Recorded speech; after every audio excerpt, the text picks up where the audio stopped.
Chapter 196. Not many people in the Federation paid attention to the Hushan Road case because the media did not report on it extensively.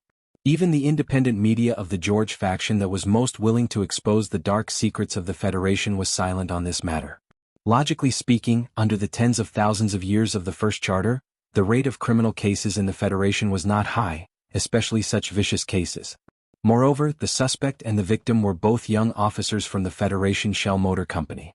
There were too many articles that could be written about this case by the reporters. However, whether it was because the case had happened too recently or the reporters had too little information, or because the district attorney's office had kept a tight lid on the case, the news did not spread widely. Now that a reckless hooligan had confessed, the young second lieutenant involved in the case had left in a relaxed manner, and the Hushan Road case would naturally be gradually forgotten. Similar to this case, many people knew that the Shell Motor Company Research Institute laboratory had been smashed by someone with an axe. For the Federation, the data that could affect the development of the new generation of mecha was obviously much more important than an officer who had just entered the federal military. However, this matter involved the secrets of the Federation, and no news media would touch this red line. Yesterday morning, the laboratory that had been smashed to pieces by Sulu had been completely sealed by the military police. Immediately after, the core data inside had all been transferred. It was not difficult for the Federal Academy of Science to obtain access to the central database. On the surface, the data was still quietly stored in a remote room in the Husk Institute, but Sulu and many people involved in this matter knew very well that the people in the Federal Academy of Science had already obtained the data. Unfortunately, no one had evidence to prove the actions of the Federal Academy of Science, just like how the district attorney's office had no evidence to prove that Sulu had committed murder, or like how Dean Lin of the Federal Academy of Science had plagiarized Professor Shin's research results many years ago. The Free and Fair Federation was indeed just a slogan. Outside the high-amplitude particle laboratory of the Federal Academy of Science and Technology, Secretary Luo was on the phone with someone. He maintained a smile on his face as he responded to the other person's thanks, but his eyes were looking inside the laboratory. After the call ended, Secretary Luo did not rush into the laboratory to report this important call. Instead, he stood quietly by the door and looked at the nervous professors and researchers in the laboratory. The high-amplitude particle laboratory of the Department of Technology was a large-scale laboratory that Dean Lin had applied for a large amount of funds from the Federation Management Committee to build. The department head of this laboratory and the researchers were all very outstanding and capable. Through the filtered glass, Secretary Luo looked at the crowd in Laboratory Area 3. In the middle of the crowd, Dean Lin was sternly scolding something. He knew that the data from the Shell Motor Corporation Research Institute had now been quietly transferred here. With the Federal Academy of Science's powerful research and development abilities, it would not take long before the key problems of the Federation's new generation of mecha would be solved. The Federal Academy of Science and Dean Lin, who was in charge of this research, would once again receive the praise and respect of all Federation citizens. As for Professor Shen and that young assistant researcher who had actually created these things, one was already dead and the other was already marginalized. As long as the final results were out, who would remember the process? Moreover, the other side had already promised that they would definitely not let the young second lieutenant speak carelessly. Secretary Luo frowned slightly, but he did not understand.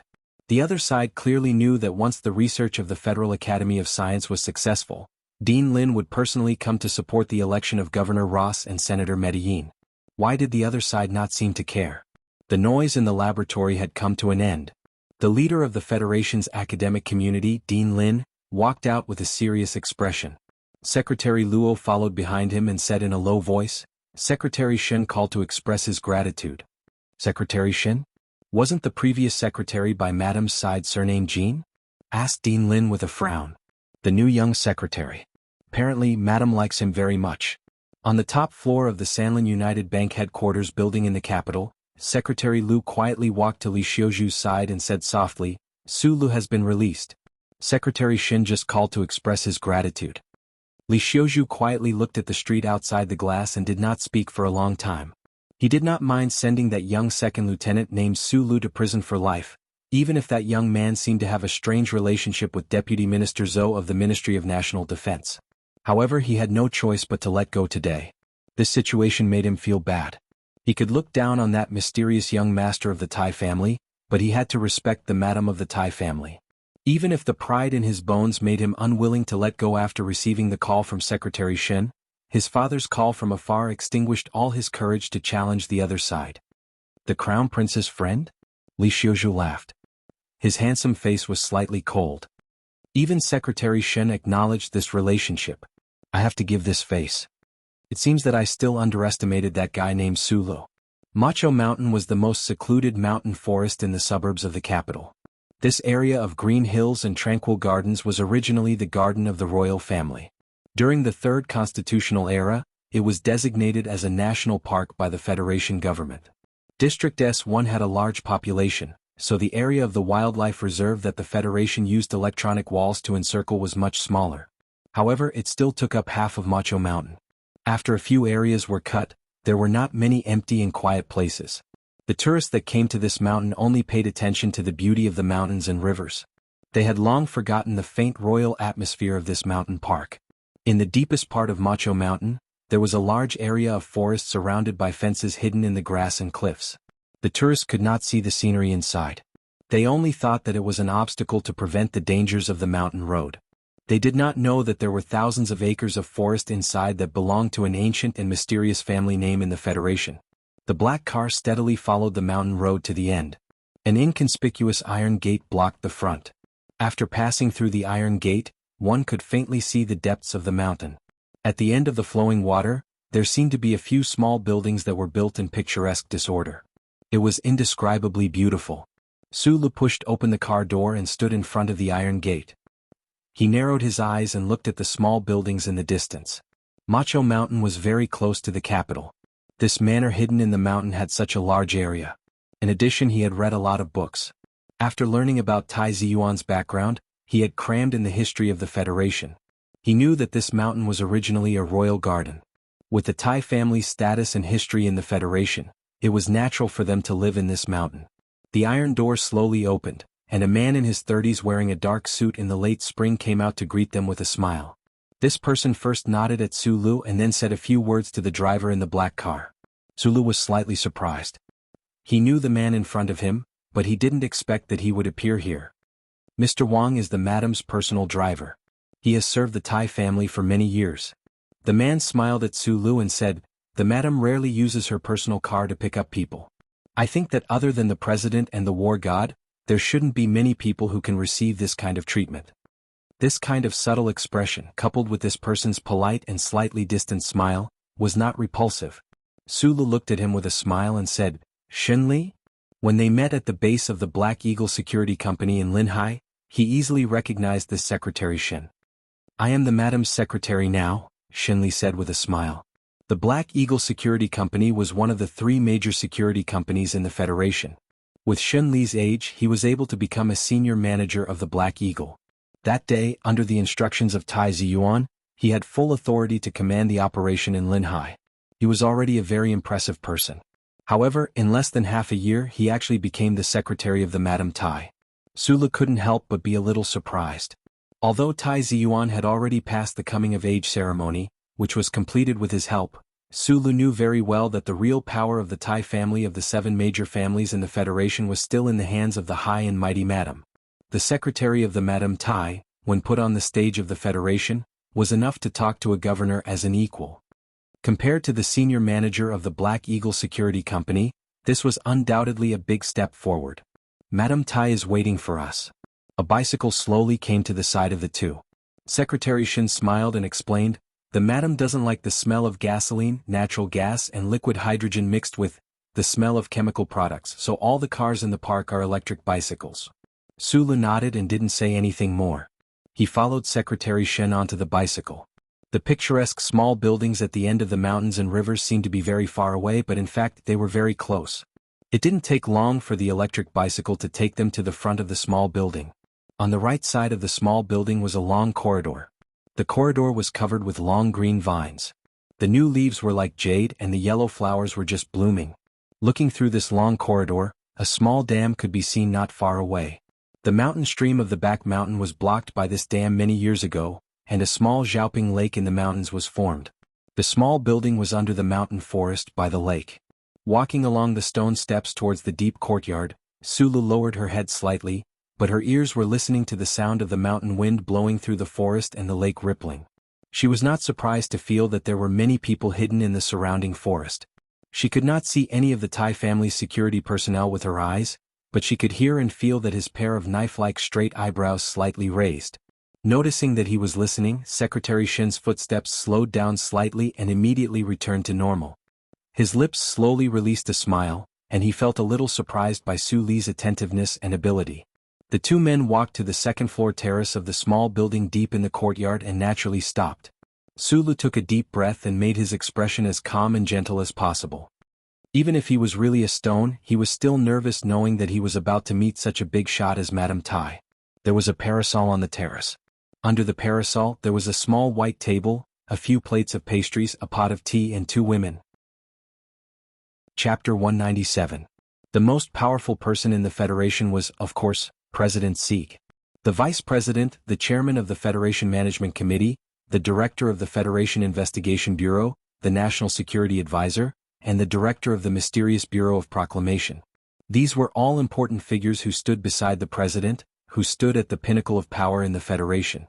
The chief executives of the various regions as well as the governors of large states like Ross, were all people of low status. However, the one with the highest prestige in the hearts of the Federation citizens was the old man from the Lees of Philadelphia. Outside of the political structure of the Federation, the 7 great families were hidden in the shadows.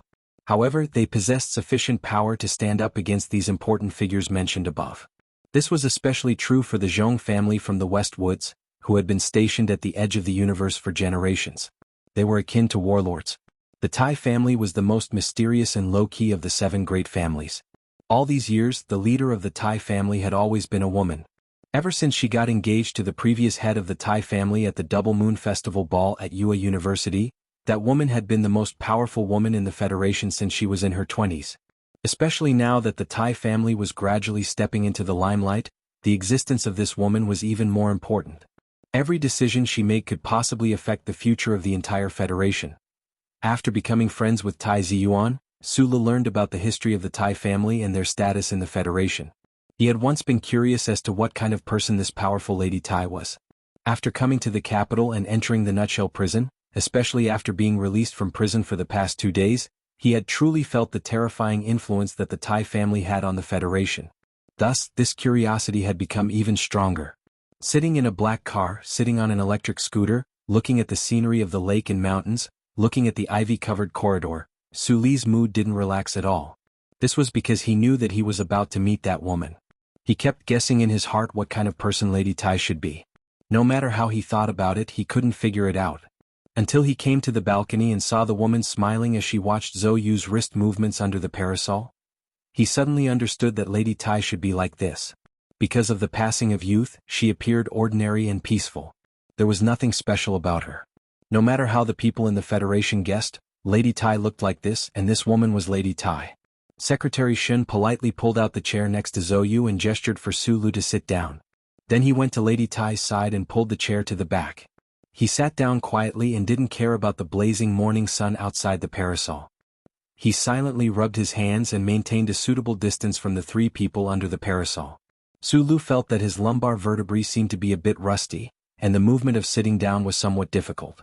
It was clearly a scene of afternoon tea on the lakeside balcony, but because of the existence of the woman across the table, there was a trace of uneasiness in the atmosphere. This naturally wasn't because the afternoon tea had been moved to the morning, but because of the identity of the woman. This was the smell of power. After taking the teacup handed over by Zhou Yu, Su Li subconsciously looked over and saw Zhou Yu quietly lowering her head to divide the tea. Every movement was so natural and graceful. Su Li had seen many sides of this girl, but he never imagined that Zhou Yu would be so pure, so quiet, and so virtuous. After Su Li took his seat, the lady across the table didn't say anything. Instead, she held a small teacup made of Guna porcelain and slowly took a sip. She narrowed her eyes and looked at the lake below the terrace, as if she was thinking about something long ago. Su Li was silent for a moment. He picked up the teacup handed over by Zhou Yu and took a sip. There was no food to eat in the district procuratorate, and he didn't drink much water in the morning. The key was that the air on the balcony had become a bit dry because of the smell of power. His throat was a bit dry and spicy. He finally understood why Zhou Yu was able to expose the political collusion behind the laboratory data the night before. A girl who often drank afternoon tea with Lady Tai, trained under this kind of pressure, shouldn't be a normal person to begin with. But this kind of tea was too depressing. Sulu lowered his head slightly and put down the teacup. He thought to himself, could it be that Zoyu's coldness and craziness outside was because she was too suppressed in front of Lady Tai? In an instant he thought of Lady Tai's afternoon tea. Many people in the Federation probably wanted to drink it but couldn't. Zoyu drank tea with the woman for so many years. She had seen so many people and things. The woman across the table probably really liked Zoyu and wanted her to marry Tai Ziyuan. But now Zoyu was an unmarried mother. The child in her belly was growing healthily, and his identity was that of the child's father. Thinking of this, Su Li's mood became a little strange. But then he thought about how Deputy Minister Zhou could see at a glance that he was taking the blame for someone else. The woman in front of him was smart enough to see that as well. Plus, he had called Tai Ziyuan from the very beginning to report this matter. Just as he lowered his head and pondered in silence, Lady Tai had already retracted her gaze from the lake. She smiled and looked at his ordinary face but still didn't say anything. Sulu put the teacup on the table and took a deep breath. He raised his head and looked back at her with a smile. His smile wasn't deliberate. It was just like how he used to be in the past. It came from his heart and appeared naturally and optimistically. Lady Tai didn't seem to expect that this young man, who came to see her for the first time, would have the courage to look her in the eyes. A faint glimmer of light flashed across Lady Tai's eyes, and the crow's feet at the corners of her eyes smoothened a lot. Just then Butler Jean came to the balcony with a pot of coffee and poured a cup for Sulu. Sulu was a little surprised. He bowed and nodded in response. "Got a coffee. This is Caspian caviar," said Lady Tai with a smile. "I heard that you like caviar very much, so I specially prepared some for you today." Sulu was slightly stunned. He didn't expect this to be the first thing this woman said today. He was very familiar with the aroma of the coffee in the cup and the small plate of black pearl-like snacks on the table. This was because many nights in the H1 section of the library of Linhai Lihua University, he would often exchange scallion pancakes and plain porridge bought from small stalls for Tai Ziyuan's coffee and pancakes. Lady Tai specially prepared this today because she had heard someone mention it before. Sulu immediately understood the meaning behind Lady Tai's words. Secretary Shin sent people to bail him out of the district attorney's office not because the Tai family needed Sulu, but because she valued the friendship between her son and him. Tai Ziyuan doesn't have many friends. "Other than Zoyu, you're the only friend I've ever seen," said Lady Tai with a smile. Sulu took a sip of coffee and ate a piece of caviar to satisfy his hunger. When he heard this he laughed. He believed that Lady Tai definitely didn't hear it from Tai Ziyuan himself, but from Butler Jean. After all, Tai Ziyuan should know very well that he didn't like this kind of weird-tasting, luxurious biscuit at all. "I heard that you used to be a soldier in Donglin District? When did you enter Yua University?" Drinking tea on the terrace was something that only the upper class of the Federation liked to do. However, different classes of celebrities gave off different vibes. Presumably, there weren't many people in the Federation who had the right to occupy half of the national park and become the backdrop for a tea party. However, no matter what kind of tea they drank, other than a very small number of people who drank alone, it was all a means of communication. What they drank was secondary, what they talked about was more important. Sulu held his coffee cup and narrowed his eyes. The scenery of the lake and mountains entered his mind. When he heard Lady Tai's question, he answered quietly and politely, "Madam, I entered Yua University in the winter of the 65th year of the constitutional era. Back then Tai Ziyuan's father and I also studied at Yua University. How are the flowers in Yua Garden blooming now?" "Very beautiful," Sulu answered. "I spent most of my time beside the iron gate of Yua Garden. I took a lot of photos. At that time, I lived in the girls' dormitory in Plum Garden." The ordinary-looking Lady Tai spoke normally. She didn't seem to be probing him. This high and mighty head of the 7 great families used the common point of Yua University to find the rhythm of the conversation. She smiled and chatted idly with Sulu, diluting the previous atmosphere on the terrace. At this time, Sulu was a little distracted. Only now did he remember that it had been almost 2 years since he escaped from Donglin District. As for Plum Garden Dormitory, he had once waited for a young girl in the dormitory on a snowy night. The gossip continued. The high and mighty lady across the table didn't deliberately pretend to be approachable. She only looked at Sulu calmly. The examination in her eyes was completely hidden by the shrewdness she had cultivated for decades. Sulu also didn't feel like he was bathing in the spring breeze. He knew that the lady across the table wasn't a politician. She didn't need to win the favor of the voters, and she didn't need to maintain a friendly image. Today he was able to sit on the terrace, basking in the mountain breeze and the lake light. It wasn't because he had the data from the laboratory as his capital, nor was it because he had a good relationship with Tai Ziyuan. It was because the lady across the table wanted to look at him for some reason. After the matter of Yue University was finished, Lady Tai stood up and left. Zhou followed behind her. She found an opportunity to turn around and sneak a glance at Su Lu. She made a strange expression. Only Su Lu and Secretary Shen were left on the terrace under the parasol. Su Lu knew that the real conversation had just begun. Without the presence of the lady, he felt that the air was suddenly filled with a relaxed atmosphere. The scenery of the lake and mountains began to reveal its true beauty. Secretary Shen smiled at him and asked, "Do you still have the data?"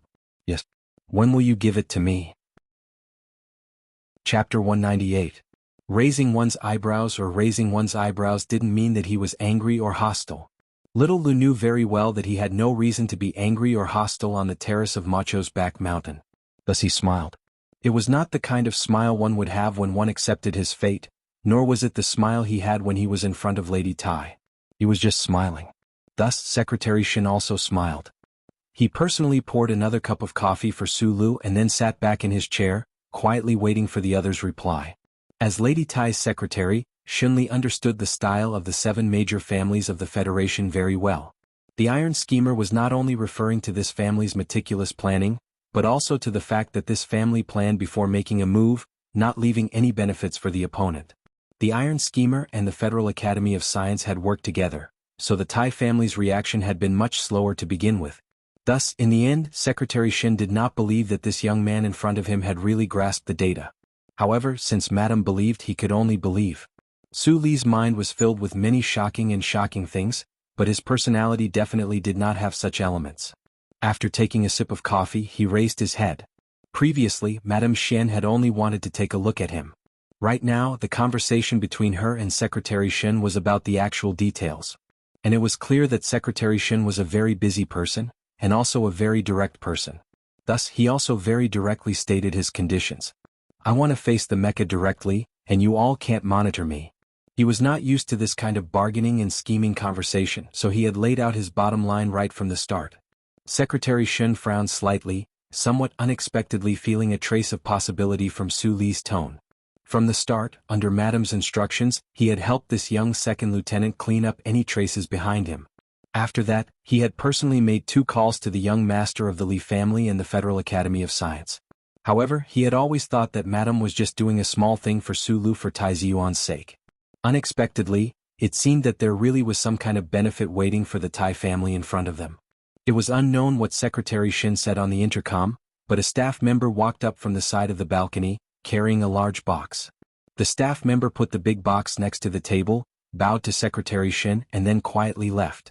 Secretary Shen placed the box on the table and opened it, then pushed it in front of Su Lu. The pure black keyboard and specialized data input device flashed slightly under the clear light of the lake. Su Lu was slightly stunned. He recognized that this was the Federation's most advanced integrated workbench. He understood why Secretary Shen placed the workbench in front of him.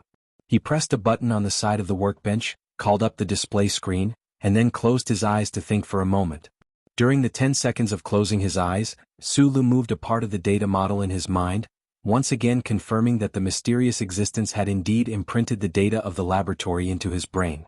He did not want to think about the mysterious existence because at this time, there were clouds coming from the east, covering the scorching sun on the peak of Macho Mountain. The cool lake water caused the mountain wind to cool down the temperature.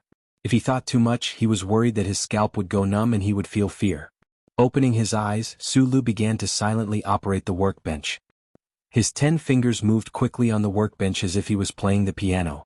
From time to time, he would use both of his thumbs to operate the specialized data input device. Secretary Shen did not look at the display screen, but only stared at Su Li's eyes and the pair of fast-moving hands.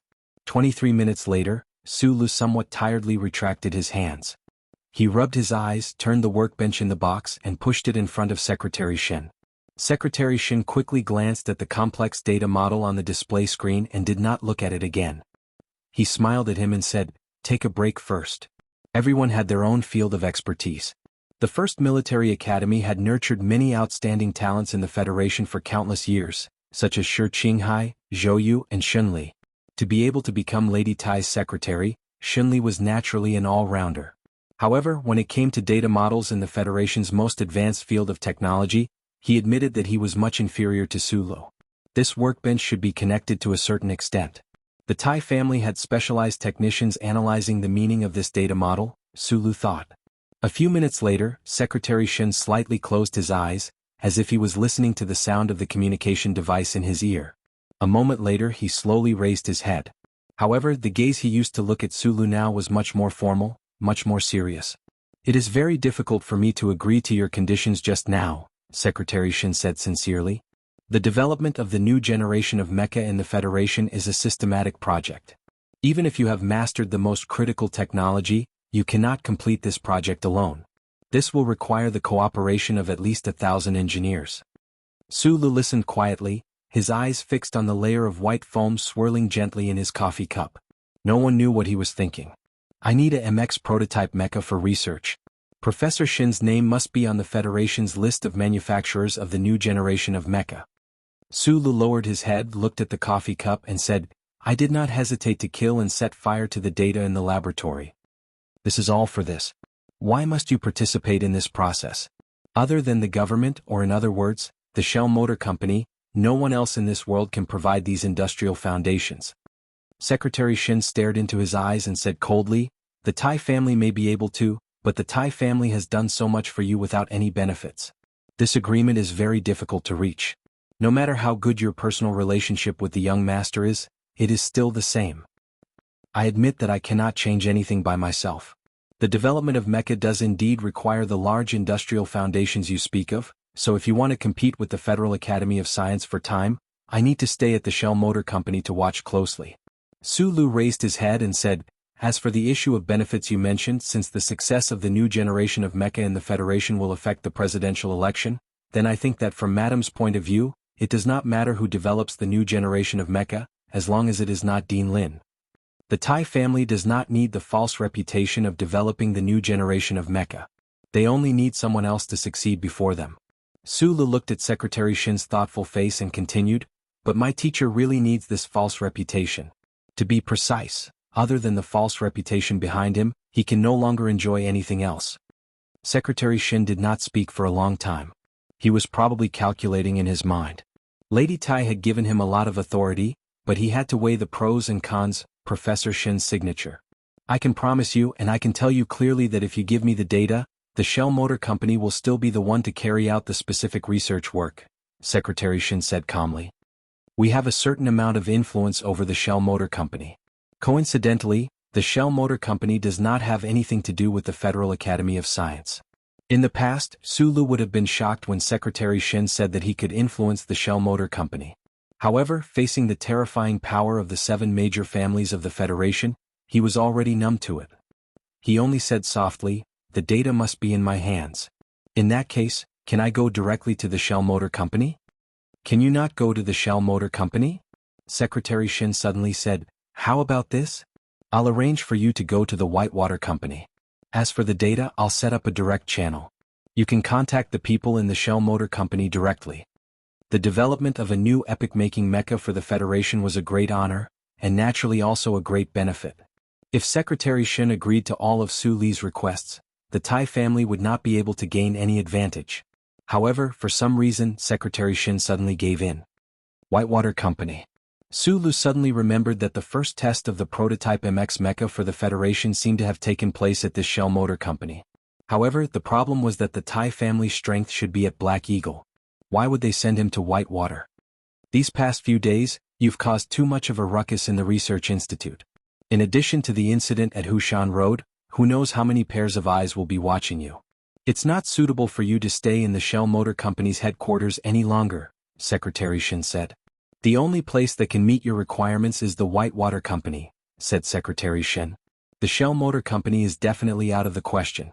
If you appear in the Shell Motor Company, both the Li family and the Academy of Science will be wary."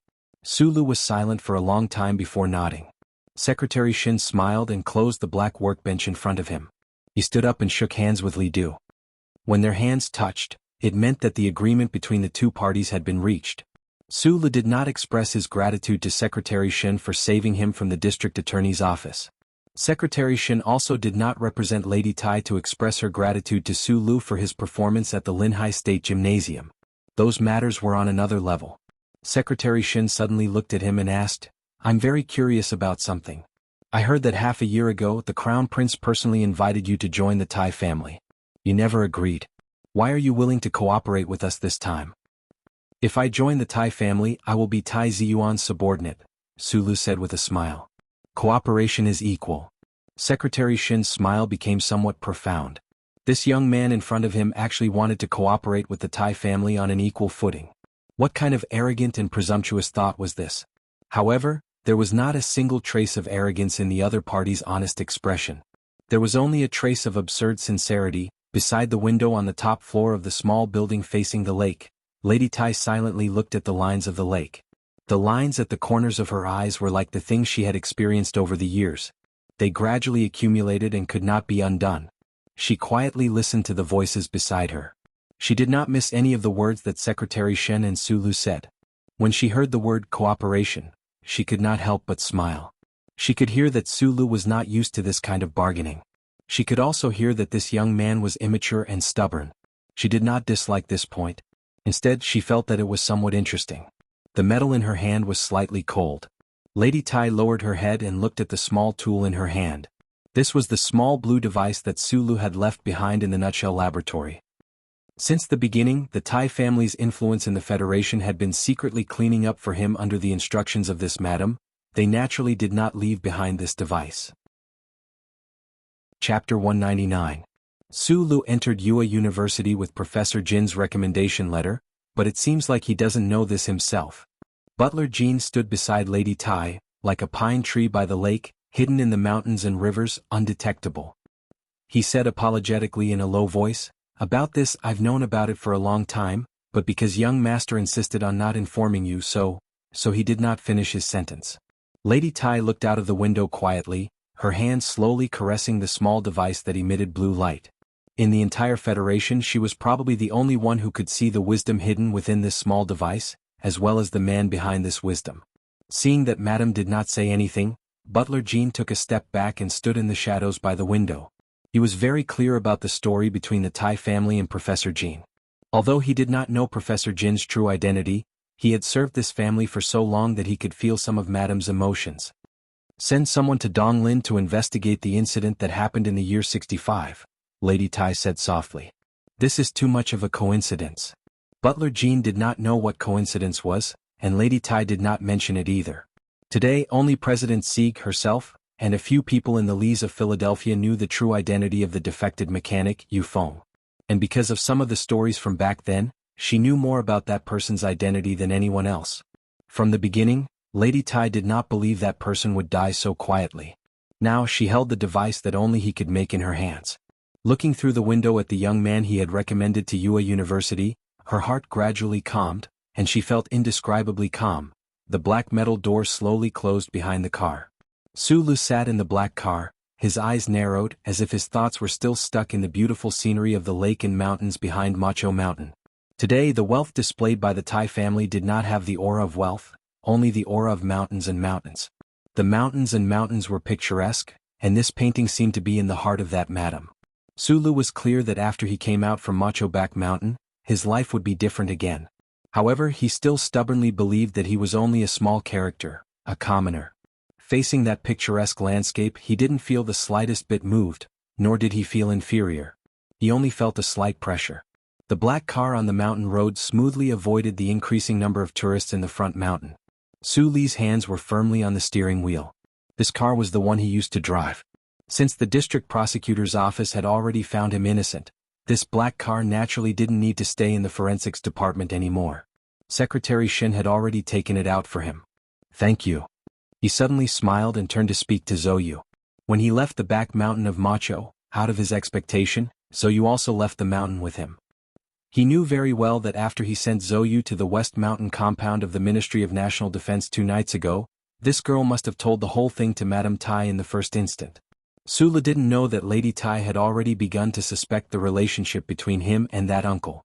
He only thought that if this girl beside him didn't help to analyze the situation and ask the Thai family to help at the first moment, then his life would be very difficult. He might really become a fugitive in the Federation again.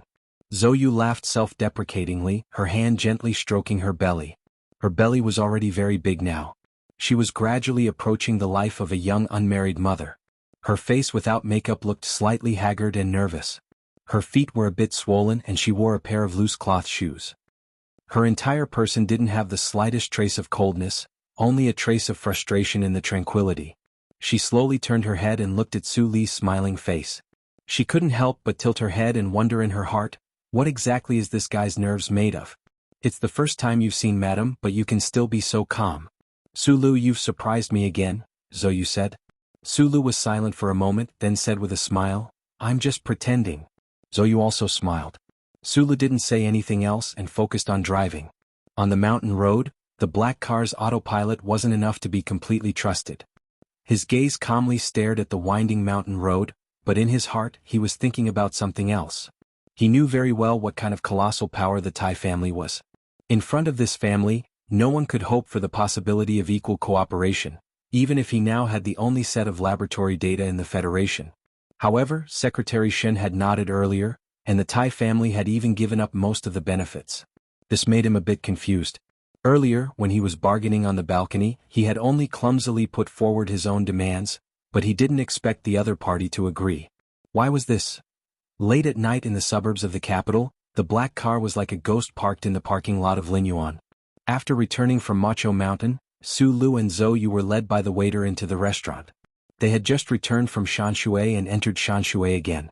In the afternoon, Zhou had even invited Su Lu to walk around the famous scenic spots in the capital. He didn't know why Zhou, with her swollen abdomen and swollen feet, had such a great interest in traveling and appetite. He narrowed his eyes and looked at the private jet that occasionally landed under the white cliff behind Linyuan, but in his heart, he thought of George Carlin's theories. George Carlin had always believed that the core of the unfairness of the Federation was that confidence was not made public. This was the so-called principle of class information asymmetry. Linyuan was originally the exclusive restaurant of the HTD Bureau of the Federation. Later it was purchased by the Lin family, one of the 7 families of the Federation with a large amount of money. The HTD Bureau was specifically responsible for enforcing the Wildlife Protection Act, and in the upper circle of the Federation, this restaurant was famous for its exquisite wild meat. The people of the Federation didn't know about Linyuan. Even if they had heard some rumors, they didn't know the specific details. In the Federation, as George Carlin had said from the very beginning, there was no fairness between classes because of the asymmetry of information. Stepping into Linyuan again, was he no longer the orphan of Dong Lin, the fugitive of the Federation? Su Lu held Zhou's hand and walked inside, but he felt a little lonely and lost. Mad Manly has returned to Feiqing. You don't have to worry about anything anymore.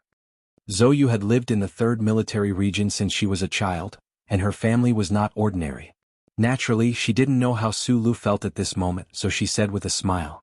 Beside the floor-to-ceiling window, there was a stream of water that flowed from the depths of the bamboo forest behind the table. Sitting quietly beside the stream, sipping the plum wine in the brown-red clay cup, smelling the delicate fragrance of the bamboo leaves in the water, and looking at the white cliff under the lights in the distance through the window, it was a great enjoyment.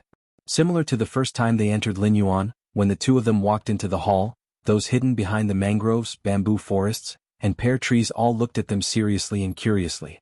Surrounded by these gazes, Zhou didn't feel uncomfortable at all. Instead, Su Li's expression became more serious. Sitting in the bamboo house with the best seats, it didn't take long for people to come over and greet them. Those were the people with good eyesight in the capital. They gently said something to Zhou and asked her to say hello to Deputy Minister Zhou. In the end, they politely nodded to Su Lu and left. This happened 4 or 5 times. No matter how slow Su Lu was, he still felt that something was wrong. After a moment of silence, she confirmed that no one would disturb her meal. Perhaps the remaining guests in the Lin garden didn't have the status to come to their table. Only then did Su Lu let out a sigh of relief. Zhou used the tip of her chopsticks to pick up a piece of stewed jade bamboo shoot. Looking at him, who was a little uncomfortable, she said with slight ridicule, "It's different from last time. These gazes are all on you. Those people who came over didn't come to see me but to see you." The news spread so fast? Su Lu bent one leg and held a small wine cup in his hand. At this time, There was no one to disturb him, so his movements were much more casual. However, this posture was a little out of tune with the extremely elegant scenery around them. The news he was talking about was naturally about Secretary Shin calling a young second lieutenant in the Husk Institute. Only such news could make those people come over to talk to Zhou. Their real purpose was just to see what kind of person that young second lieutenant was. There is no absolute secret in the Federation, especially when some people don't want to keep it a secret. Zhou shook her head. Madame asked you to bring me to Linyuan? Sulu raised his head and looked at Zhou. Are you not used to it? You should know very well that everything is based on rules. Just like the Hushan Road case and the Research Institute case. You can find loopholes, but no one will directly go against the Federation's laws. Zhou looked at him and said, you can't find loopholes but you can't leave any loopholes. The style of doing things in this circle will never be too violent or direct, and they definitely won't use an axe to smash things. Looking at Sulu, who was deep in thought and had a hint of conflict between his straight eyebrows, Zhou was silent for a moment before she said quietly, I know what kind of person you are. You really don't belong here, but since you chose to come here, you have to do things according to the rules. She picked up a piece of bamboo leaf that was half green and half yellow from the flowing water beside her and quietly looked at the lines on the bamboo leaf. She didn't know if it was because she was thinking about her own life or something else, but her voice became a little lighter. Not to mention the capital, Harbor City, or other big cities in the Federation, there are many private clubs that are quieter and more luxurious than this place. However, those are all places for private gatherings. Only Linyuan is a place where one can express one's attitude. She placed the bamboo leaf on the table and said, when the bamboo leaf falls on the ground, it will be swept away and sent to the landfill to be buried. If it falls into the water, it will drift with the waves for a while. Eventually, you will be able to see the scenery that we are seeing right now. Sulu turned his head and looked at the scenery outside the window through the glass. He opened his mouth and said, it's a pity that there is no wind. It's not refreshing enough. The scenery here is not lively. He thought of the mines in the Donglin district. He and the uncle had eaten wild beef and held glasses of red wine. They had watched the red sunset in the dusky air and fall on the green grassland. That kind of enjoyment was much better than this Linyuan. Sulu? A somewhat surprised and pleasantly surprised voice rang out. A young officer had passed through the bamboo forest and walked to the side of the table. Sulu was slightly startled. He didn't understand why Zhou would suddenly appear here. Suddenly, he remembered that Zhou was currently in the Nutshell Engineering Department. His heart jumped and he turned to look. Zhou had her head tilted and was calmly drinking something. In an instant, he understood that this was not a coincidence. He couldn't help but sigh at Secretary Shin's quick and careful arrangements. Chapter 200. Although Linyuan was good, it was not something that Sulu could get used to. Even after entering Linyuan, he still could not get used to it. Those people who had come to greet him earlier had made it impossible for him to sit down. Now that he had suddenly met Zhou, although he knew that the other must have come with some sort of motive for some reason, Sulu felt his mood become much more relaxed when he looked at this young officer who was not more than 2 years older than himself. The first time he had met Zhou was in the mecha combat room of Ua University's comprehensive gymnasium. The confrontation between the black mecha and the silver M37, the conversation amidst the smoke, these memories were all engraved in Su Li's mind. During that mecha combat, Zhou's extremely graceful performance had left him with a very good impression. He vaguely felt that Zhou already knew that he was the one inside that prototype mecha that had walked away with its belly full, but since the other had never directly asked, he did not admit anything either. Tai Ziyuan hid, Shi Qinghai hid, and Sulu fled. Other than the unmarried mother beside him, Sulu was a lonely mess in the capital ring. If it was said that lonely people were shameful, then Sulu was unquestionably so shameful that he was hated by both men and gods alike. He was a young man, so he naturally had the mental need to interact with others. In addition, he had always had a good impression of Zhou, so after the recruitment exam at the beginning of spring, although the two of them had not seen each other again, they had still spoken on the phone a few times. Sulu moved away from the seat beside him and poured a full glass of wine for Zhou. A mechanic was like a chief surgeon. What they needed the most was the stability of their hands. He was a very self-disciplined person, so he had rarely drunk alcohol these past few years. However, in the past 2 years, under the influence of Mr. Sher, other than the Sanchi brand cigarettes, he had also developed a hobby of drinking. Fortunately, although the color of the plum wine was thick, its actual alcohol content was not high. Zhou sat beside Su Lu and bowed his head slightly to Zhou, who was sitting across the table. However, it was as if Zhou did not see him. She looked coldly out the window at the white cliff in the distance. From the bottom of her heart, the young miss of the Zhou family was still that cold and arrogant eldest miss. Her gentleness in front of Lady Tai was trained. Her calmness in front of Su Lu was forcefully ground out by the stones in Dong Linyuan. Today she had brought Su Lu into Linyuan to arrange a coincidental meeting between him and Zhou Yu. As for Zhou Yu herself, she had no interest at all. Su Lu narrowed his eyes as he looked at the wine in his cup. Out of the corner of his eye, he noticed that Zhou Yu did not have any reaction. He only smiled warmly as he sat down and raised his cup. Just like his name, he was indeed as gentle as jade. It was just that jade also had a soul, it was just that he didn't have a chance to show it for the time being. I really didn't expect you to come and so quickly. Su Lu shook his head and drank all of the wine in his cup. Zhou Yu brought the red clay cup to his lips and raised his wrist slightly. The rim of the cup did not leave his lips. He appeared to be very gentle, but in reality he quickly drank all of the wine in the cup. He placed the cup down at the same time as Su Li's hand. I also didn't expect you to cause so much trouble in just a few months after entering the research institute. Zhou Yu finished the wine in his cup and placed his military cap on the table beside him. He turned his body slightly and looked at Su Lu calmly. You should understand why I'm here. At this moment, there were 3 people by the bamboo table beside the flowing water. Zhou Yu was a girl that Lady Tai had taught single-handedly. In addition to her family, Su Lu did not need to avoid her when talking with Zhou Yu. Su Li's fingers gently gripped the wine cup as he sank into deep thought. When he saw Zhou Yu arrive, he knew what Secretary Shin planned to do next. He didn't need to know what kind of agreement Secretary Shin, the Li family and the Federal Academy of Science had reached in order to smoothly get him out of prison. He only knew that he could no longer stay in the Husk Institute.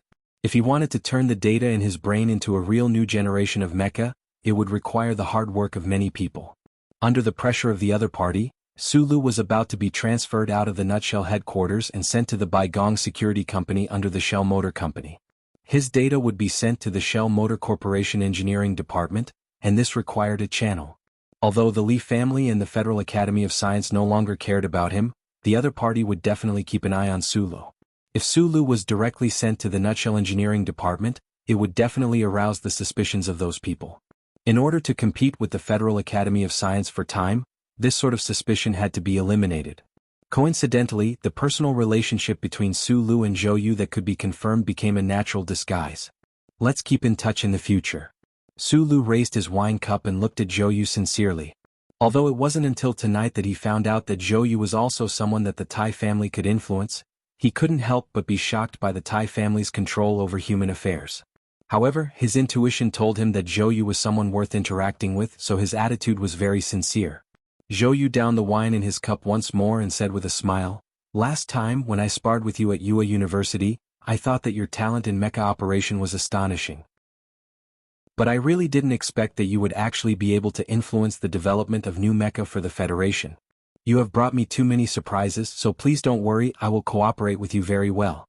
Being directly reminded of the past by Zhou Yu, thinking back to the battle between the two mecha at Yue University, Su Lu looked into Zhou Yu's eyes and couldn't help but laugh self-deprecatingly. There was no such thing as mutual admiration between heroes. The two of them had just found that they were somewhat compatible. I'm currently in the engineering department's office. Anda has been specially recruited to be a mecha test pilot. Zhou Yu put down his wine cup and turned to look at Su Lu. After a long silence he said, "In the end, it's still you from Donglin who's developed the fastest." Su Lu didn't say anything, pouring him another cup of wine. At the same time he filled his own red clay wine cup and raised it. The bamboo leaves of the bamboo house fell into the meandering stream. The three of them drank in silence by the window. Zhou Yu observed Su Lu but found that he couldn't quite understand this person. He was born in the West Woods region, which was at the forefront of the battle between the Federation and the Empire. The people of the West Woods were mostly bathed in blood and fire. Their temperaments were valiant and ruthless, and they had a spirit that would rather break than bend.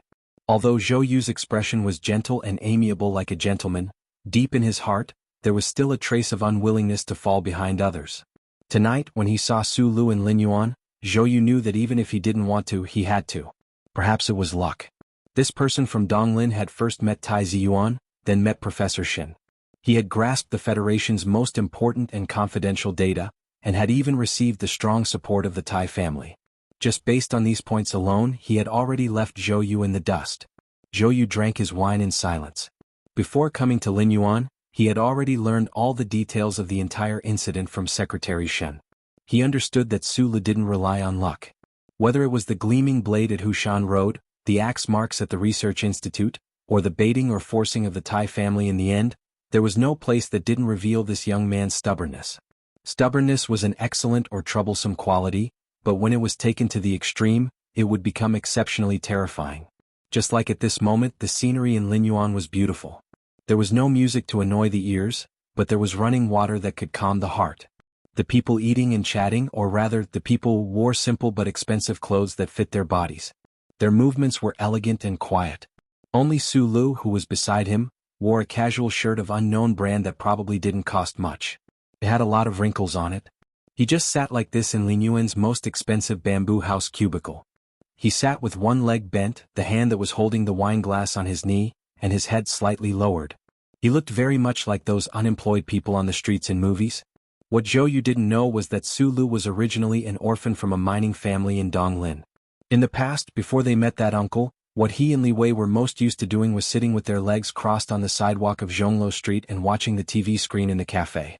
This was a posture of thinking, and Su Lu was indeed thinking. Since he was very young, he was used to thinking in silence. In his opinion, if people didn't think, they were no different from the bison that only knew how to lower its head and eat grass outside the electronic fence. He was thinking about Lin Yuan, the delicious food on the table, the scenery outside the window, and the future. He thought very clearly, so when he bent his leg and held the wine glass, he vaguely became that orphan on the streets of the past. No one had entered Wang Du's fuming apartment. The surveillance equipment installed around the building confirmed that it was safe. Zhou Yu's expected delivery date was at the end of July, and she had already moved back to the Shishan courtyard. Presumably, the faint knife marks on her face and her impossibly large belly could sever the last hope of the Minister of Defense's family. As for whether Lady Tai had spoken during the Zhou family's reconciliation, Su Lu wasn't sure. It was just that he wasn't used to the fact that there was suddenly one less person in the room, so he buried his head and slept. When he woke up, he began to take big bites of the ready-to-eat lunchbox that had been automatically reheated.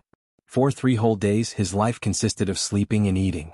He only walked out of the apartment and returned to the Research Institute after he had replenished all the energy and mental energy that he had expended.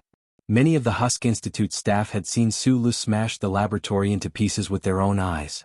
There were also some people with backgrounds who knew that he was involved in the death of an active duty officer in the Ministry of Engineering. When they saw him walk into the Research Institute like nothing had happened, their eyes suddenly became extremely shocked. The director of the 3rd Department of the Research Institute personally wrote an electronic recommendation letter for Su Lu. He was sure that he hadn't done anything wrong in the past few days. The young second lieutenant in front of him really did have a close relationship with Deputy Minister Zhou. Otherwise, he wouldn't have been able to stay in the Shell Motor Company after causing such a big mess.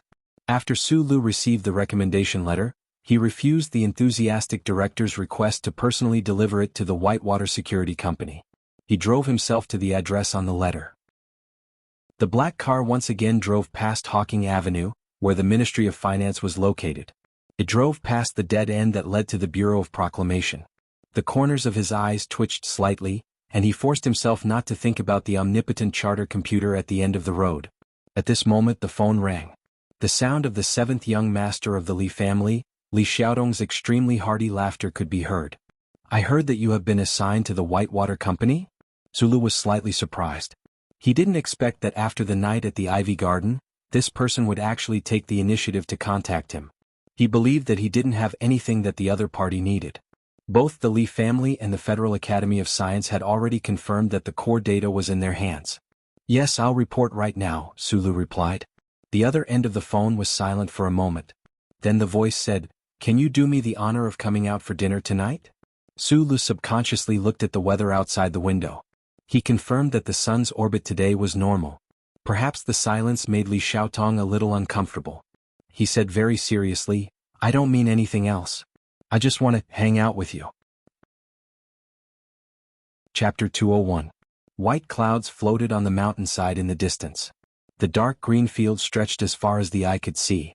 The precision irrigation equipment of the Federation's automated farm was spraying morning dew under the sun. From time to time, a faint buzzing sound could be heard. It was in perfect harmony with the chirping of the insects in the forest beside the road. The capital special district's traffic was very developed. After driving for 40 minutes along the highway, the solemn buildings of the capital were no longer in sight. The smell of power was also gone. As far as the eye could see, there was only verdant greenery and the wonderful smell of juice from the broken stems. Just beside the Federation's automated farm, high walls and iron fences separated a large area. From the road, one could only see a 5-story building in the courtyard. Other than that, there were no other eye-catching buildings. The window of the black car rolled down. Sulu showed the electronic recommendation letter to the guard. With a beep, the door slowly opened. He narrowed his eyes and looked at everything around the car. He was a little surprised. The Federation's largest security company, Whitewater Security Company, was located in the capital special district. It looked quiet with a sense of decline. It didn't look like a company famous for the Federation's high-end weapons. Instead, it looked like a forgotten farm amusement park. Where there was metal, there would be fruit shells. The Shell Motor Company was a giant company in the Federation. The number of people who directly or indirectly served it exceeded 1 million. This company had countless branches, and its business scope involved all aspects of the Federation's social life. Whitewater Security Company was one of them. Because of the disturbance in the research institute, Sulu was sent to Whitewater Security Company. Before he came, he did some research and found out that this was the Federation's largest security company. Although the Shell Motor Company didn't pay much attention to them in terms of strength, they were the strongest among the Federation's 3 largest security companies. The Federation had a lot of military operations in the universe. Because of the diplomatic pressure from the Empire and the 100 Mu Triangle, it was inconvenient to mobilize the military. Plus, there were some conflicts with firepower on resource planets, or some secret operations that could not see the light of day. Most of the time, it was the 3 major security companies of the Federation that carried out these operations in place of the federal military. And Whitewater, which was directly under the Shell Motor Company, because of the thick federal military color of its shell, became the main operator. Of course, these were all things that couldn't be seen in the news, but those who knew the inside story knew very well that the Whitewater Security Company was actually a group of mercenaries disguised as mercenaries, or rather, the Federation's thugs disguised as mercenaries. In addition to some security work within the Federation, most of the company's business scope was actually in the borderlands of the Federation. There was even a rumor that after the firefight between District S2 and the anti-government forces had stopped, the company was also secretly involved in the small armed forces that carried out the surprise attack. Therefore, Sulu was a little surprised when he saw the base that looked like a simple factory. From the outside, the headquarters of the Whitewater Security Company didn't have a trace of military color. After the personnel department reported in, an affairs officer wearing glasses coldly led Sulu to an office at the back of the building and said to him, "This is your office.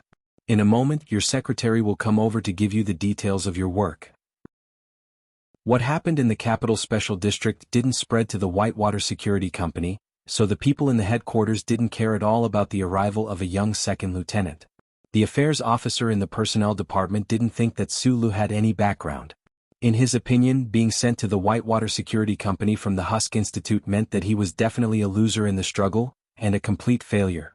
However, the Shell Motor Company's first-order department after all, while the Whitewater Security Company was only a third-order department. Sulu had such a resume, so even though he was banished here, he was still assigned the position of technical supervisor and even a secretary.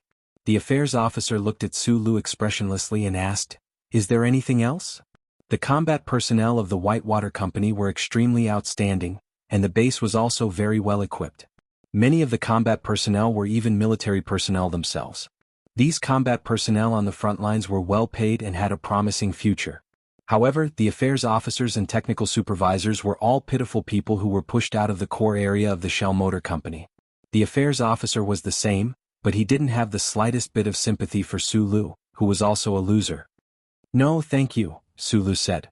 Turning on the computer screen, Sulu squinted his eyes and looked at the organization structure of the Whitewater Company. For a moment he fell into silence.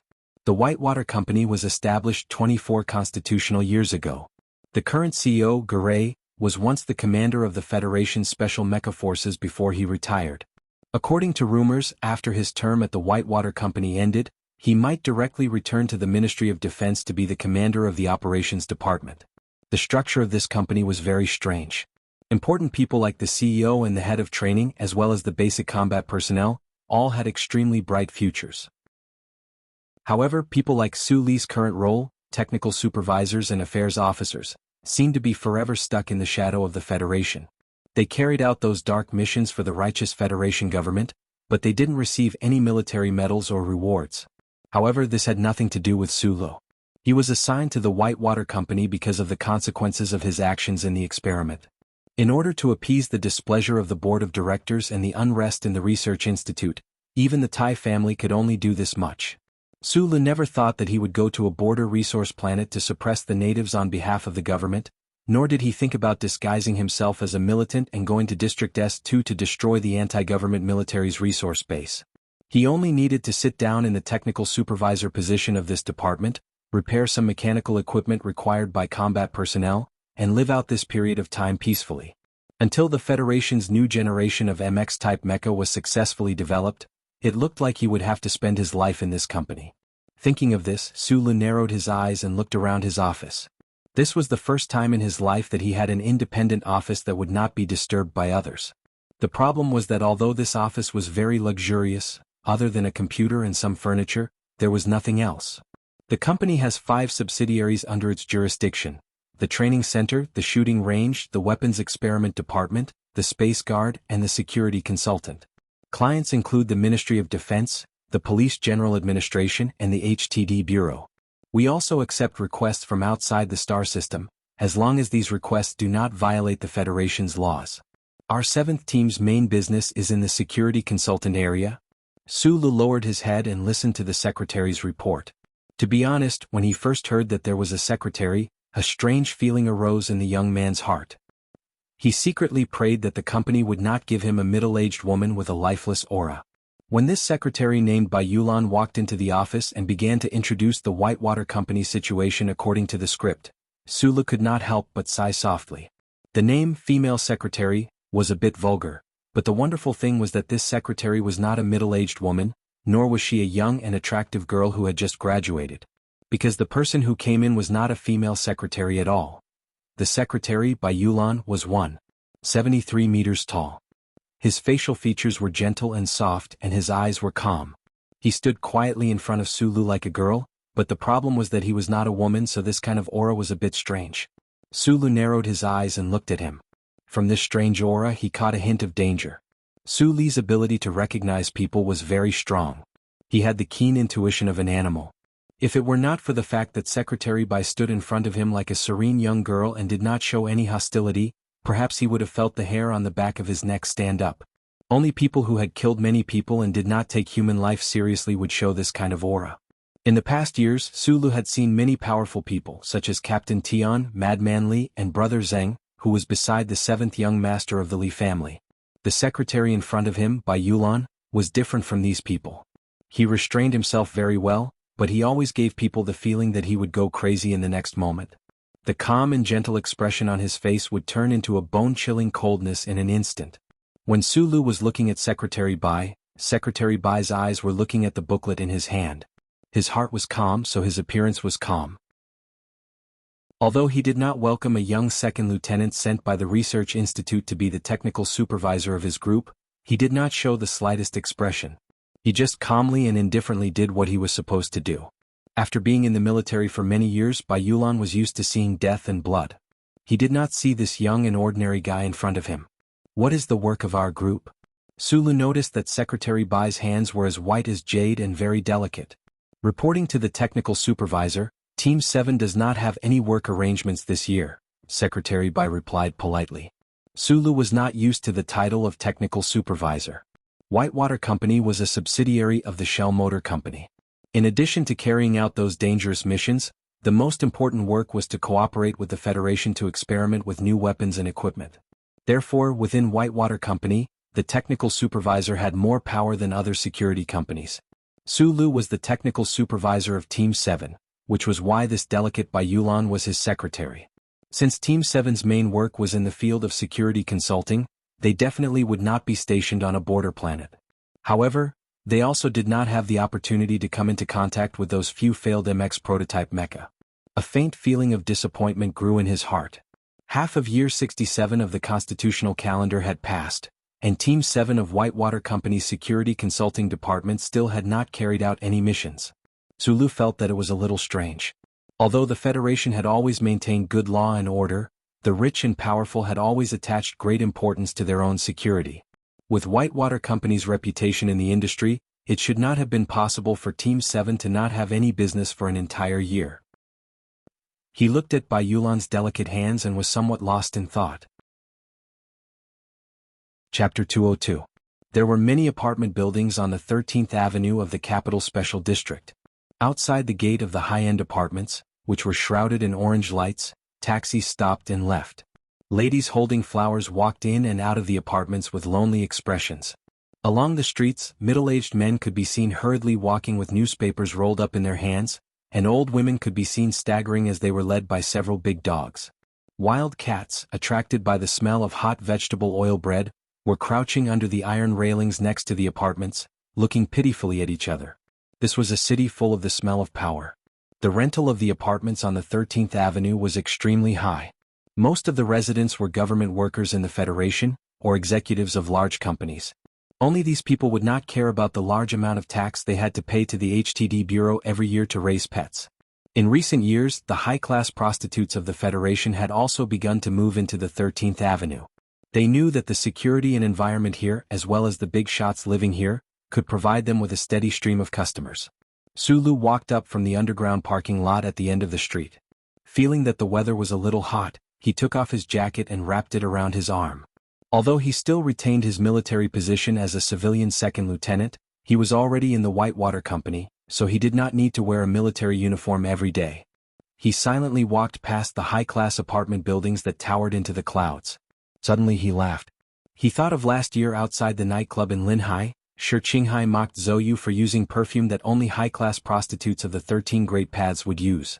He didn't expect that the days would not pass quickly. The man and woman, who seemed to be irreconcilable, would have a child because of one night of madness. Looking at the number plate of the high-class apartment building, Sulu confirmed that it was number 187. He walked in, gave the security guard a temporary pass number, and was politely led to the elevator door by the gray-haired butler. The elevator door opened, and a waiter led Sulu to the corridor on the right. The more they walked, the more silent Sulu became. He realized that the top 3 floors of the high-class apartment building had been completely opened up. The side of the corridor was quiet, and the dome above his head was made of transparent tempered glass. He did not know how much such a renovation would have cost. At the end of the corridor was a small room. The green wallpaper filled the entire space, and there was an oil painting on the wall. It was a dazzling golden sunflower. Opposite the oil painting was a glass window, and the windowsill was densely packed with green plants. The flowers between the plants were blooming. All that entered his eyes were flowers, and at a glance, there were flowers everywhere. However, these bright and colorful flowers did not make it difficult for people to feel annoyed. Instead, they only felt that the colors were bright and it made people feel refreshed. Just like in the bedroom in the ivy garden, Li Xiaotong was always surrounded by flowers. It seemed that only in this way could the 7th young master of the Li family convince himself that he was just a playboy. The first thing Sulu saw was not Li Xiaotong, who stood like a plum blossom, but the silent middle-aged bodyguard behind Li Xiaotong, Brother Zheng. Brother Zheng was standing behind Li Xiaotong's chair with his hands behind his back. He looked like a gun tightly bound with countless layers of coarse cloth. The cold light was restrained and the murderous intent was not released. Li Xiaotong saw Sulu come in, smiled, stood up and reached out his hand. "I am very surprised that you can come, but I am also very happy." Sulu clumsily reached out and shook hands with him. He had seen a lot of big shots and visited a lot of high-class places over the years. His heart had been shocked by the picturesque landscape of Macho's Back Mountain, so he shouldn't have been shocked by Li Xiaotong's 3-story building. However, he was still a nobody in his bones. Besides, coming here today was the first time that he was talking to the big shots of the Federation as an equal. Therefore he was not used to it. During the night visit to the Ivy Garden, Sulu did not cut off Li Xiaotong's head with the knife in his hand. On one hand, he knew that Park Ji-ho was not sent by the 7th young master of the Li family. On the other hand, the silent Brother Zheng was too strong. After that night's conversation, Li Xiaotong helped him hide the news of Park Ji-ho's death for a while. Although he did not do much, he still helped Sulu. This morning, on the road in the suburbs, Sulu received a call from this person. He had been thinking for a whole day before he decided to come to the banquet. but he did not understand why the other party wanted to meet him. Logically speaking, everyone thought that he had lost the fight for the laboratory data, so he should not have any value that could be used. Sulu believed in the Tai family's confidentiality. Even the young master of the Li family could not know that he still had the key data. As for what Li Xiaotong said on the phone about following him, Sulu could not even laugh. The richest family in the 7 families of the Federation was the Li family. According to Zhou Yu, although Li Xiaotong was ranked 7th in this generation, he was actually the second-in-line successor. Why would such a person follow him? This was too ridiculous to be a joke.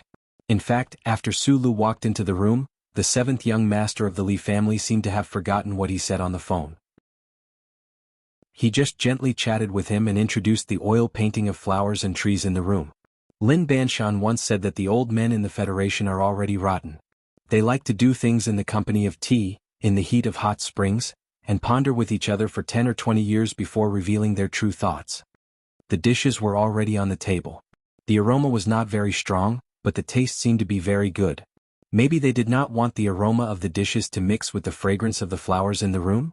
These young masters were always so picky when it came to details. Sulu drank a mouthful of water and listened to Li Xiaotong with narrowed eyes. He had heard the name Lin Banshan many times.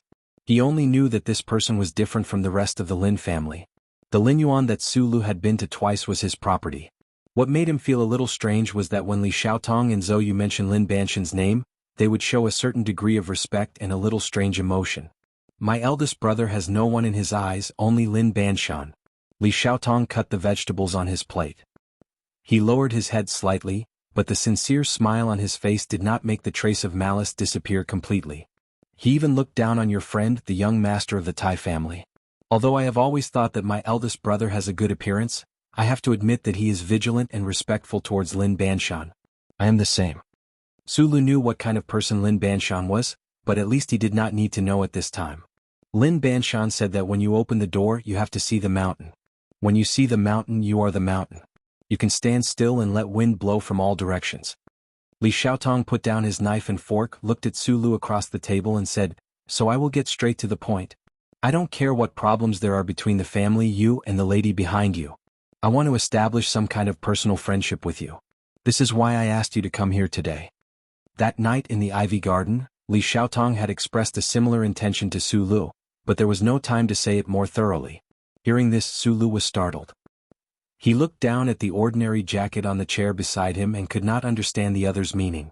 That night, Li Xiaotong had asked Sulu to introduce him to Tai Ziyuan at a suitable time, but Sulu believed that just this little bit of benefit was not enough for the other to formally meet him. "I think you should know that the data from the laboratory has already reached the Federal Academy of Science. Even if you want to ruin the plans of the young master of the Li family, I am of no use." Sulu replied, his eyes narrowing slightly. Until today he felt like he was on the terrace of Macho's back mountain. He was really not used to this kind of atmosphere. Since the other party was willing to get straight to the point, he had no reason to hesitate. If it was said that Great Secretary Shen was willing to work with Sulu because of his relationship with Tai Ziyuan, and because he knew very well that Sulu held in his hands mecha data that could affect the presidential election, then what about Li Xiaotong? Sulu did not think that a small character like himself had any right to win the other's personal friendship. This is indeed a very regrettable matter. That elder brother of mine was persuaded by that old fox, Senator Macklin, and burrowed headlong into the presidential election. He thinks that this is a very delicious cake, but in my opinion he is not doing his job properly. Li Xiaotong smiled, but the sinister look between his brows was still thick. But that night I told you that I don't care at all about the presidential election. No matter how the president of the Federation changes, the 7 major families are still the same 7 major families. This is something that history has long since proven. But I am still the type of person that your family doesn't like, said Sulu. As long as I like it. Li Xiaotong sipped the champagne in his glass and said slowly, "Our Li family has always been doing business. That elder brother of mine has been doing well these past few years, and the old men in the family all like him very much. They actually allowed him to cross the line, but they don't know that the deeper you cross the line the greater the risk. I don't want to do that. Doing business is for the sake of making money, why bother with those things?" Sulu felt that Li Xiaotong was about to get to the point. "I am not Li Xiaozhu. I am a businessman and I only do what a businessman should do." Li Xiaotong stared into his eyes and said, "I want to invest in you. I don't know what potential value I have that is worth the investment of the seventh young master of the Li family. You underestimate yourself. Li Xiaotong looked at him quietly and said, without data, you still have this person who can easily break through the defense of the Ivy Garden and the 3 layers of scanning of the Research Institute. I can't let such an unfathomable guy go so easily. Of course, I definitely won't invest in you as an assassin. Brother Zheng still stood calmly and silently behind Li Xiaotong. Just from this, Su Lu knew that Li Xiaotong was not an ordinary person. The powerful bodyguard that the family had sent to his side was unexpectedly not guarded against. This showed that this person's ability was extraordinary. Perhaps this is a gamble, but I'm willing to take it. Li Xiaotong continued, I think even Lady Tai is willing to meet him in person. If I bet on him, even if I lose, I won't lose too much. Su Lu was slightly startled. He didn't expect that what gave Li Xiaotong confidence was the meeting at the back mountain of Macho the day before. With an elder leading the way, if I don't know how to follow him to get a bowl of soup to eat, then I don't deserve to be a businessman. Of course there is a risk in investing, but it is precisely this kind of risk that brings benefits. You don't know that Lady Tai rarely sees people, but I am willing to bet on you not only because of this, but also because of what you have shown in this matter. Li Xiaotong suddenly laughed. The Federation is a place with rules. Whether it is the old men in my family, the lady of the Tai family, or even Commander Zhong in the West Woods, they all have to follow certain rules to do things, but you are different. Li Xiaotong narrowed his eyes and stared at his face with great seriousness. He said, there is something about you that doesn't stick to one pattern. Those unreasonable axes of yours actually made my elder brother and those hypocrites at the Academy of Science look so pathetic. In this world where rules must be followed, you don't follow the rules. This is why you are destined to either die an extremely miserable death in the future, or you will fight for a completely different future. The last person in this circle who didn't follow the rules like this was Lin Banshan. No matter how arrogant that little madman of the Li family is, there is still the old man who can firmly suppress him. Other than Lin Banshan and you, I can't see anyone else in this circle who can't find something above their heads that can suppress you. I also have to follow the rules, so even though I know that Park Ji-ho jumped into the arms of my big brother, I can't do anything about it.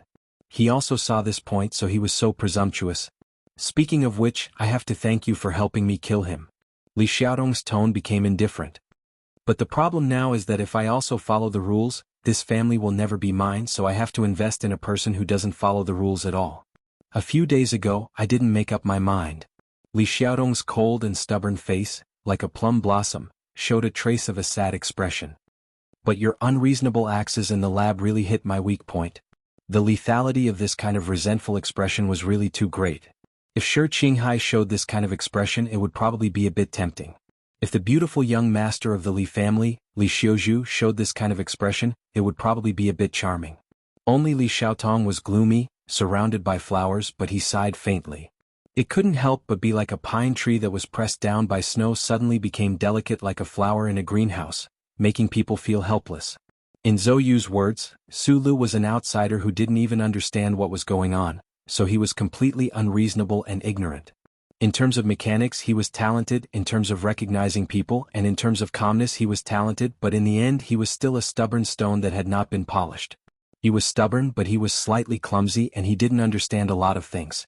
After staying silent at the table for a long time, Su Lu used the mind of an engineer to carefully arrange the things needed in his plan, and then he found that no matter whether what the young master of the Li family said was true or not, it seemed that he really didn't have anything that he couldn't lose in this federation.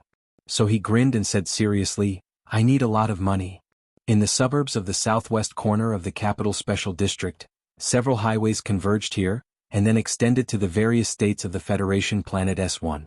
It was 9 o'clock at night and the highways were brightly lit, but there were not many cars driving. On the contrary, behind a mountain next to the highway, there was a road without street lights on both sides, but it was very lively and noisy. Countless famous brand sports cars gathered here, and the modified headlights emitted dazzling light, illuminating the usually quiet and almost abandoned road. A motorcade of 4 cars got off the highway out of the city and went around the hill. The scene of horns on both sides of the road became much quieter because of the arrival of the motorcade. Countless pairs of eyes looked over, and many people recognized the blue Silver Wraith. The Silver Wraith was the most expensive sports car in the Federation, but this Silver Wraith was not silver, and it was even more famous on the side of the hill road. Not everyone knew that this silver wraith belonged to the second heir of the Li family, but everyone knew that the owner of this car had a cold temperament, and was an extremely big shot that was not to be trifled with. Their attention was attracted by the silver wraith, and not many people noticed the unmarked, ordinary-looking black car in the convoy. The motorcade drove to the end of the mountain road, and then it slowly came to a stop on the extremely quiet high ground. Li Xiaotong and Su Le got out of their cars and looked at the lively scene on the road not far from their feet. Their bodyguard, Brother Zheng, stood behind them indifferently. It was not appropriate to describe Su Lu and Li Xiaotong at this time, as each of them had ulterior motives. Su Lu did not have the ability to scheme in front of these children of aristocratic families, and for a big shot like the seventh young master of the Li family to condescend to associate with Su Lu, he naturally had some ulterior motives, but the ulterior motive was still far away, not in the immediate interests. Since Li Xiaotong decided to establish a personal friendship with this young second lieutenant, they naturally needed to get along and see each other's temperament. A meal was far from enough, so he took Su Lu to the western suburbs of the capital, the paradise of the reckless racing gang. I know that your girlfriend has been dead for half a year. Li Xiaotong glanced at Su Lu next to him and said calmly, I have a lot of properties in the 13 great roads, and those high-class prostitutes have to give in to me. But you are not willing to accept, so I have to take you here to see. Su Lu was silent. He did not know if Li Xiaotong had any deep meaning when he mentioned Zhang Xiaoming's death. He had never forgotten the life and death separation hidden behind the political dark of the Federation. He had forcibly seized the data left by Professor Shen. At this time he stood with the seventh young master of the Li family. On one hand he wanted to fight for the honor that Professor Shen deserved, and on the other hand he wanted to make arrangements for his own plan. What was strange was that although the Li family's seventh young master was so rich that he could kill people, he didn't have too many displeasing behaviors. Su Le gradually understood the so-called aristocratic family's younger generation. The richer and more powerful they were, the more low-key they would be. However, what made him feel a little strange was that Li Xiaotong, who was gloomy and indifferent, was extremely careful with his tone of voice when talking to him. In this regard, Li Xiaotong was even better than Tai Ziyuan. He did not reveal a trace of a natural sense of superiority. This was something that should be hidden in the bones of the children of the aristocratic families, but Li Xiaotong was able to hide it so well. Su Lu thought silently. He was afraid that Li Xiuzhu, the true successor, would really have to be careful. Su Lu had been silent, but Li Xiaotong did not have any opinion. He pointed to the sports cars on the road and said with a smile, When I first met you at the entrance of Qingshan Park, I knew that you didn't like the way the rich people race cars. They don't care about human lives. But it's different here. This was originally the Shoujing Expressway. Later, a new road was built and the old road was abandoned. There have always been very few cars and pedestrians passing by here. Moreover, the guys who race cars are all professionals, so they are very safe. I'm not interested in racing. Su Le shook his head. Is that so? That day on the number 2 expressway, you chased me and Zhou Yu until we were in a bit of a mess. Li Xiaotong smiled and said, Of course you are now used to driving the Crown Prince's special car. Looking at these so-called brand-name sports cars, it's natural that you don't like them. Su Le shook his head again. He noticed that there was a temporary makeshift house on the side of the road. There was a faint blue light from a computer screen in the makeshift house. After thinking for a while, he guessed what was going on there. He said with a hint of surprise, Gambling is so professional? Don't underestimate the gambling here. 12 years ago, Lin Banshan started his business here. Li Xiaotong's expression calmed down. When he mentioned that person's name, he couldn't help but have a trace of fascination. He said slowly, Back then the Lin family was like our Li family now. Several of their children were very outstanding. In order to compete for the recognition of the previous generation, they were very busy. Lin Banshan was the youngest in their generation, but he was also the most promising one. He suddenly shook his head and exclaimed, As a result, on my 18th birthday, Lin Banshan sneered in front of all the guests and family elders in the courtyard and said, I'm too lazy to accept this kind of family business. After saying this, he ate a piece of cake, kowtowed to his parents 3 times, and left the Lin family without looking back. Hearing this story, Su Le couldn't help but narrow his eyes. Lin Banshan was proud but not stupid. It was just that at that time he was too rebellious in his bones. Seeing his brothers frowning every day, he felt disdain. He didn't want this family business, so he left in a carefree manner. He wanted to fight for his own country. After leaving the Lin family, Lin Banshan's first stop was here. At that time, the capital new expressway had just opened. He opened a casino here, gambling on racing. In less than half a year he made his first pot of gold. Then he used the money to buy the hostel-like restaurant in HTD Bureau, which is now Lin Yuan. Lin Yuan? Su Lu knew that Lin Yuan was Lin Banshan's business, but he didn't expect that many years ago Lin Banshan, who had vaguely become a legend, could actually buy that piece of land with the income from illegal racing. So, don't underestimate the income here. Li Xiaotong said calmly, we are all children of aristocratic families and we all know how rich the family business is. Lin Banshan said he didn't want it and left in a carefree and arrogant manner. I grew up with a golden spoon in my mouth, but I don't have his courage. I feel ashamed just thinking about it.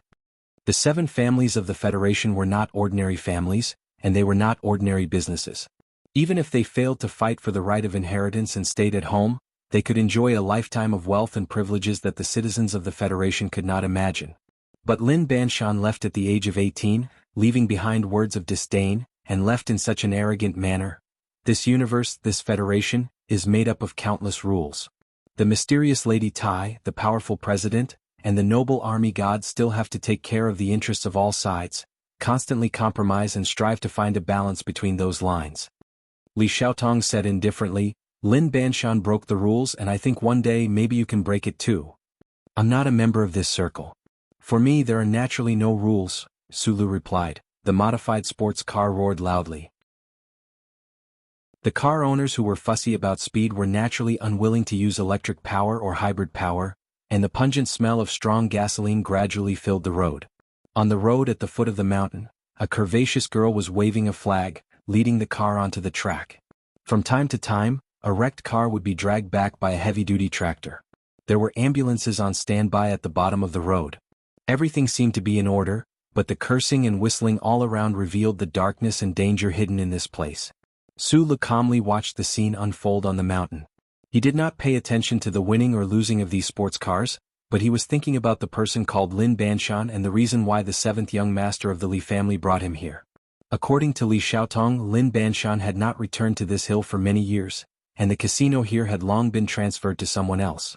But the rules set by this person 12 years ago were still there, and no one dared to make any changes and no one dared to violate these rules. He had not returned for many years, but his influence was still so strong. It had to be said that the traitor of the Lin family was a very bad person. Do you want to play a little bet? Li Xiaotong looked at the silent Su Lu, and felt more and more that his investment was very good.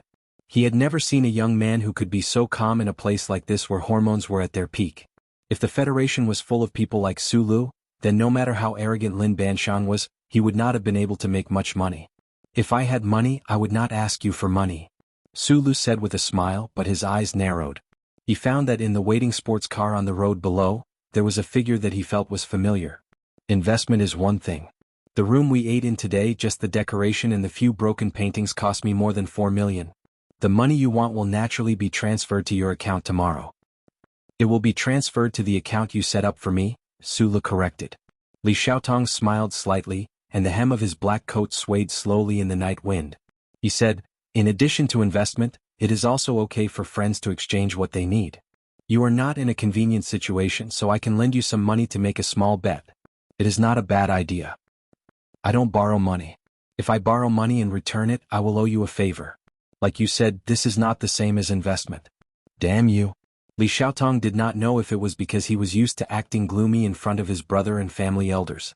Even if he was angry and laughing at this time, there was still a sense of gloominess. He laughed and scolded, can you take it as a gift? Why do I have to bet? Su Lu looked at him curiously. Li Xiaotong calmly replied, people who do business are very superstitious. I also pay attention to luck. If there is no accident, you are probably the riskiest and biggest investment I have made in my life. Tonight, I am here to try my luck and hope for a good start. If I lose the bet, you will continue to invest in me? Su Lu smiled and said, then what is the point of us betting on cars? What if I win? At this time, a group of people near the hill suddenly became noisy. It seemed that they had made a big bet and were very confident, so those young masters were shouting something loudly. Just as Li Xiaotong said, there were rules everywhere in the Federation. Both sides of the road were crowded with excited people, but there were not many people on the hill. Only people with status could come here. It is the son of the deputy chairman. He does not know who I am and we have not talked before.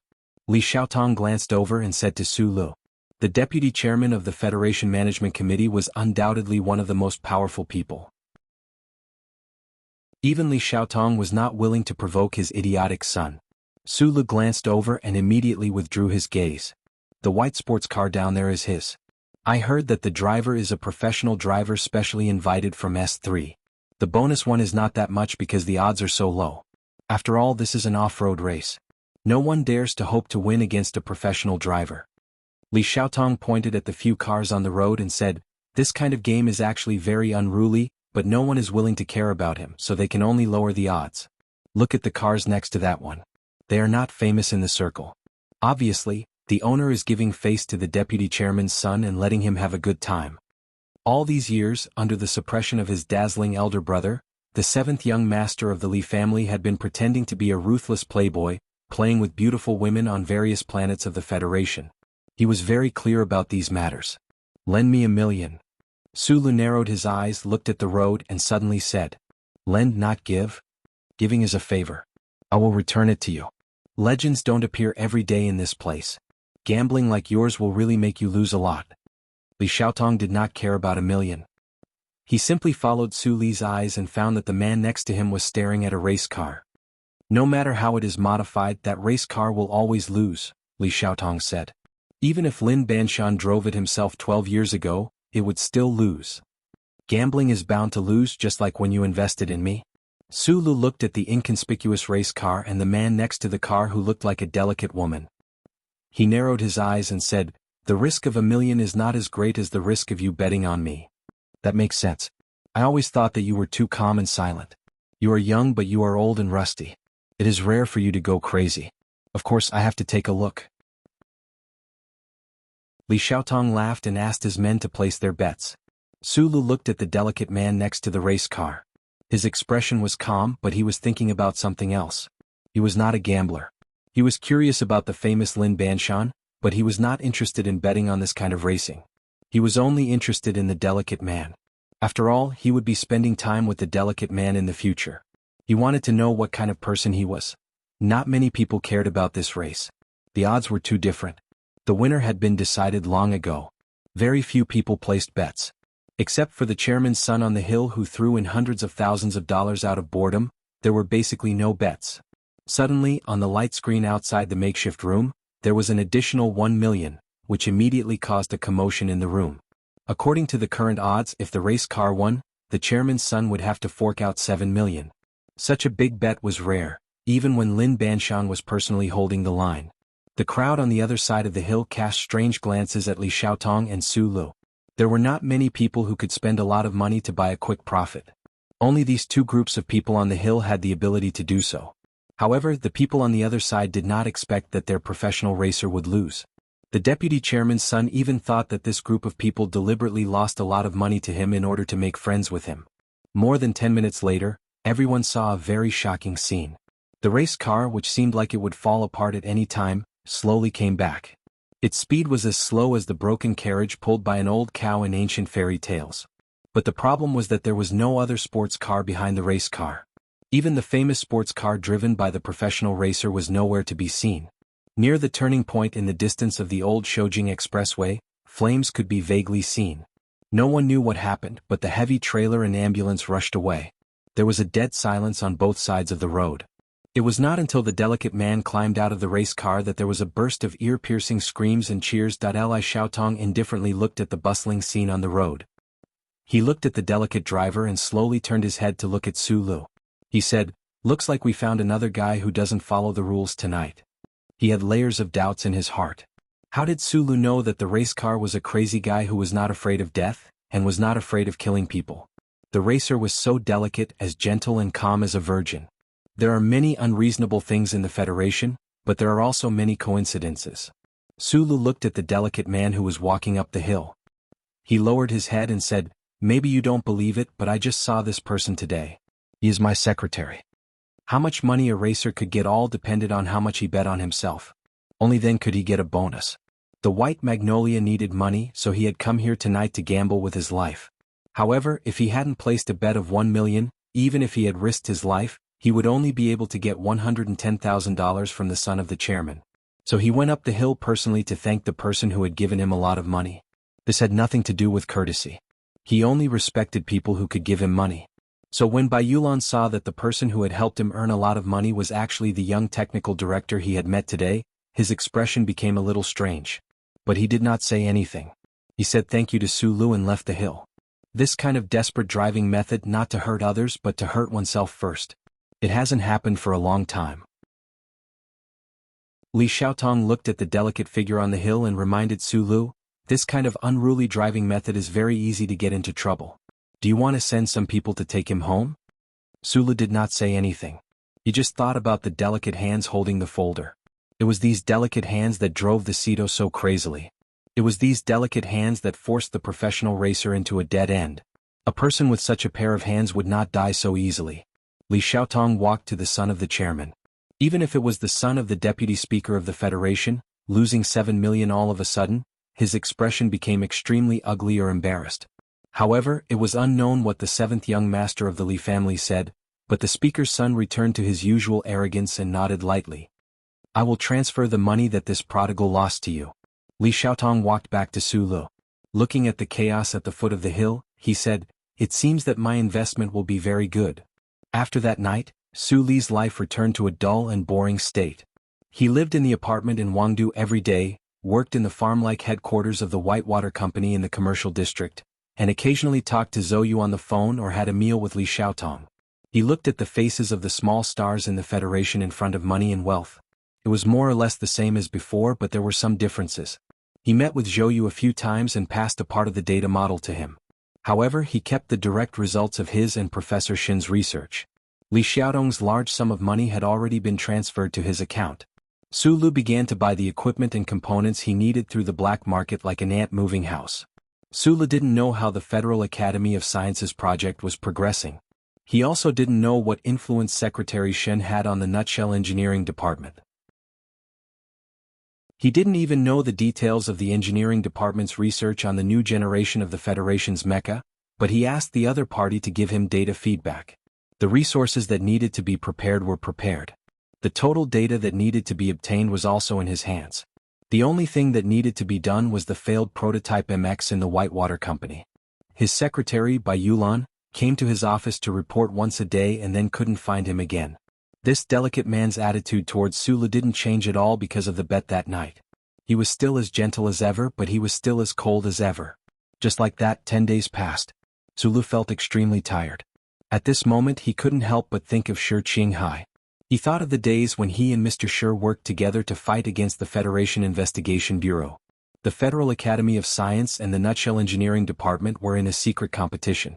However, even though he had the core data, he couldn't do anything about it. He didn't even completely trust the Tai family, let alone Li Xiaotong. Secretary Bai was also cold to him. He didn't have a single partner by his side. This kind of pressure was too great. Shi Qinghai smiled as he looked at the surveillance camera on the door. His hands were behind his back, holding the Taiping axe that he had picked up in the corridor earlier. Then he swung the axe down. He completely ignored the apartment's complete surveillance and alarm system and smashed the door open. The alarm didn't sound. Shi Qinghai kicked the person behind the door to the ground. After closing the door, he dragged the axe and walked towards the person on the ground. The temperature in the apartment was extremely low.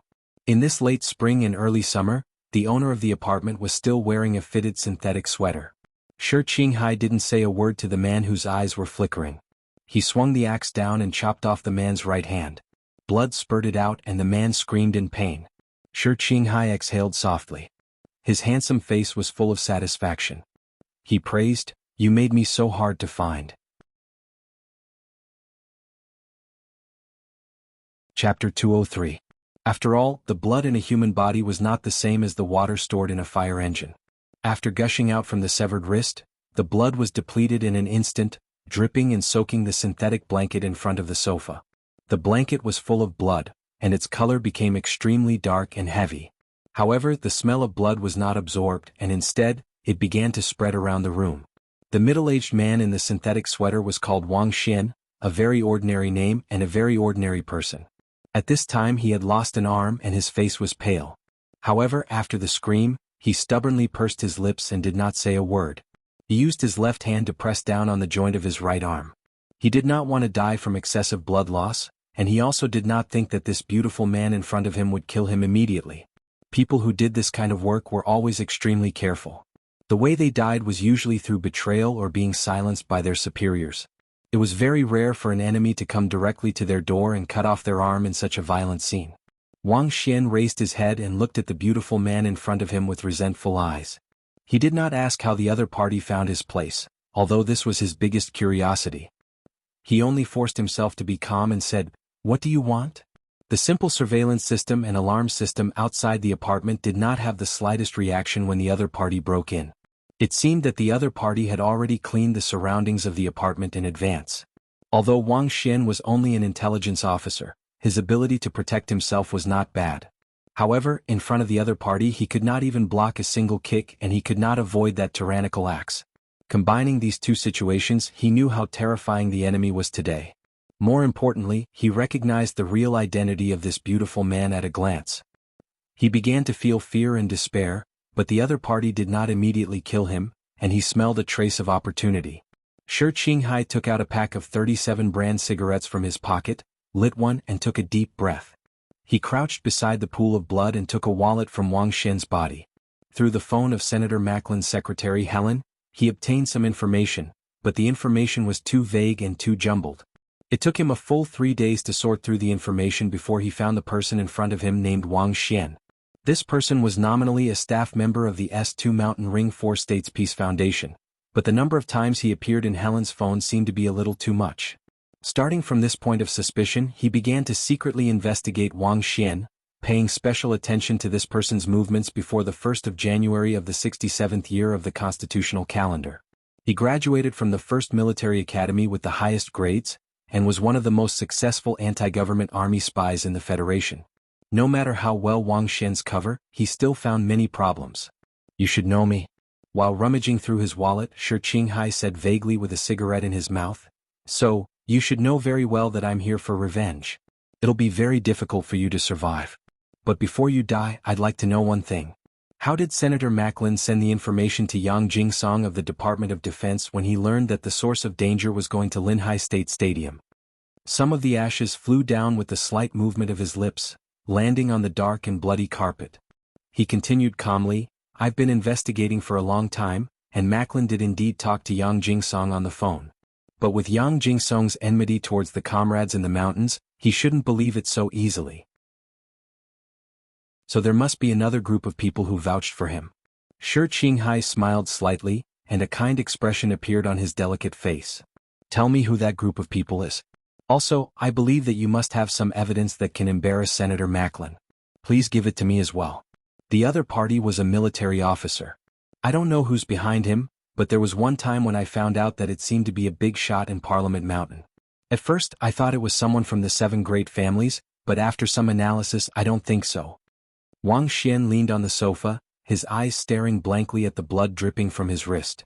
Without any hesitation, he confessed according to Shi Qinghai's request. He used to be a member of the organization, so he was very clear about the severity of the organization's punishment for traitors. Although this beautiful man in front of him seemed to have left the organization and become a wandering ghost, since he was able to become the organization's most successful spy in the capital ring of the Federation, the other party must have more tricks up his sleeve. He knew that he couldn't survive those tricks, and there was no loss for him and Senator Macklin to betray their partner. Did the military officer have any special characteristics? A standard professional soldier in the Federation. He used a military encrypted phone. I tried to eavesdrop on him a few times but I failed. I couldn't follow him either. Wang Xian panted. "What I want are the real characteristics." He was wearing a wig. His real hair should be maroon red. Maroon red hair was indeed rare in the Federation, but there were at least a few million people in the population of tens of billions. After a moment of silence, Shi Qinghai said, "Looks like you're quite meticulous. That's all for this clue. Next up is the second one. I need something that can make Senator Macklin uncomfortable." This was the 3rd time Shi Qinghai had mentioned the word comrade. A strange expression appeared on Wang Xian's pale face.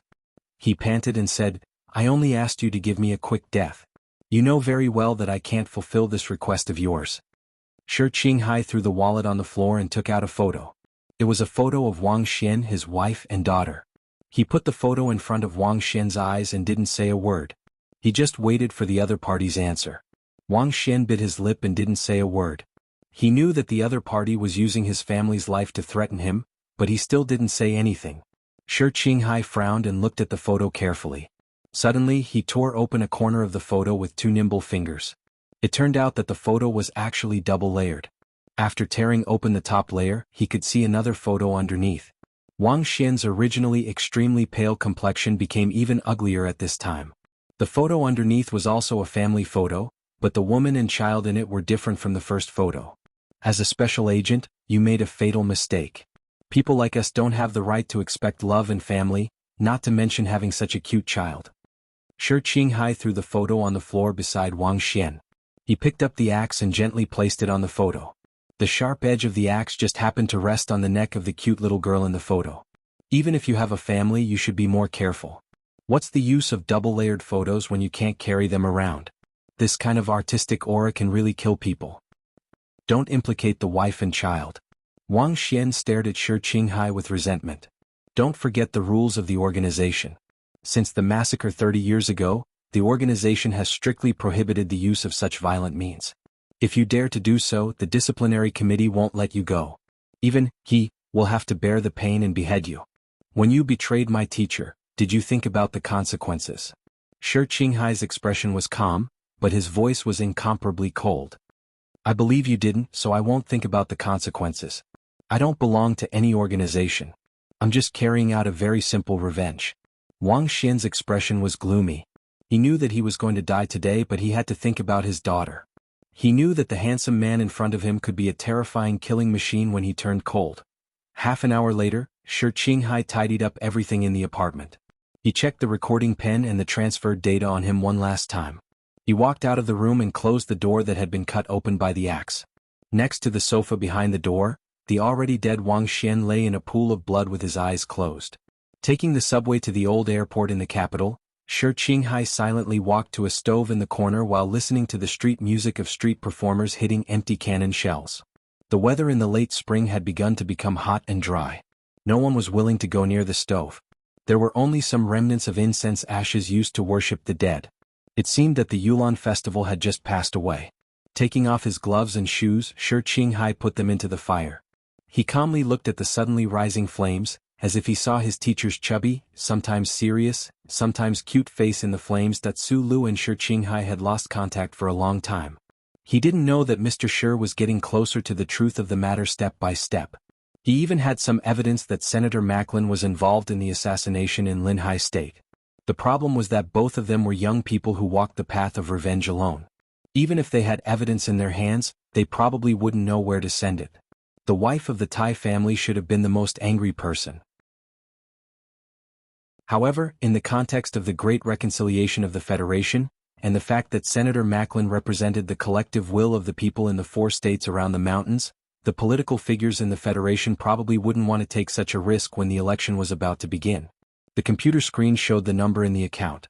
Seeing so much money under his control for the first time, even someone as calm as Su Lu couldn't help but feel a little lost for a moment. Until today, he still didn't fully understand why the 7th young master of the Li family was willing to invest in him. An eclectic axe. This statement was too idealistic and too artistic. It shouldn't be the temperament of a calm businessman. Secretary Bai Yulan walked in and took the weapons maintenance fund application documents that required Su Li's signature. He walked out of the room. These days, this delicate man still kept a distance from Su Lu. Half a minute later, Bai Yulan suddenly returned to the office. He looked at Su Lu for a long time and said, "There are some problems in the armory. Do you want to go take a look after work?" Chapter 204. Su Lu was silent, but that didn't mean he was dull. Su Lu was always smiling, but that didn't mean he was heartless. The environment he grew up in and his education background made it impossible for him to fully understand some methods of using people. Even if he understood, it might be difficult for him to do it with his temperament. So, since escaping from the Eastwood region, he had not had a single partner or helper except for a few friends who shared the same bad habits but ended up with bad endings because of this stubborn stench. Of course, it was a bit harsh to ask an orphan who had just turned 20 years old to suddenly become a powerful child of power. However, as an orphan who had been living in Bell Tower Street for several years, Sulu was able to safely pass his adolescence. Apart from Uncle Feng Yu's care, Suli's ability to observe people's expressions wasn't bad. In the words of that uncle, this kid seemed to have a natural ability to discern people's hearts. Sulu was able to figure out what the people around him wanted in a very short time. For example, Li Wei wanted respect, so he wanted power and fists. For example, Zhang Xiaoming wanted to follow in the footsteps of that old bastard, St. George. She wanted to take advantage of her youth and childishness to do the right thing, then turn into a sky full of fireworks, regardless of other people's tears. For example, Shi Qinghai wanted peace, but because of that director's leap, it became a bubble. Secretary Bai Yulan needed money. Although he didn't know where his urgent desire for money came from that night's car race on the old road of Shoujing Expressway, it could be seen that this delicate man was willing to give up his life for money. His behavior after the event also proved that this person respected money very much. The organizational structure of the Whitewater Company was somewhat similar to the military structure, but there were also some very different aspects. The most different aspect was reflected in the power of the technical director. The company's combat personnel undertook the task of testing new weapons for the federal military, guarding engineering spaceships on peripheral planets, or carrying out some dark missions for the Federation government. The performance of the new weapons in these battles indirectly determined the time series when the new weapons officially entered the Federal Army's standard equipment. The technical supervisor assigned to the combat team also had more power because of this background. After all, the experimental data of the new weapon and the tracking monitoring needed to be controlled by these technical supervisors. The technicians who were sent to the Whitewater Company from the Research Institute or the Engineering Department were undoubtedly sent away, but they had extremely high authority in their respective teams, just like Sulu. Team 7, which Sulu belonged to, was a little different from the other combat teams. This was because they were now part of the Security Consultant Department. This department was the most peripheral and least valued department in Whitewater Security Company. It was specifically responsible for the comprehensive planning of the personal safety of some of the influential figures in the Federation. In short, it was bodyguards. The first time he met Secretary Bai, Sulu knew that the other party was not an ordinary person. The race that night had strengthened his confidence. Therefore he did not understand why Team 7, which had a person like Bai Yulan, was not valued by the company. She was assigned to the Security Consulting Department and did not receive any business for half a year. Most importantly, Team 7 did not have a combat team leader. The highest ranking officer was Sulu, the technical director. This kind of personnel structure was strange. The dark armory was full of the smell of engine oil. The gradually setting sun could not shine into this forgotten corner. A week after entering the headquarters of the Whitewater Company, Sulu found out that the underground of the headquarters, which looked like a farm, was actually a very large comprehensive base. The armory and the training ground were all underground. I used to be the leader of Team 7, but I committed a crime and was dismissed. However, the higher-ups also know that the guys in this team are not very obedient. It is useless to send a new leader. Bai Yulan was leaning against a scrapped self-propelled vehicle.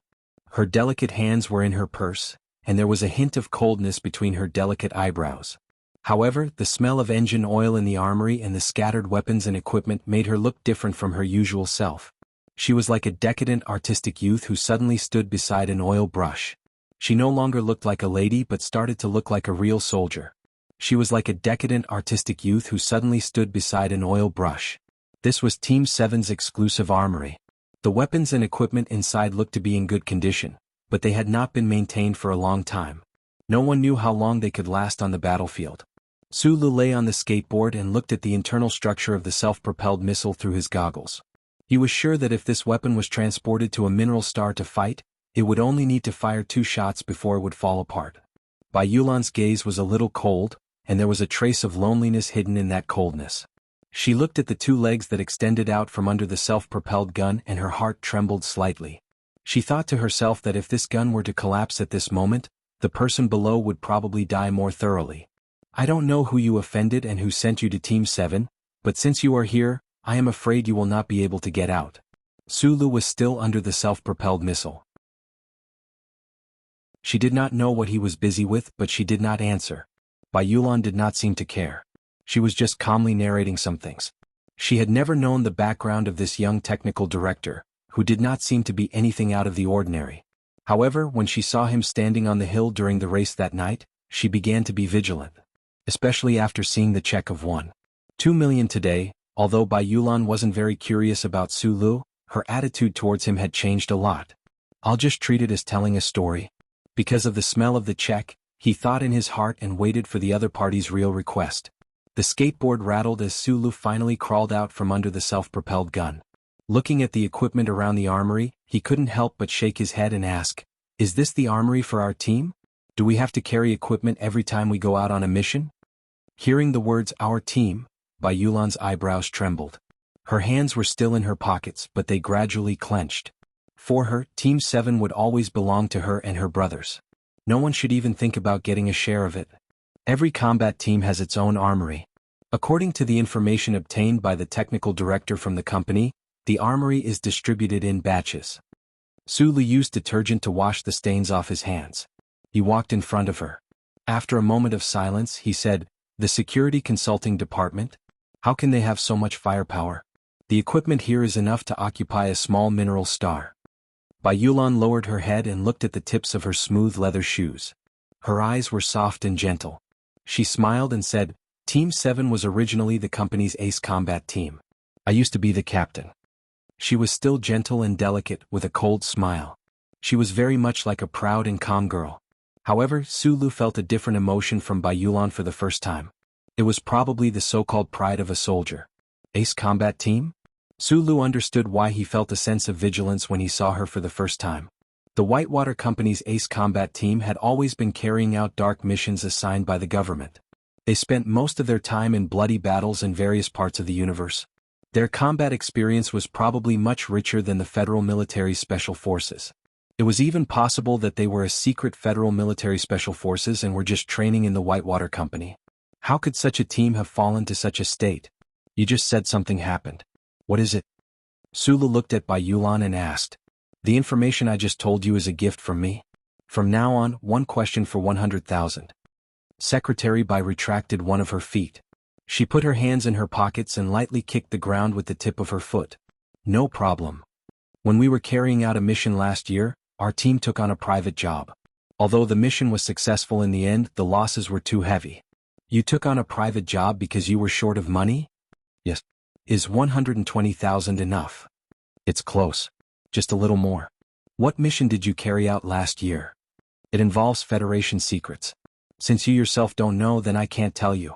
500,000 for this question. "I love money and need money, but I love the Federation's laws and this little life of mine even more, Sir Supervisor." "Was it to test the Federation's new generation MX mecha?" Bai Yulan slowly raised his head. The foot that had been lightly kicking the ground also stepped forward. He stood coldly and looked at Su Lu. After a long time he said, "Yes. I'm done with my questions." Su Lu didn't ask this delicate man why he was so desperate for money. He only smiled at him and continued to say, "I've become very rich for some reason now. If you need anything you can ask me. I can take on private jobs, but I don't do things that are illegal," said Bai Yulan lightly, his tone incomparably calm and harmless. At this time, Su Lu already understood Secretary Shin's arrangement. Back when Macho had been negotiating at the back of the mountain terrace, he had suggested that he wanted to observe the development of the new mecha from the closest distance. However, he couldn't show his face in the engineering department, so the other side had actually chosen such an unexpected method to send him to the side of the few people in the Federation who had personally operated the new generation MX mecha. "Of course it's not illegal," said Su Lu. "It's something personal. Personal matters are often troublesome matters." Bai Yulan lowered his eyes and looked at Su Li's hand that was covered in the color of detergent. He said slowly, "I can sell my life for money, but I also want to sell it clearly." That delicate pair of hands pulled out of his pocket, a military knife in his right hand. Bai Yulan said in a low voice, "But if you want our team, then this isn't a matter of money. I can't let a young spoiled brat like you drag all 30 of us into a pit." Su Lu looked at the delicate military knife in his delicate hand and said, slightly taken aback, "What do you want to do?" Actually, if this sentence had been said by the delicate Bai Yulan, perhaps the scene would have been better. But Bai Yulan only smiled and walked over to him, saying, "If you want to buy Team 7, then at least let me see your true strength. If you're not strong enough, how can you have the right to make such a request?" Su Lu was speechless. He still couldn't completely understand the logic of certain people, such as the logic of these Federation soldiers. He looked at the delicate man walking over with the delicate military knife, and could only clench his fists.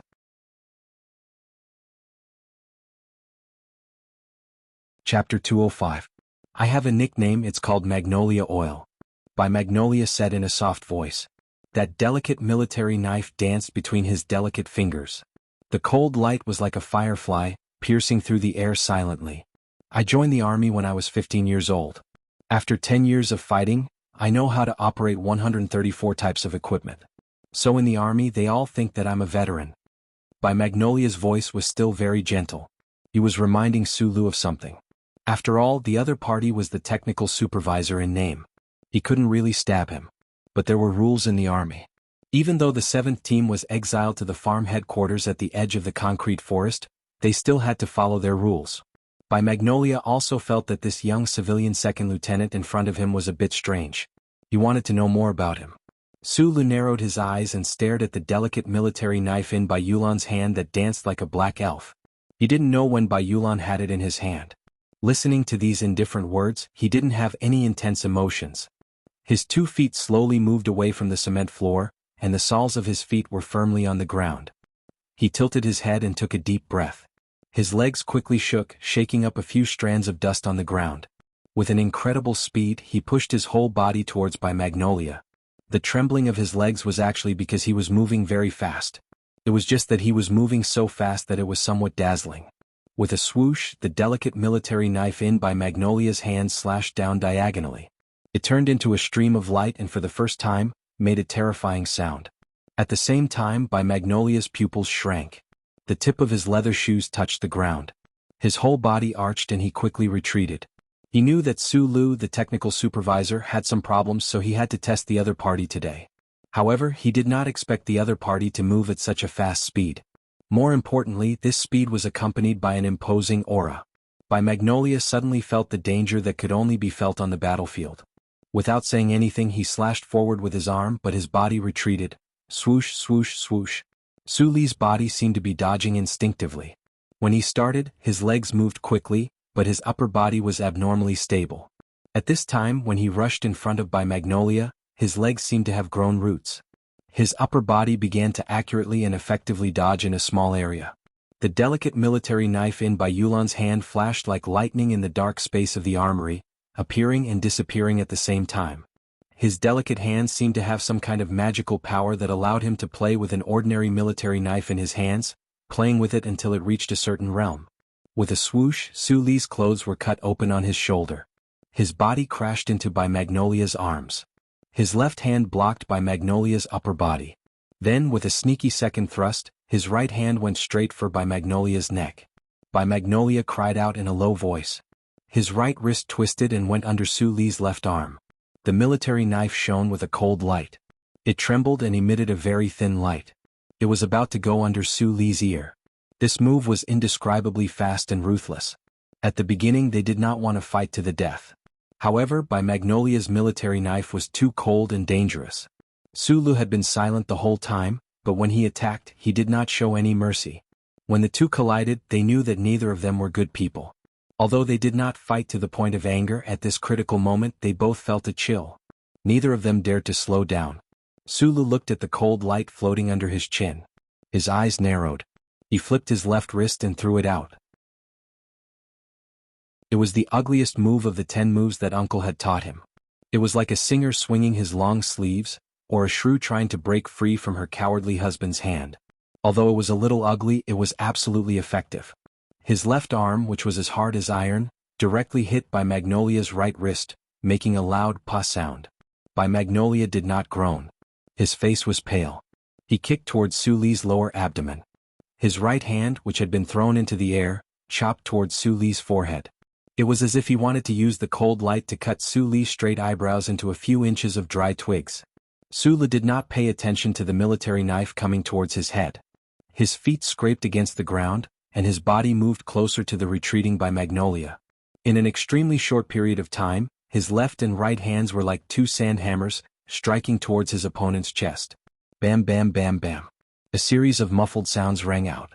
Bai Magnolia's left hand was unable to block the 2 lightning-fast fists. With a muffled groan, the cold light flashed again. He lowered his head, pursed his lips, and a murderous look flashed across his delicate face. With a swish, the cold light on his right hand drew the word, 1, in front of him. At the end of the stroke of the last word, the sharp tip of the military knife silently arrived an inch away from Su Li's carotid artery. It was as if a waterfall of blood could come out at any time. Magnolia's nickname in the military was Magnolia Oil. It wasn't just because he was young, but he was already a seasoned veteran. It was also because his former colleagues in the Federation's military were all very clear about the coldness of this delicate man who killed without batting an eyelid, and how slippery the delicate military knife in his hand was. Often, during close combat, the opponent would only notice the eye-catching cold glint in his eyes, but would die under the silent sneak attack of the delicate military knife. When the military knife cut open the carotid artery, the opponent's blood would spray onto his face. It could also spray onto the ceiling like a reverse waterfall. Magnolia had killed countless people over the years. He didn't know how many enemies he had seen die just like that in front of him. He was a little numb to this kind of waterfall of blood. However, today he didn't want to kill Su Lu, but because of this inexplicable sense of danger, he used his killer move. His right index finger trembled slightly. He was ready to place the military knife on the opponent's weak neck and make the opponent admit defeat. However, at this moment, Su Li's shoulders suddenly rose. His right arm came from the outside and smashed horizontally. A heavy muffled sound echoed in the dark armory. Magnolia lowered his head. His delicate brows were furrowed. He stood calmly. The military knife in his right hand was slightly stained with blood. His right leg was trembling non-stop. Su Lu stood in front of him. There were 7 or 8 slender cuts on his clothes. Only the cut on his shoulder was slowly oozing blood. Magnolia raised his head and said softly, "What did you eat when you were growing up?" Su Lu was stunned. He said, "Beef?" Magnolia smiled self-deprecatingly. His fingers twirled a flower and he put the military knife back into the hidden sheath at his waist. He turned around and walked out of the armory. Su Li's last attack had been too powerful. His left arm, which was blocking the side of his face, felt like it was about to break. His right leg, which was supporting him and not falling down, began to tremble. Sweat seeped out of Su Li's hair and dripped onto the wound on his shoulder. Su Li looked down and couldn't help but shake his head. Magnolia's attack was indeed cunning and ruthless. If his reaction had been just a bit slower, that military knife would have slit his throat. He just felt a little confused. He fought for no reason and got injured, but he didn't really beat the other party into submission. Could this be the way the Federation soldiers did things? Su Lu thought to himself. Luckily, he was just a civilian soldier. At the end of the corridor in the Army General Hospital, the glass window was opened. The late spring scent of the garden downstairs seeped in. Su Lu lit a cigarette and smoked in silence. Yulan was leaning against the wall of the corridor with his hands folded in his sleeves, silently looking at the scenery outside the window. His facial features were delicate and his expression was serene. Unfortunately, the bruise on his left cheek and his trembling thigh ruined this picture. Su Lu handed him a cigarette. Magnolia didn't shake his head or accept it. Su Lu squatted down and continued to smoke his cigarette. Thinking of the people he saw in the intensive care unit, his mood became heavy. Magnolia's family was in the intensive care unit. Magnolia was born on planet S2. His parents both worked in the Federation's heavy manufacturing factory. Because of a leak accident, they were poisoned and laid in the hospital. Before we came, I told you that this is a very tacky story. Magnolia looked coldly at the treetops swaying in the spring breeze outside the window. The Federation's government provides medical compensation. It's enough for my parents to lie in the hospital bed until they die of natural exhaustion. But I want them to stay in the best ward. I also hired 6 special nurses, so there's a lot of spending. Su Lu squatted in front of him and used his hand to wipe away the fine bloodstains on his shoulder. The company's salary and benefits have always been good. Plus, you still have a military salary to take. There's really no need for you to take on any private jobs. In the middle of an important mission for the Experimental Federation's new generation of MX-type mecha, the combat supervisor of Team 7 beside him actually dared to take on private jobs. He didn't know whether to say that this delicate man valued money more than his life, or that he was too filial. This has nothing to do with filial piety. Magnolia said coldly, I just like money. I also want to live the best life. I want to wear branded clothes, drive branded sports cars and sleep with the best women. All of this needs money. Su Lu was silent. He really didn't know what kind of person Magnolia was. At this time a nurse walked over. Seeing Sulu smoking, she loudly reprimanded him. Sulu stood up unabashedly and apologized profusely. He extinguished the cigarette with the tip of his foot. Unable to find the dustbin, he could only pinch the cigarette between his fingers. Magnolia looked quietly at his fingertips. Looking at the extinguished cigarette, he suddenly said, "What exactly do you want me to do?" Sulu took out a bank card from his pocket. It was the one Li Xiaotong had prepared for him. Handing it over, he said, "There's 20 million in the card." Magnolia was silent for a long time. He was probably shocked by this number. He could be considered a high-income person in the Federation. Adding in the private jobs he had taken on over the years and the 1.2 million check Sulu had given him in the afternoon, he had about 5 million in savings. However, his attitude towards money had always been extremely respectful. The more, the better. He took the light yet heavy bank card and said calmly, "Deal." Magnolia didn't ask Sulu what he wanted him to do. For a moment, Sulu didn't understand what deal meant. Only after a long while did he come to his senses. His eyes gradually narrowed. He understood that this oddly delicate man was saying that he would sell his life to him. Chapter 206. Sulu used to be very poor. In the first 2 years after he became an orphan, he only ate with Xiao Chang's mother for 2 years. Because of some unknown reason, perhaps because of his innate self-esteem or inferiority complex, he moved out and applied for government aid. He officially joined Li Wei's group of orphans to shop on the streets. He learned a lot from Uncle Fengyu, but that stingy boss did not have the habit of giving him a salary. He only left behind a bank card after his death. It was from that bank card that Sulu could be considered to have stepped into the stage of a rich person. His poor childhood did not distort his concept of money. Instead, he increasingly felt that money was just a tool. It was not a goal to strive for. This was not like a lotus flower growing in the mud, but a rock in Donglin, no matter how long it soaked in the latrine, would still be hard. The stench attached to it would disappear after being washed away by clean water. Because of this concept, the bank card that Uncle Feng left him contained enough money for a normal person to live a normal life. In just a short year, he spent almost all of it. He secretly transferred 1 million to Li Wei, who was far away in Donglin, through the black market. He bought a set of antique simulation equipment from the Shell Motor Company, bought some components, bought flowers, porridge and biscuits for Zhang Xiaoming, and bought pancakes, porridge and women for Tai Ziyuan. How much was left? After leaving Yue University, he started to receive a salary from the Shell Motor Company. He received the riskiest investment in his life from the Li family's 7th young master. Suddenly, Sulu became a young multimillionaire. Then he gave away this multimillionaire. Although he did not value money, it did not mean that he did not understand the magic of money in the Federation. That was why he gave the bank card to Bai Yulan. But after that, he realized that he still did not understand Bai Yulan. Could it be that money could really buy a person's life? Ever since the battle at the armory, Magnolia had returned to her usual self. She spoke very little, but she had begun to truly fulfill her duties as a secretary. In fact, she was even better than a full-time secretary.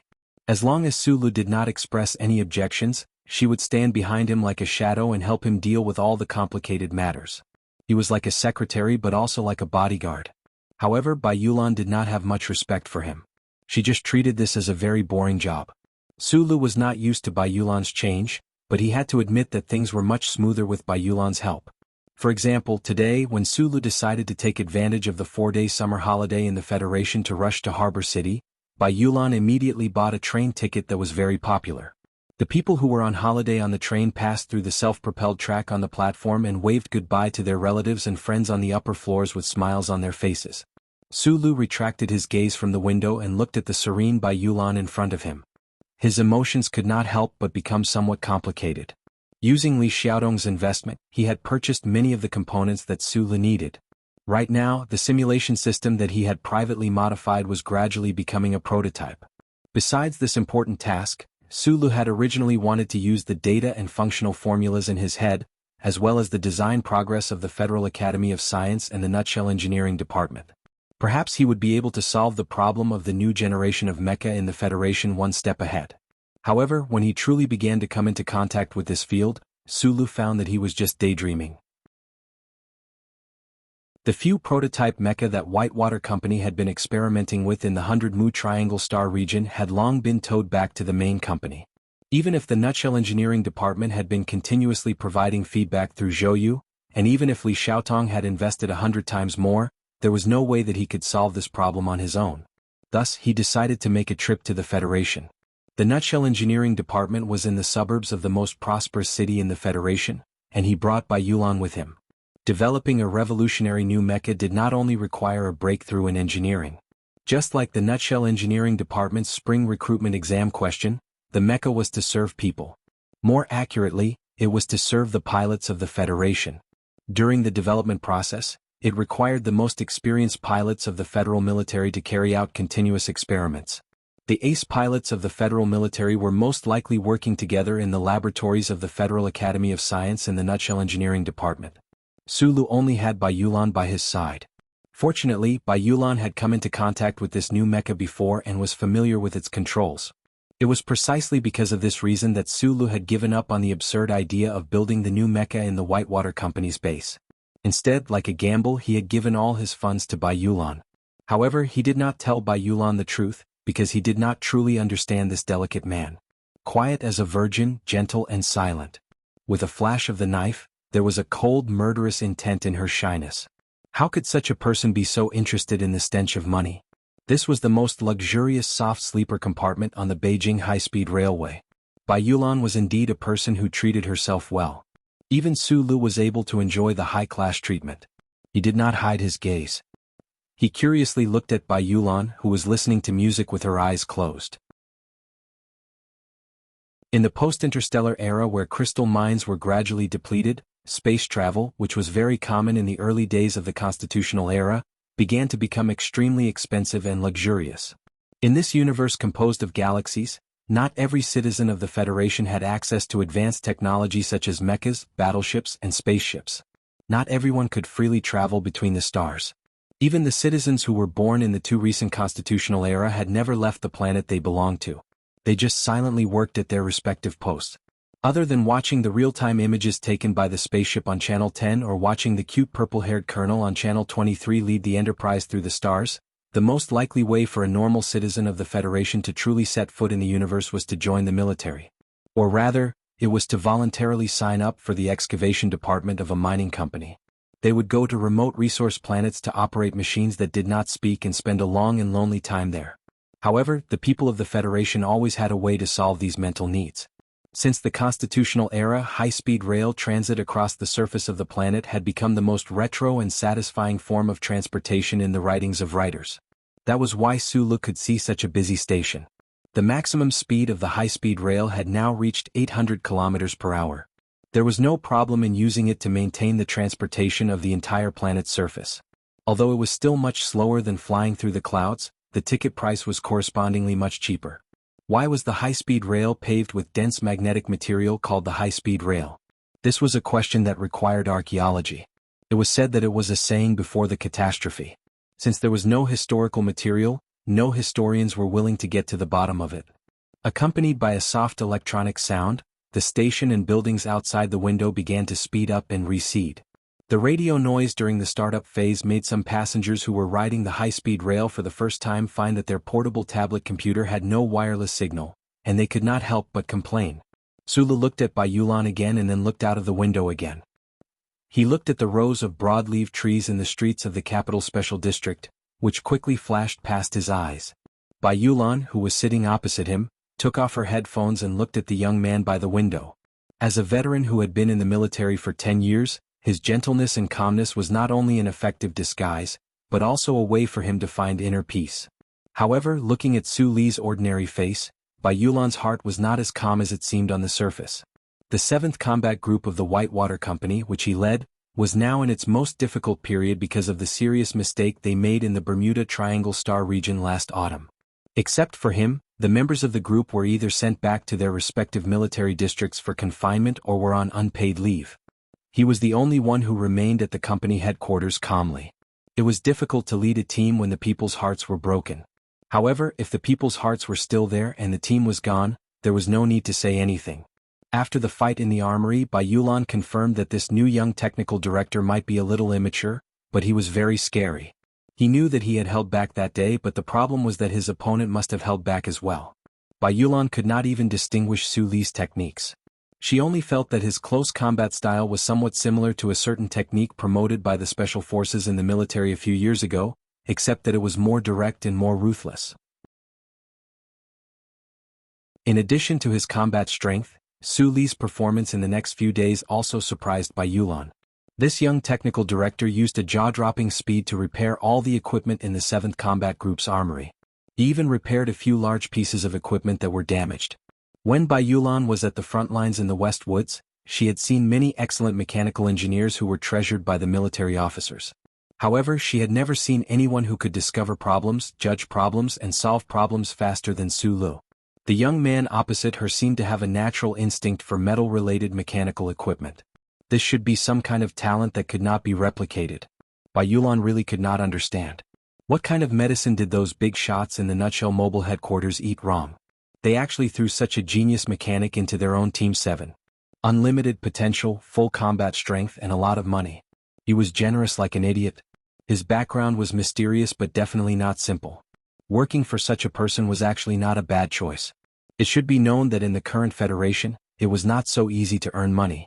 As Bai Yulan thought about this, she stood up and made a cup of tea for Su Lu. She was an excellent person who did what she was paid. Since she had received 20 million, she did not mind making Su Li's bed and folding his blanket. The high-quality green tea floated gently in the glass and then slowly sank like a spring fog, dyeing the clear water around it. Su Lu turned around and looked at the green tea in the cup. He was slightly stunned. He wondered if Bai Yulan wanted to steal the orderly's job as well. "I'll go to the dining car and bring dinner over," Bai Yulan said softly and then walked out of the room. Su Lu had never been served like this in his life, so it was inevitable that he was not used to it. Bai Yulan walked out of the room and brushed past two youthful girls. Her delicate eyebrows furrowed.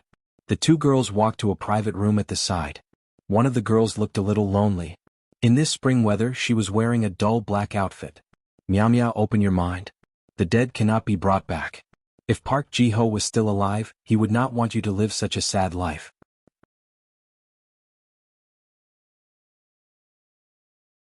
Chapter 207. Meow Meow, surname Meow. When her close friends or family members call her by her name, they would only think of the two words meow in their hearts. She was 20 years old this year.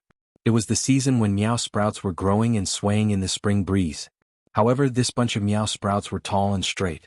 It was always pleasing and not eye-catching. She was now a student in Linhai University, and her other identity was Park Ji-ho's fiancé. The golden-haired Park Ji-ho, although his life was not smooth sailing, he met his nemesis, Su Lu, and stopped abruptly before he had the time to develop his grand plans. But in terms of luck, he was pretty lucky. Park Ji-ho and Meow Meow were family friends. Back then they worked together in S3 and moved back to S1. According to the old rules, the two families arranged a marriage. Although it was not a terrifying family like the 7 major families, after all, it was still a foundation. Park Ji-ho didn't expect to be free to love. Moreover, Meow Meow was a docile and pleasant girl. Most of his thoughts were on his future, so the two got along well. After the tragedy on Hushan Road, Meow Meow, as Park Ji-ho's fiancé, naturally went to the capital special district. The funeral had just been arranged a few days ago, but the grief in the girl's heart couldn't be erased in such a short time. The elders of the two families were a little worried, so they simply asked for leave from school. Including the summer vacation, a total of 3 months, they let her go back to her hometown in S3 to relax.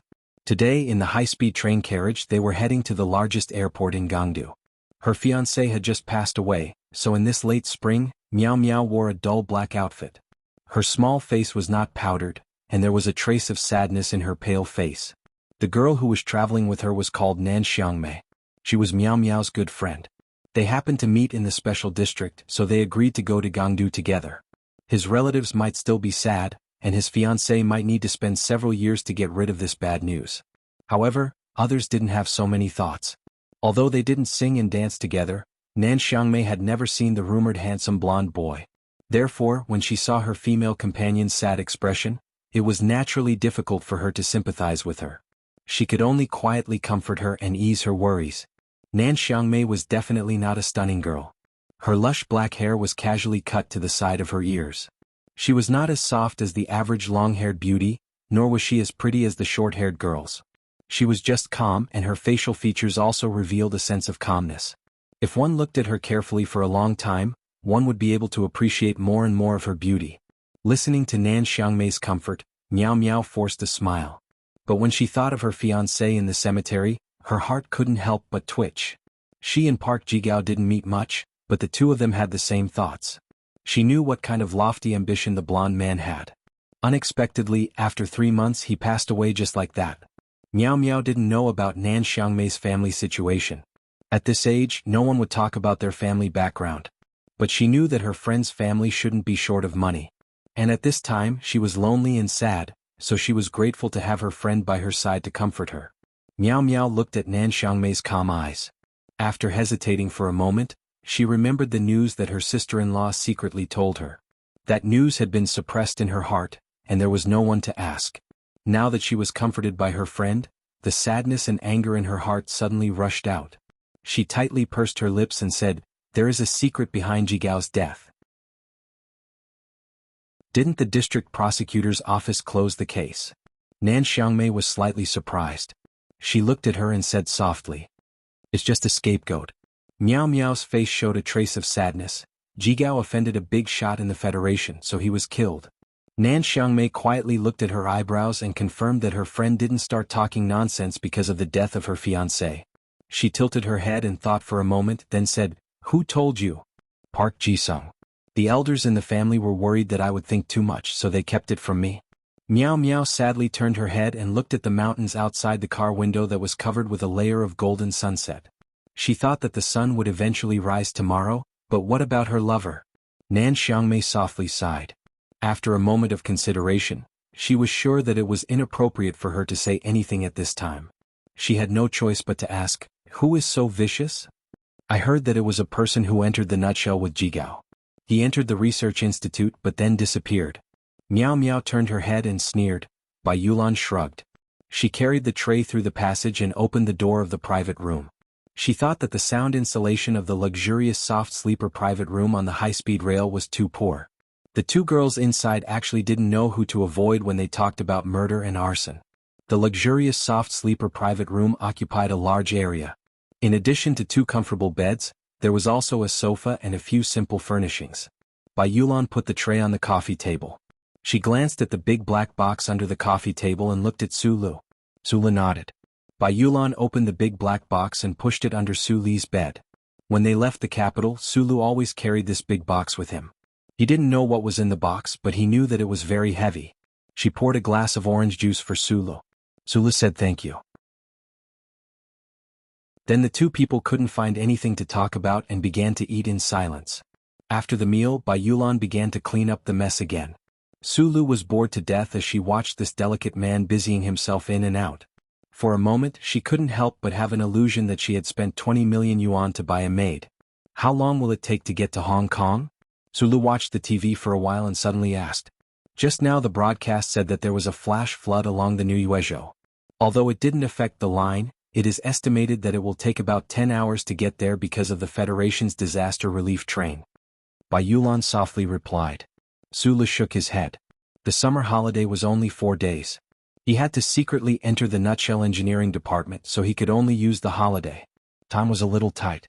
If he didn't worry that the big black leather suitcase wouldn't pass the Federation's airport security check, he would never take the high-speed train. According to Bai Yulan, the luxury soft sleeper ticket was actually much more expensive than the plane ticket. Go one carriage in the A direction, there is a special bar. Bai Yulan said.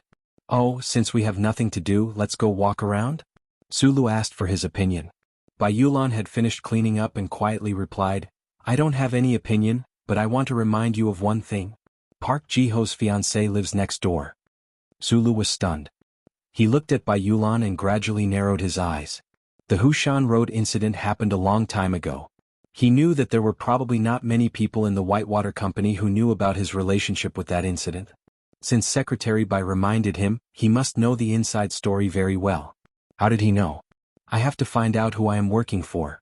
Bai Yulan lowered his eyes and said softly, Don't worry, as long as you don't violate the Federation's laws, I don't care if you are the son-in-law of the Deputy Minister of National Defense. I only care about money. Since he knew that Park Ji-ho's fiancé was on the train and lived next door, Su Lu certainly wouldn't go to the bar to kill time. Although he did have a hobby of drinking now, if he really met a widow who was drowning her sorrows in alcohol, he really didn't know what would happen. After all, that widow's fiancé was killed by him. Sulu didn't have any psychological burden when he killed Park Ji-ho. Even the Hushan Road incident was just a matter of seconds. However, he didn't want to meet the relatives of the deceased. When he was spat on by Park Ji-ho's younger sister in the district prosecutor's office, although it didn't dry up, he didn't feel angry. He just silently wiped it away. Park Ji-ho's fiancé probably didn't know him, let alone know that he killed Park Ji-ho. However, Sulu didn't take the risk. It wasn't until late at night that he walked out of the compartment and walked to the lounge at the end of the train. He sat on the sofa in the corner and looked at the whistling night outside the window. The curved and decelerating glass windows made the scenery outside clear but not dazzling. The air noise caused by the high-speed train was also reduced to a minimum. He lit a cigarette and thought about the girl who was not far from him. He thought about Park Ji-ho's stunned and desperate expression under the knife at Hushan Road. He frowned slightly. In the dim light, a girl walked over and sat on the sofa not far from Sulu. Smoking was allowed in the lounge. 3 single sofas were placed in a triangle. The designer probably meant that there were only 3 luxurious sofa compartments on the train. Sulu, who was sitting in the corner, saw the girl coming and thought about what he had been thinking. The cigarette in his hand trembled, and the ashes fell on his knees. He looked a little embarrassed. He hurriedly tried to put out the cigarette. "No, my family often smokes. I'm used to the smell." Nan Xiangmei looked at the young man in the corner with a smile. She didn't secretly guess the identity of the other party. Although it was strange that the other party was staying in a luxurious compartment at such a young age, it was just that she misunderstood Su Li's action of putting out the cigarette. She somewhat approved of this person's attentiveness and didn't want to be nosy. She was not used to riding in such a luxurious compartment. Although her family definitely didn't care about the cost, she only came here to accompany her friend. The sleeping compartment at night didn't shake much, but she was still more used to riding the old-fashioned train alone in her early years. That kind of shaking felt real. The lounge was very dim at night. After Sulu heard the girl's words, he silently took back his hand that was putting out the cigarette. Looking at the calm smile on the girl's face, Sulu knew that the other party should not be the widow that he didn't want to see. His mood was slightly relieved. People who met by chance on the journey might strike up a conversation or remain silent.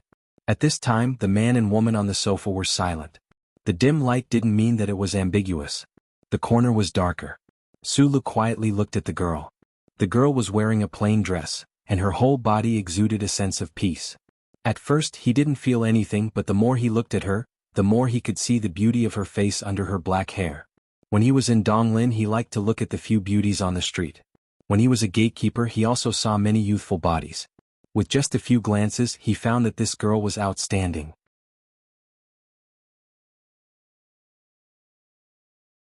Chapter 208. The girl not far in front of him had a beautiful face. Her black hair gently covered her ears. There was a trace of calmness that could not be disturbed. It was pleasing to the eye, but it was only pleasing to the eye. Sulu may not have reached the age where he could truly appreciate the beauty of the opposite sex, but he could feel that the other party was outstanding. However, this kind of excellence had nothing to do with him. His current state of mind had really been beyond the word lust for a long time. Previously, when he was nestled in the corner of the sofa, thinking about the widow on the other side of the wall, the reason why he silently smoked was because he remembered the state of mind when he learned of Zhang Xiaoming's death. Vaguely, he could roughly understand the pain of Park Ji-ho's fiancée at this time. Under certain circumstances, the joys and sorrows of human beings should be interconnected. Young people's first love encountered the most unbearable encounter in the world. Sulu was young, but as Li Xiaotong once said, there was a trace of loneliness in the old house. Love gradually drifted away from him. After several trips with Li Xiaotong and seeing the flattering attitude of the young stars, he did not even have the mood to play along. To get rid of this state of mind, he needed time or another girl who could enter his heart. The light was dim and the sound outside the window was light. The beautiful girl sat quietly beside him. Unfortunately, it was not that time, so Sulu just kept silent. After an unknown period of time, the train suddenly slowed down.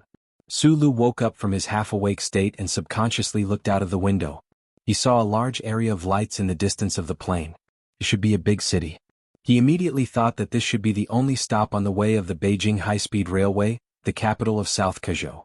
At this time, Nan Xiangmei, who was sitting in front of him on the sofa, was also awakened from her slight tiredness. She looked out of the window. Their eyes met on the glass that reflected the scene inside the carriage. At the same time they were stunned. Nan Xiangmei rubbed the slightly curled thick black hair below her ear and smiled at Su Lu on the glass. Su Lu smiled and nodded but still did not say anything. Su Lu felt for the cigarettes in his pocket and put the box on the coffee table. He took out a cigarette, lit it and took a deep breath. He didn't know if it was because he clearly felt that the beautiful girl next to him was staring at him, but he actually didn't know what to do and coughed twice. Nan Xiangmei looked at him curiously. The two of them had been sitting in silence for at least an hour.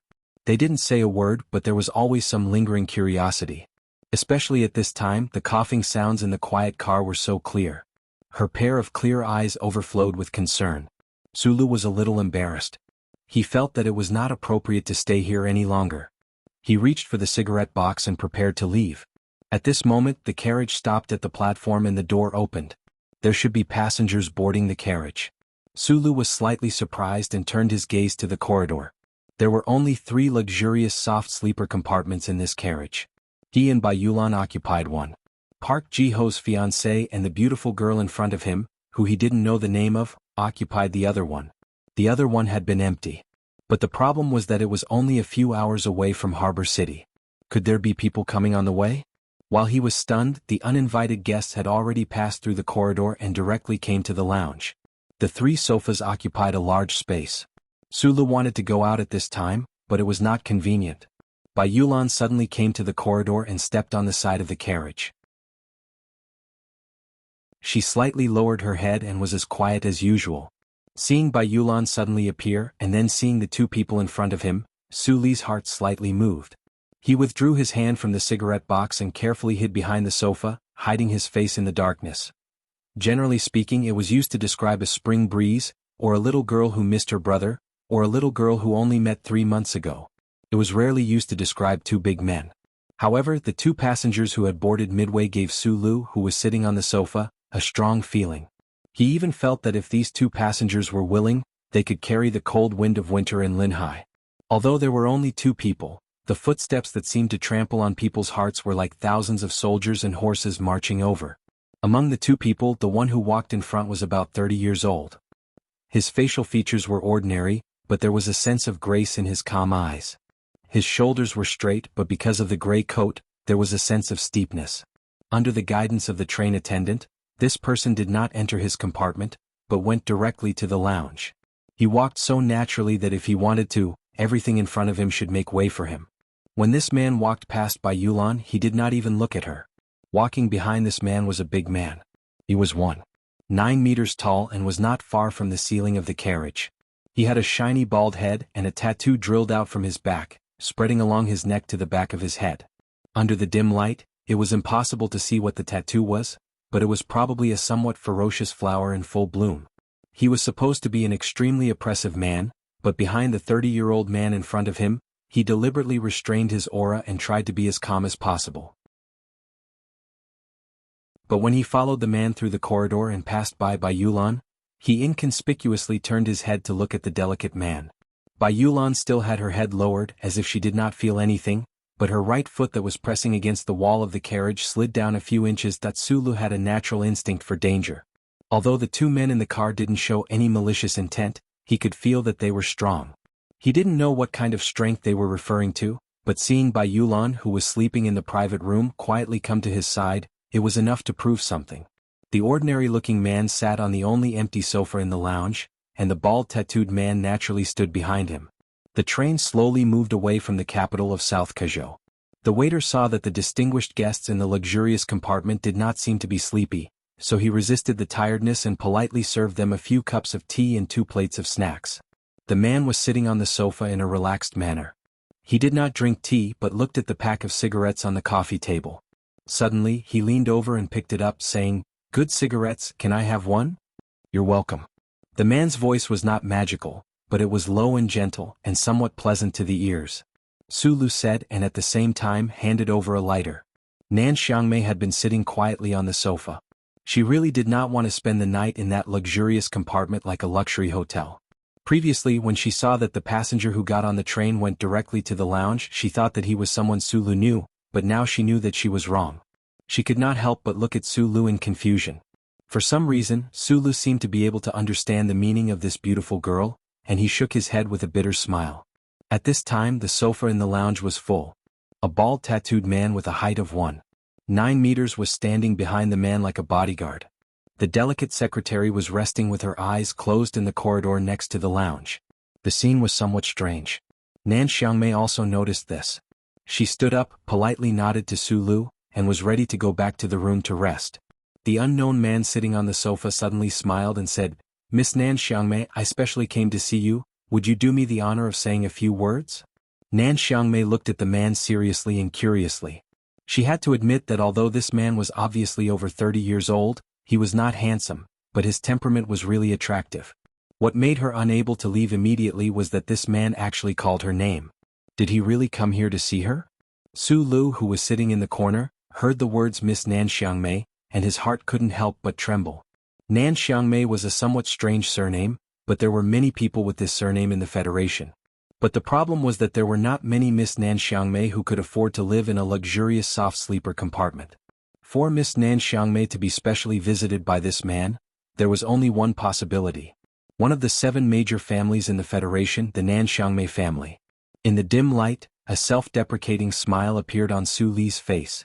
Unexpectedly, he could meet the miss of the Nan Xiangmei family on a casual trip. It seemed that he, an insignificant person, was really at odds with one of the 7 major families in the Federation. After a moment of daze, he was more interested in why the middle-aged man sitting on the sofa, who was obviously not an ordinary person, would choose to visit a beautiful girl who was so peaceful that no one could bear to disturb her in the middle of the night in a high-speed car. "Excuse me, who are you?" Nan Xiangmei looked curiously at the man on the sofa, as if he was not worried about her safety at all. I was familiar with Nan Xiangshou in the past. When Nan Xiangmei heard this, she felt relieved. The Nan Xiang family had a very strict upbringing. Apart from true friends, very few people would know their real names. Since the other party could call out her brother's real name, he shouldn't be lying. I have always heard that Miss Nan Xiangmei is a very outstanding woman. The man on the sofa looked at Nan Xiangmei gently. There was no superfluous emotion in his eyes, only endless admiration and pity. "Seeing you today, it is indeed so." Upon hearing this, Nan Xiangmei couldn't help but blush. She wasn't a person who was easily embarrassed, but for some reason, the praise from the man on the sofa was like the verdict of a certain professor in the Federation, giving the listener endless confidence. Am I really an outstanding woman? Thinking of this, she could not help but feel a little shy. Sulu looked at the dark red color under Nan Xiangmei's white earlobes and could not help but be slightly startled. "Dohai is not good enough for you." The man on the sofa suddenly said seriously, "This marriage is called off." Hearing this sentence, Nan Xiangmei was shocked and immediately guessed the real identity of the man on the sofa. Among the 7 great families hidden in the shadows of the Federation, marriage was a very common thing. Once the parents of both sides decided, no one could stop it. Nan Xiangmei also could not escape this fate. However, at this moment, a strange man suddenly got on the train in the middle of the night, praised her with full of pity, and said that he wanted to call off the marriage. Among the 7 great families, probably only this person could ignore the authority of the elders and break the marriage between the 2 families with just a sentence. Nan Xiangmei slowly stood up with a trace of disbelief and looked at the man on the sofa in a daze. In the hearts of the children of the aristocratic families, this man in front of her was already a legend and deeply respected. "Thank you." Sulu was an outsider. He did not know Nan Xiangmei and it was impossible for him to know who the man on the sofa was. So, he did not understand this conversation at all. He only felt that Miss Nan Xiangmei, who was silent in the middle of the night, seemed to be happy from the bottom of her heart.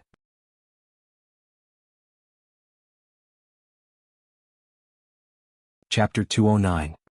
He looked down and was about to speak, but the man on the sofa just smiled, then stood up and whispered to the extremely burly man behind him, "You can go now."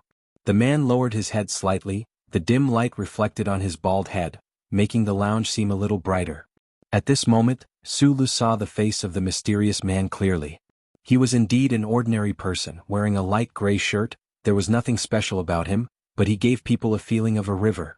Although the words, "You can go now," were said very softly, it fell into the ears of the people in the lounge. Sulu was slightly surprised. He didn't understand where the other party was going. Judging from his tone, he didn't mean to rest in the compartment. But at this time the train was moving at a speed of 800 kilometers per hour. Where could he go? Even the slightly bowed bald man didn't seem to expect that the man would say to go now, but he was slightly startled, nodded, and walked to the aisle next to the lounge, turned the wrench, and put his hand on the emergency brake device. The emergency brake device of the high-speed train was strictly prohibited from being pulled at will. There were obvious warning words on it, and there was a conspicuous red sign painted on it, but the tattooed bald man just turned it on naturally. He didn't care about the warning at all. Su Lu immediately understood what these two people were going to do. For a moment he didn't know how many absurd feelings surged in his heart. He stared in disbelief at that place. That steady and strong hand pulled with all its might.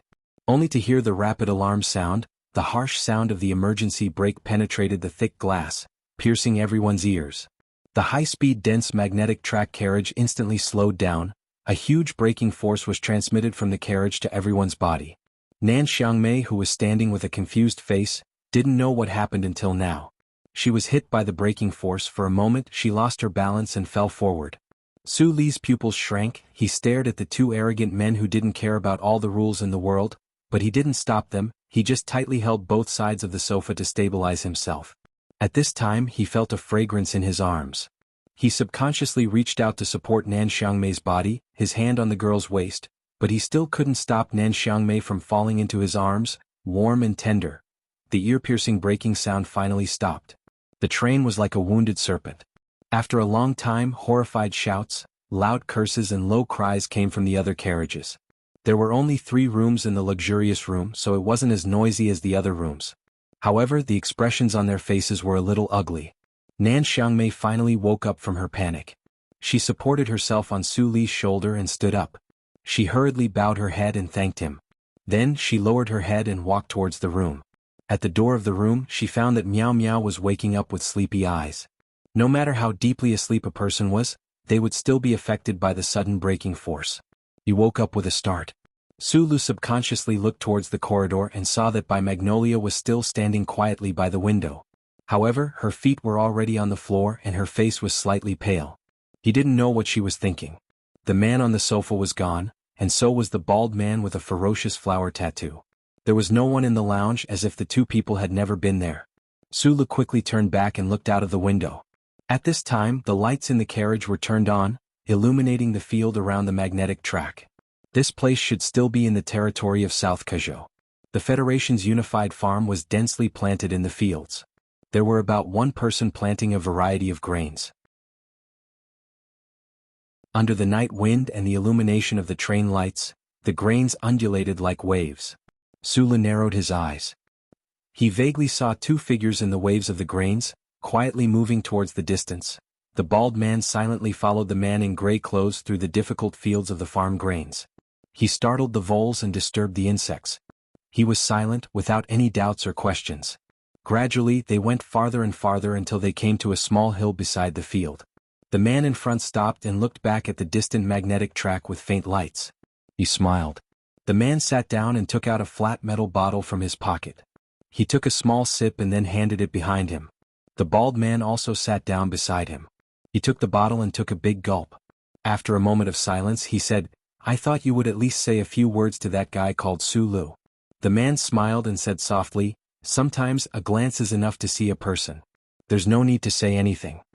For a man who left home at a young age and was extremely rebellious, he had honed his strength to match this kind of rebellion. He had built such a large territory with his bare hands. Other than the mysterious Bureau of Proclamation, there were no rules in the Federation that were worthy of his attention. He had boarded the train in the middle of the night from South Kazhou just to see the man and woman. Since he had seen them, he was satisfied and naturally left. He came in high spirits and returned in high spirits. He did what he wanted. When he wanted to leave a certain place, he didn't want to stay for even a second. When he said he would leave without hesitation. As for the inconvenience and commotion that his jaw-dropping way of leaving would bring to the people on the train, it wasn't something he cared about. The thorny flower Baldy silently sipped his wine. He usually drank 3 caddies of white wine, but the man beside him only had a small bottle on him. He drank it very carefully. Although he drank it in small sips, after a few sips, there wasn't a single drop left in the bottle. He turned his head to look at the man in front of him who was gnawing on a green plant. He knew that this man had always been used to doing as he pleased. But tonight he still didn't understand why he wanted to see that young man called Su Lu. If the young lady of the Southern Prime Minister's family was involved in the man's younger brother's marriage, then what did Su Lu represent? That little guy called Su Lu, it seems that he still doesn't know what happened in S2 tonight. The man peeled off the outer layer of the green plant on his finger and sucked on the fragrant juice inside. He said in a muffled voice, "Once this matter is out, Lawyer Pabre will be in a terrible fix for a while.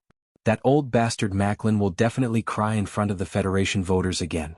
The hearts of the people can't be used up." Ross is also a smart person. He allowed Macklin to play as he pleased. The two of them took advantage of the situation and narrowed the gap between them a little.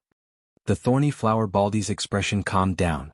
Although the activities of the upper echelons of the Federation and the circle of the Jianghu he belonged to were thousands of miles apart, he knew that the man beside him would never say anything meaningless.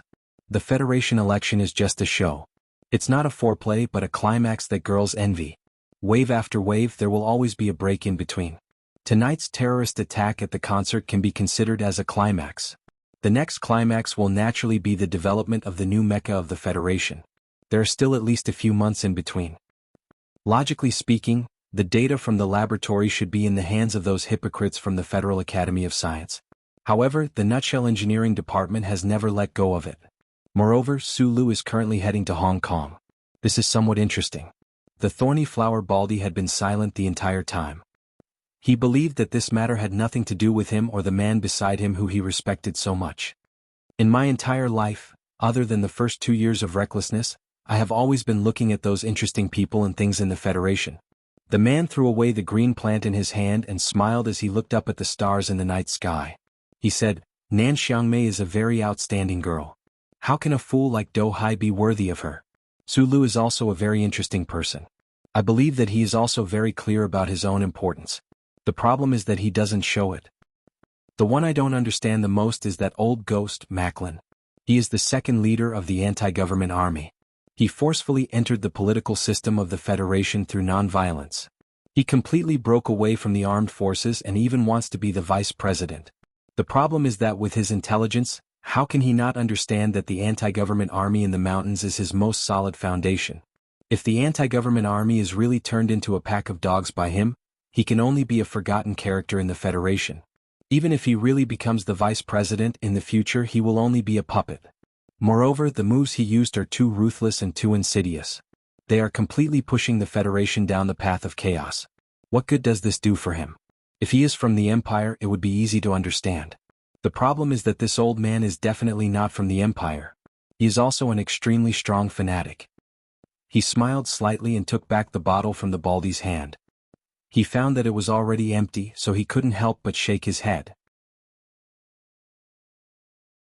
He took out a pack of cigarettes from his arms and gave one to the Baldy and lit one for himself. It was the pack of 37 brand cigarettes that he took out in the carriage. The Baldy squatted beside him and took a deep breath of the cigarette.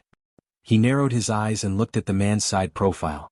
Many people in the Federation were proud of his evaluation, but only he knew that the man beside him was truly famous for his unique vision.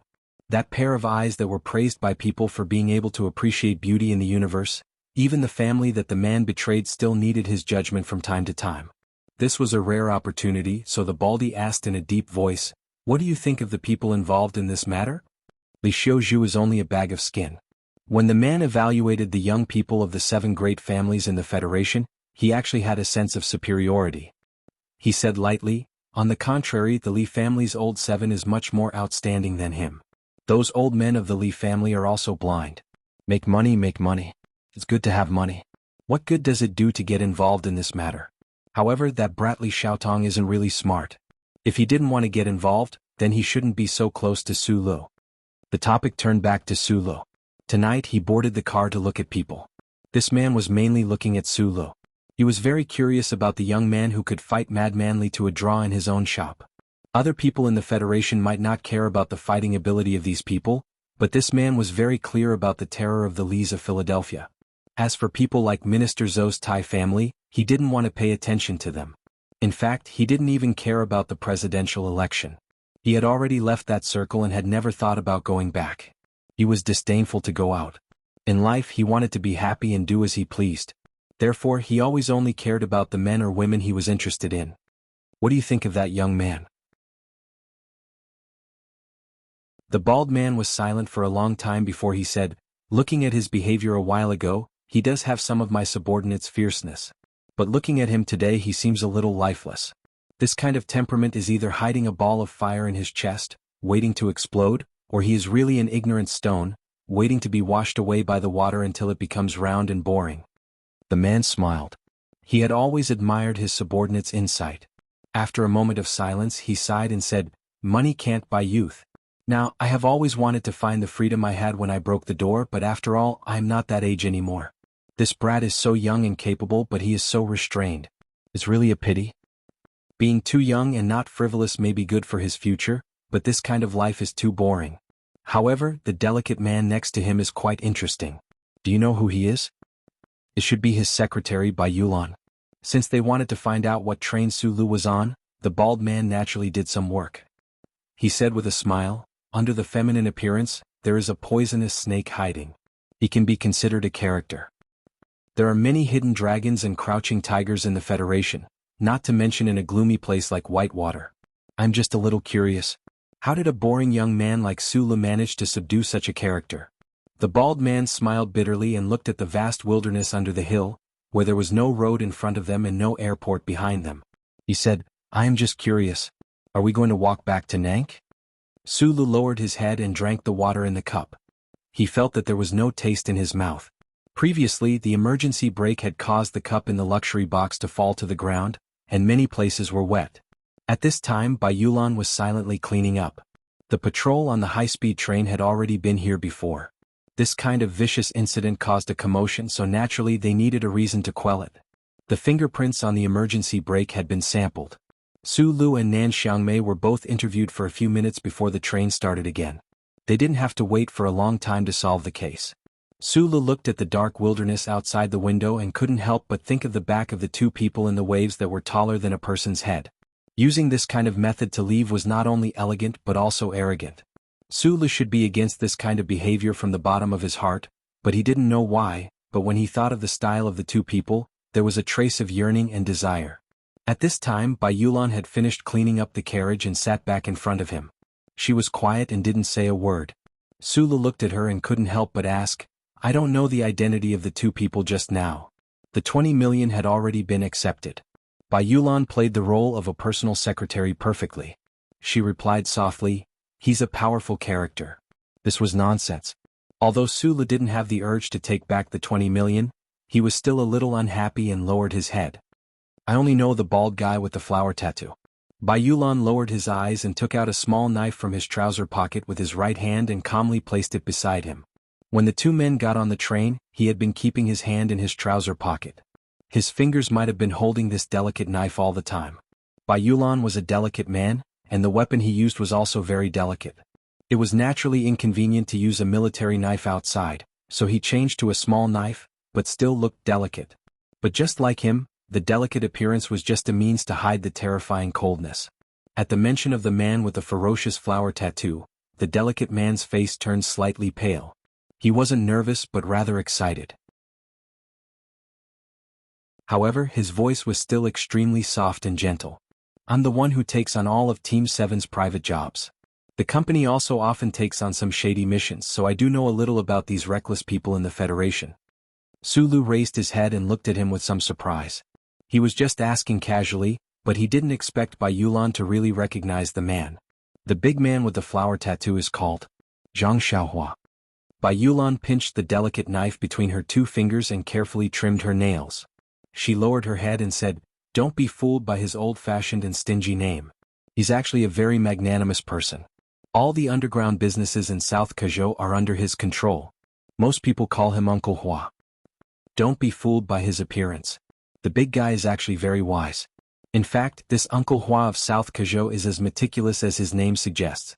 You must know that there is no future in the underworld of the Federation.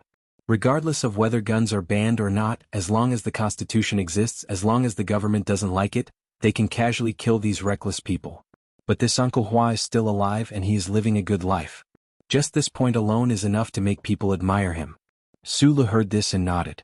He remembered when he was young, The underworld of Heshi State was defeated and disbanded because of the government. They retreated to the orphans behind Zhonglo Street, which indirectly led to his first killing. The Federation doesn't allow vicious cases to happen, and law and order have been good for countless years. The underworld does not seem to have a future. When this Uncle Hua started his career at the beginning of the year, he had a murder case. I don't know where his luck came from, but he actually found a boat and hid in Bermuda for a few years.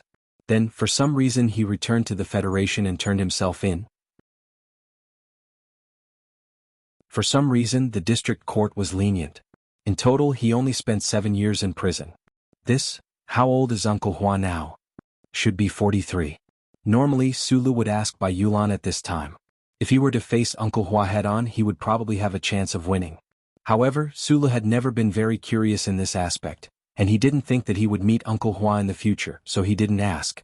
Bai Yulan had finished trimming her nails and sheathed her knife. She lowered her head and calmly said, "I'm probably not his match, but if he wants to kill me, he will have to shed at least 3 pounds of blood." Sulu was slightly startled, but then he thought that if the bald man named Zhang Xiaohua was such a sharp character, then what kind of character would that 30-year-old man be?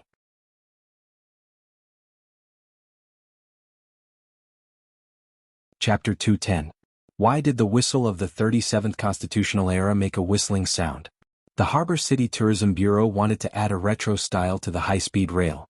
It was said that this was a political achievement that Governor Ross was very proud of. Didn't anyone say that the passageways and huts that were deliberately painted in the color of logs were ugly? Harbor City was the largest and most prosperous city in the Federation. The early morning wind blew through the wide streets, the towering buildings, the dense viaducts and light rail, and the sleepy young men and women. Where did they come from? From the absurdity of the night? If it was nighttime, what kind of lights would this huge city shine under the clouds? Would it be like a monster? At this time, the cement and glass intertwined, which already gave people pressure. If it was dark at night, would it make people want to vomit? Desire? People lived according to the arrangement of desire, especially in this city called Harbor City. He thought of those young men and women with heavy makeup. Their day was a dream and their night was absurd. Why could the air of this city faintly smell the disgusting smell of bodily fluids? He thought of vomiting again. Sulu pulled the heavy black box and stood silently at the entrance of the Harbor City high-speed rail station.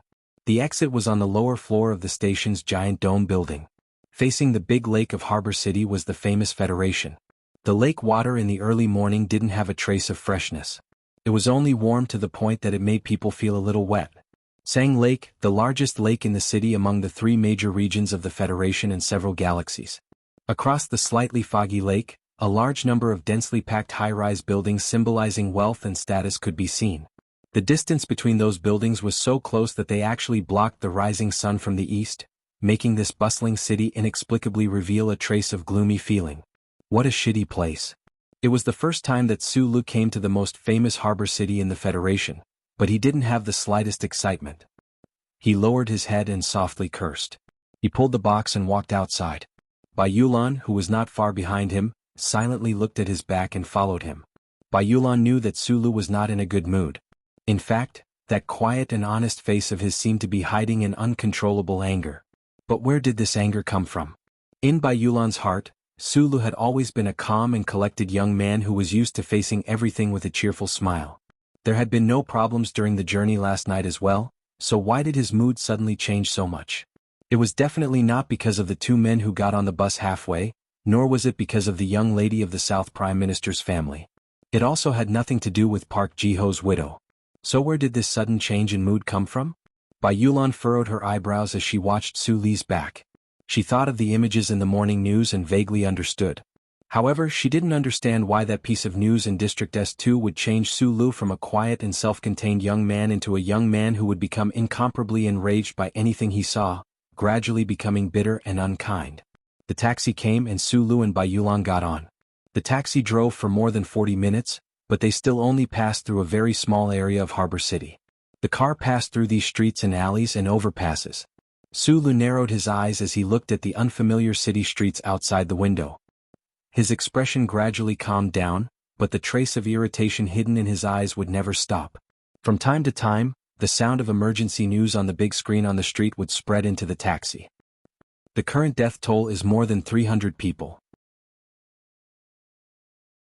As the rescue work continues, the death toll may rise to an unbearable number. A reporter from the Federation News Channel said in a trembling voice. No organization or individual has taken responsibility for this terrorist attack. 7 staff members of Senator Medellin's office were killed in this terrorist attack. The senator himself was not seriously injured. The Bureau of Proclamation has classified this incident as a second-order criminal case. The President's office has confirmed that all the attackers are dead. Their identities and past records are being confirmed. A concert called Peace turned into a massacre in the end. What does this mean? The peace process of the Federation is covered with a shadow at this moment. The taxi stopped at the Peninsula Hotel booked in advance. The most luxurious 5-star hotel in Harbor City did not make Su Li's mood slightly better. He pulled the heavy black suitcase into the elevator and entered the room. Without tipping the waiter, he directly turned on the ultra-thin light screen on the wall. The room on the top floor of the Peninsula Hotel was very expensive and large, including the TV light screen. The gradually lit-up light spots gradually condensed into a clear news picture. In the Civic Stadium of the 4 states in Region S2, the colorful lights and ribbons that were originally arranged for Jian Shui'er's peace concert had all turned into ashes and ruins at this time. The cliff smoke had dispersed. The stands in the southeast corner of the stadium, which could accommodate 80,000 people, had all been blown up. However, there was not much blood in the picture. The blood might still be hidden in the dust. In the ruins, the lights of the police and ambulances flashed continuously in the gray sky. The anxious and sad voice of the news reporter seemed incomparably pale at this moment. Last night, at the invitation of the government of the 4 states and Senator Medellin, Jian Shui'er held a concert called Peace in Region S2. This concert was not to promote the presidential election of Governor Ross and Senator Medellin, but to repair the emotional scars between the ordinary citizens of the Federation and the people of the 4 states as much as possible. However, a sudden suicide terrorist attack made this scar seem deeper and more bloody. The tragic scenes in the news picture, the moaning of the injured in the ambulances and the hospital, the cold and gradually rising number of casualties, were like cold question marks, asking everyone in the Federation. Su Lu sat up straight on the sofa with his hands on his knees. He silently and attentively watched the scenes in the news. He had not heard the name Jian Shui'er for several days. Recently, the TV series on Channel 23 of the Federation had changed to 1 episode a week. It was said that this national idol of the Federation was too busy with her studies. He did not expect to hear news of Jian Shui'er again. It was so sudden that it was hard for him to accept. Su Lu was an angry youth. He had always thought that Jian Shui'er had saved him in the Linhai State Gymnasium. He owed her a life. The news confirmed that Jian Shui'er was still alive, so he was not too worried. The reason for his anger was the innocent casualties in the news picture. The people who had happily welcomed the new future of the Federation had disappeared into the black smoke. The images on the news switched back to the studio from the scene of the S2 mountain ring around the 4 states. In the studio, the middle-aged host was saying something to 2 anti-terrorism experts. Su Lu did not listen to the specific process of the terrorist attack. Under the pressuring of the host, the 2 experts were still unwilling to guess who the mastermind behind the terrorist attack was. The Federation had the terrifying enemy of the Empire, but under the glory of the Constitution within the Federation, the only force that had the ability to avoid the joint surveillance of the Federation military and police, create such a shocking tragedy, and have reason to do this, should be the anti-government army. On the last day of last year, Senator Pabre had brought the Federation a New Year's gift that the people had been longing for. The anti-government army and the Federation government had officially reached a reconciliation agreement. Under this background, although the 2 anti-terrorism experts had probably long determined who the mastermind behind the scenes was, they were still cautious and refused to open their mouths. Senator Medellin is about to make an announcement.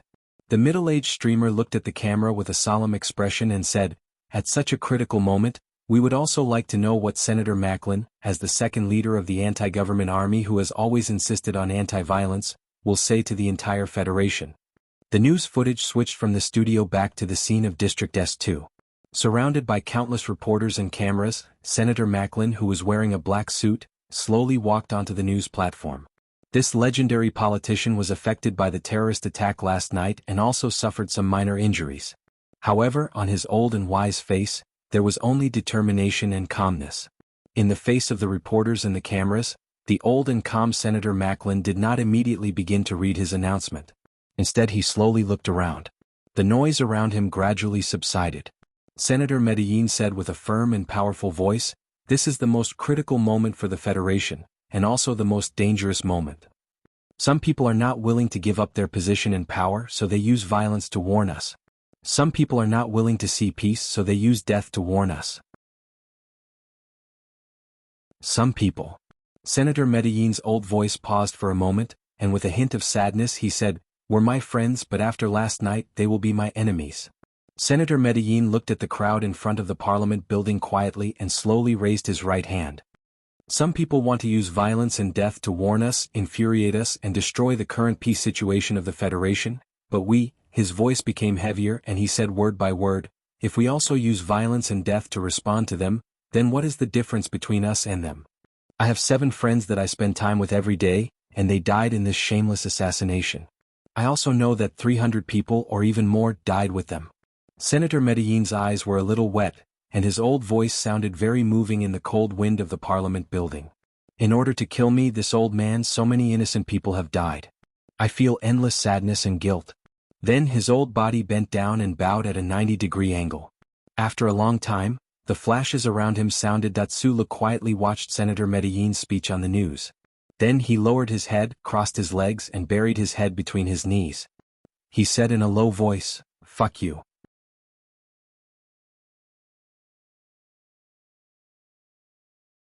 Chapter 211.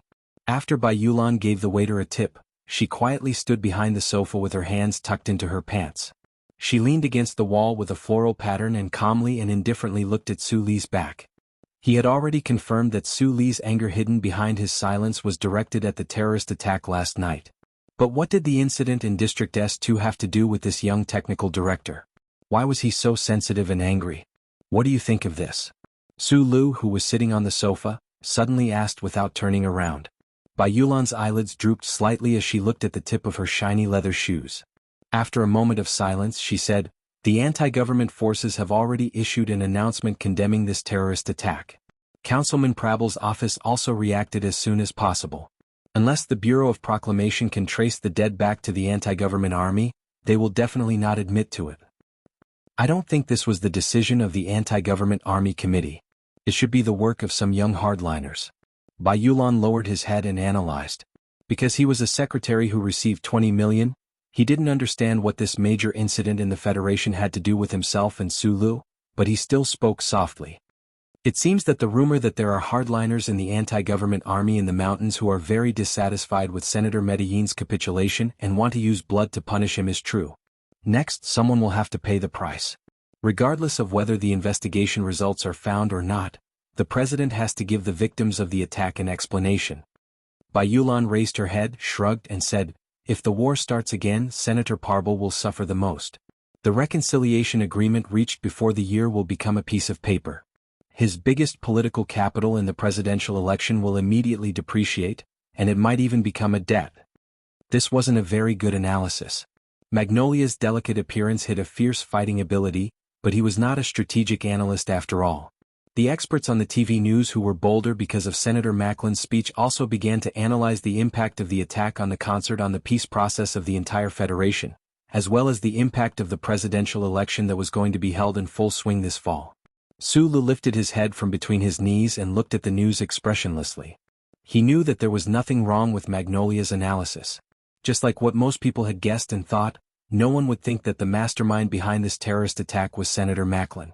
This was because even if Senator Pabre's election was thwarted, Senator Macklin, as the second in command of the anti-government forces, would still be viewed with hostility by many of the Federation's voters.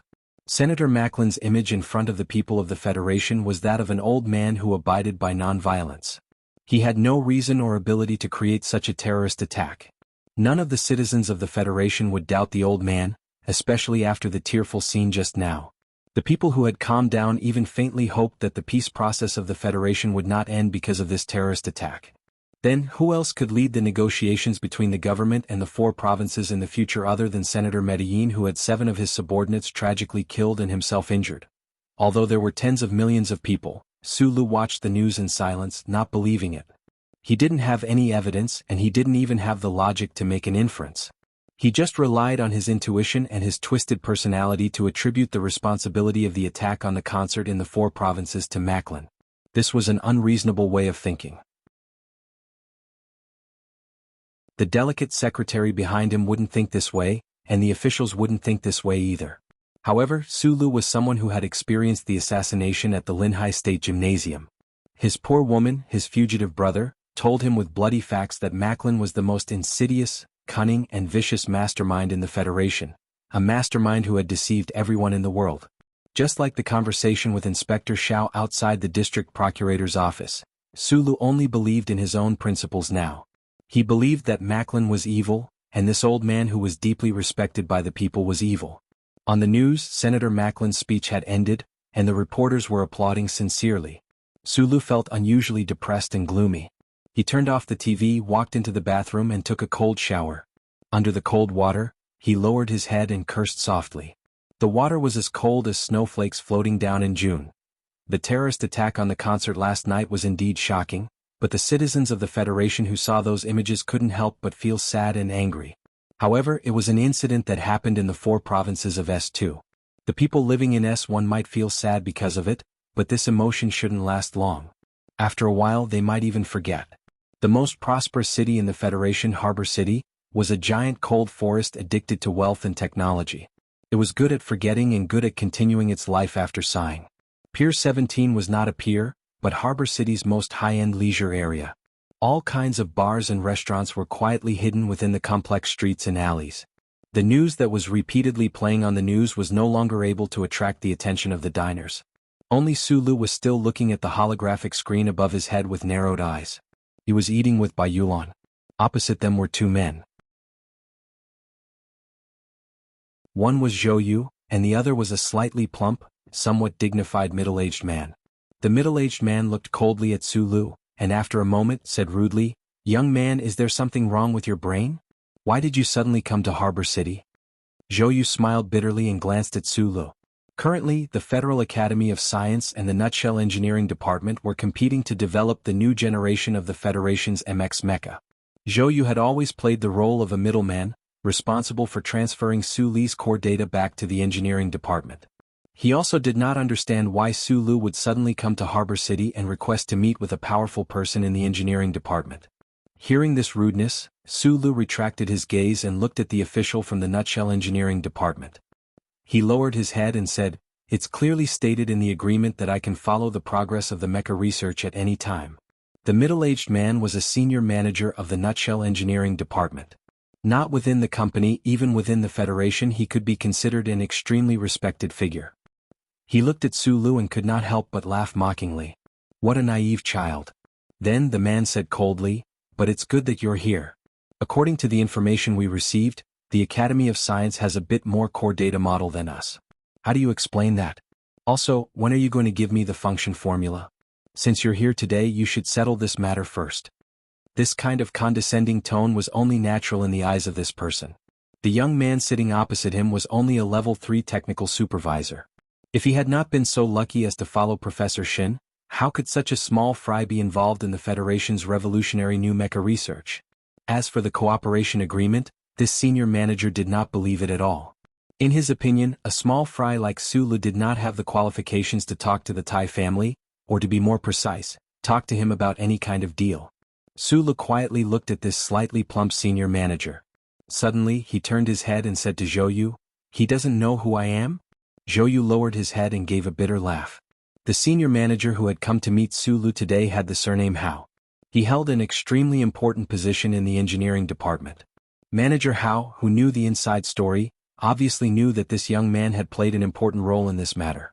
However, he felt that in front of him, in the Tai family, in the Shell Motor Corporation engineering department, this young man should have the self-awareness to hand over everything and not try to bargain.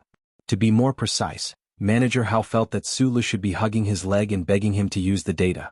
Sulu lowered his head and said, "I want a mecha." The senior manager seemed to have heard something unbelievable. The corners of his lips curled up slightly, revealing a mocking smile. He maintained his silence and could not be bothered with Sulu. He gently stirred his coffee cup. Sulu waited for a while, then dialed a number. He said to the person on the other end of the line, "I'm currently talking to a manager with the surname Hao. It's not a very pleasant conversation. Your request is a bit too high. I might not be able to satisfy you. I'm not in a good mood today, Sulu said softly into the phone. If we can't reach an agreement, then forget it. He hung up the phone, stood up and prepared to leave. Zhou Yu had gradually gotten a better understanding of Su Li's personality after interacting with him for the past few days. He knew that this young squatter had a different temperament from everyone in the Federation. What nutshell mobility company? What Thai family? What Thai family? What nutshell mobility company? What Thai family? Perhaps they could make him feel some fear, but if he was truly pushed to the edge, he would really do anything. Manager Hao stared in disbelief at Su Lu, who was preparing to leave. He had not expected this young man's reaction to be so big. He stared coldly at Su Lu, lowered his head and said calmly, "Don't forget Professor Shin's name. In the entire Federation, under the pressure of Dean Lin, the only ones who can continue to help you are us." Su Lu had originally planned to pretend that he did not hear this person speak, but when he heard his teacher's name, he stopped his thoughts of turning and leaving. He stared at Manager Hao's plump face like he was staring at a flower that was about to bloom. Manager Hao smiled and said, "Calm down a little, young man. There's no good in being too easily angered." Right at this moment, the phone in Su Li's hand rang. After the call was connected, the voice on the other end was silent for a moment before saying, "I will get someone to prepare a mecha, but at most, it will be an M50 or less." Su Lu stared at Manager Hao's face and said into the phone, "Sure, but I don't want to talk to this piece of trash surnamed Hao. If Zhou Yu's position on your side is not high enough, you can get someone else to come." When Manager Hao heard the word, piece of trash, he abruptly raised his head, slammed the table angrily and stood up. He extended a finger to point at Su Li's nose and scolded, "You little?" He only had time to say the word little. Su Lu was an easily angered young man, but he had always been very angry today. Bai Yulan, who had been standing silently beside him all this time, had been carefully observing his reactions. She knew that if this fellow vented his anger, it would be a very scary thing. So when Manager Hao stood up, she silently took a step forward and stood in front of Su Lu, one hand gripping Manager Hao's finger. With a crisp crack, the finger broke.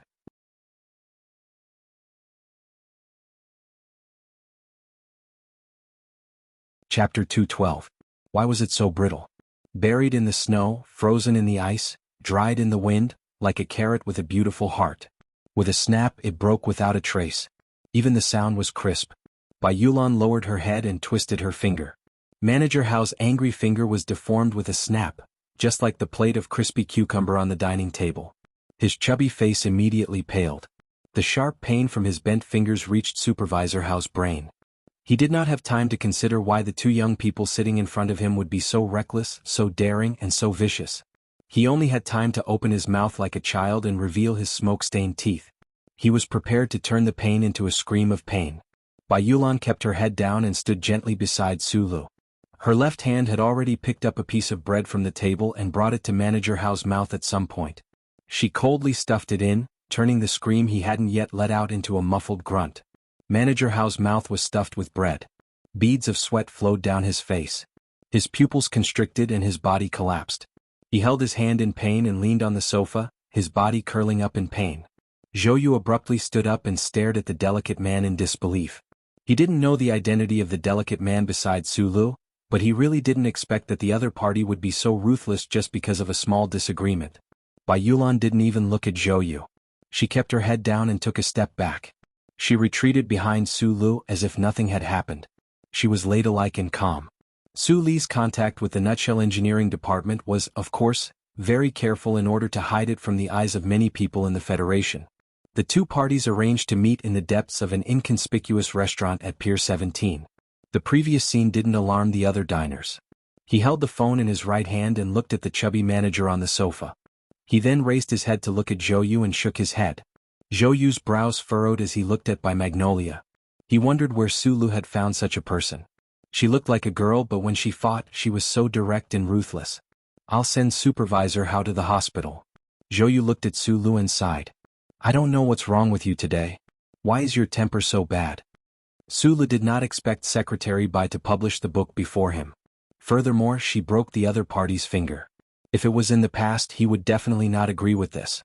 However, for some reason he was only startled today and did not express any opinion. He nodded at Zhou and walked out of the restaurant with the white magnolia. He spoke into the phone. Manager Hao needs to go to the hospital and can't talk to me. You should choose someone else to talk to me. My request is still the same. Zhou helped Supervisor Hao stand up. He smiled bitterly and wanted to say a few words of comfort, but he didn't know what to say. By this time, Supervisor Hao had adapted to the pain of his broken finger. His face was pale as he spat out the bread in his mouth with his tongue. He was battered and exhausted, but he bitterly cursed, "I'm going to kill him. I'm going to kill him." Zhou was silent for a few seconds before reminding him, "Sulu has been speaking directly with Secretary Shen. The previous call should have been made to Great Secretary Shen." This sentence did not reveal much information, but it was very important. When Supervisor Hao heard the words, "Great Secretary Shen," he suddenly froze in place. He was silent for a long time, as though he had forgotten about his broken finger. He looked at the restaurant's exit with resentment. He knew that he had misunderstood the true meaning of today's meeting. He had completely misjudged the background of the third-level technical supervisor. However, how could he accept that the other party was so vicious? However, if the other party was someone who could directly negotiate with Great Secretary Shen, even if he was unwilling, he probably could not find a way to get revenge. Zhou was also silently looking at the restaurant's exit. At the exit, Sulu had already hung up the phone. He silently walked toward the sunny streets of Harbor City. Behind him, the vicious and delicate man was silently following him, pulling a black leather suitcase. In his impression, Sulu had always been a quiet, calm, amiable and trustworthy young man. He had never been so intense and gloomy as he was today. What could have caused such a big change in his state of mind? Sulu was in front, and Bai Yulan was behind him.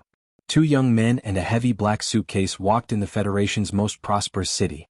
They were like two fellows carrying a huge treasure walking beside the salivating mouth of a giant shadow beast. Perhaps it was the terrorist attack at last night's concert, or perhaps it was the touching scene of the senator's speech on the news, which made Su Li's mood extremely bad. Otherwise he would not have acted so tough in the restaurant earlier. In fact, since he was young he had always been a very easygoing person. On the surface his personality was very gentle. Or perhaps it was the two insufferably arrogant men's backs when the high-speed train came to an emergency stop last night. That arrogant back view that treated all the rules of the world as trash had touched some corner of his heart? Sulu did not know that the most flashy and arrogant leader of the 7 big families in the Federation had once given him a complex evaluation that he was too young and not frivolous. In fact, he was still a young man in his 20s. How could his temperament not be filled with the scent of youthful hormones? However, in the past, due to objective or subjective reasons, Su Li's frivolous temperament was hidden extremely well. It was transformed into an external display of stubbornness. Now this temperament was gradually revealed due to his anger.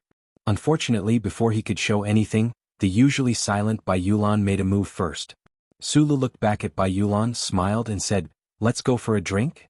Not far in front of the two of them, there was a tavern emitting the smell of oak. Zhang Xiaohua, the big boss of Nank, could easily find out that Sulu had left the capital special district and was heading to the port city. He could find out which train he had taken and which carriage he had taken. He did not know if the Federal Academy of Science and the Li family had relaxed their surveillance of him, but Sulu was a very careful person. Looking at the 30-year-old amber wine gently swirling in his glass, Sulu thought of the ancient song called 27 Days of Wine. Naturally, he thought of Child Sher, who loved to sing this song with tears streaming down his face. He raised his glass to the same level as his eyebrows and stared blankly at the wine in his glass. Through the wine, he noticed the two drinkers in the dark corner of the tavern entrance. The two drinkers looked very normal, but Sulu felt that there was something wrong. If they were spies like Shi Qinghai who had received a systematic and cruel education, they would definitely be able to find loopholes in the many details surrounding these two drinkers. However, Sulu did not have this ability. He only had a natural sense for danger, and after escaping from the Donglin district, he was always cautious at every moment.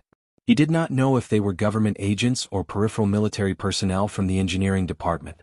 If they were professionals sent by the Li family, then this matter was somewhat troublesome. Sulu stared blankly at the wine in his glass. This trip to the port city was originally just to see if Secretary Shen was sincere in fulfilling the agreement. At the same time, he also thought about the development of the new generation of MX Mecha. He wanted to see the progress of the engineering department and see if he needed to take the risk to provide those solutions. He brought Secretary Bai here because Secretary Bai had personally operated this new type of mecha before. If he could have a private space to face the new type of mecha, then Secretary Bai would be equivalent to his test pilot. The Li family and the Academy of Science would probably not believe that he had the core data. Since Secretary Shin trusted the engineering department, then the Tai family must have a great influence on the upper management of the Nutshell engineering department. There would not be a problem of secrets being leaked. However, if the eldest young master of the Li family knew that he had come to the port city, would he think more? At the very least, he could not let the other party see that he was in contact with the Nutshell engineering department. Sulu put down his wine glass. Just as he was about to stand up, he realized that Bai Magnolia, who had been silently drinking orange juice on his left, had once again stood up before him. Bai Magnolia put the ice in her mouth. Without saying anything, she walked towards the back of the pub. The two people in the shadows at the entrance had already planned for this situation. One of them pretended to be drunk and followed her to the back of the pub. No matter how prosperous the city, no matter how modern the era was, the back of the pub was always quiet, messy, and dirty. There were rats in the trash bins, pee stains under the paint peeling off the walls, and traces of vomiting last night. Bai Magnolia did not smoke and did not drink today. Naturally, she would not vomit in the back alley. She just closed her eyes, unzipped her pants and happily peed. The pub patron also came to the back alley and started to pee. He did not need to follow them, but he was worried that the two targets would split up. Therefore, to be careful, he did not want to let the target out of his sight. There are so many people drinking at noon in the port city? Bai Magnolia trembled and silently walked towards the pub patron. She said softly, "You did not pee. It's none of your fucking business." The pub patron realized that there was something wrong, but he still acted very calmly and fiercely. With a puff, the pub patron realized that the handsome man beside him had opened his mouth and spat something sharp towards his face. As a professional, he certainly knew that it was not saliva. Naturally, he associated it with some insidious hidden weapons in the rumors and quickly retreated. His retreat was not as fast as Bai Magnolia's advance. The pub patron groaned and touched his waist with his right hand, while the two fingers of his left hand fiercely pierced into Bai Magnolia's expressionless eyes. However, he lost his balance at this time because Bai Magnolia had lowered his head and stepped forward, coincidentally stepping on his shoelaces. With the two fingers in the air, Bai Magnolia's left hand turned into a knife and smoothly chopped towards the pub patron's neck. There was no wind, but it was extremely cold. The pub patron did not have time to take out his gun. He blocked it with his arm and quickly stepped back with his left foot, stepping on the wet ground of the back alley to keep his balance. However, he immediately felt that the other side of his neck was cold. Bai Magnolia loosened his right hand. He did not know when there was a delicate knife in his right hand. At this time, the delicate knife had been quietly inserted into the pub patron's neck, like a branch inserted into the soil. He then loosened the shoelaces of his right foot and reached out to grab the pub patron's tie, not letting the still twitching body fall down. Bai Magnolia opened the garbage bin, stuffed the pub patron into it and carefully pulled out the knife. Almost at the same time, he quickly closed the lid of the garbage bin. Through the metal lid, the sound of rain spraying faintly sounded in the garbage bin. Bai Magnolia wiped the knife clean and walked into the pub with a calm face.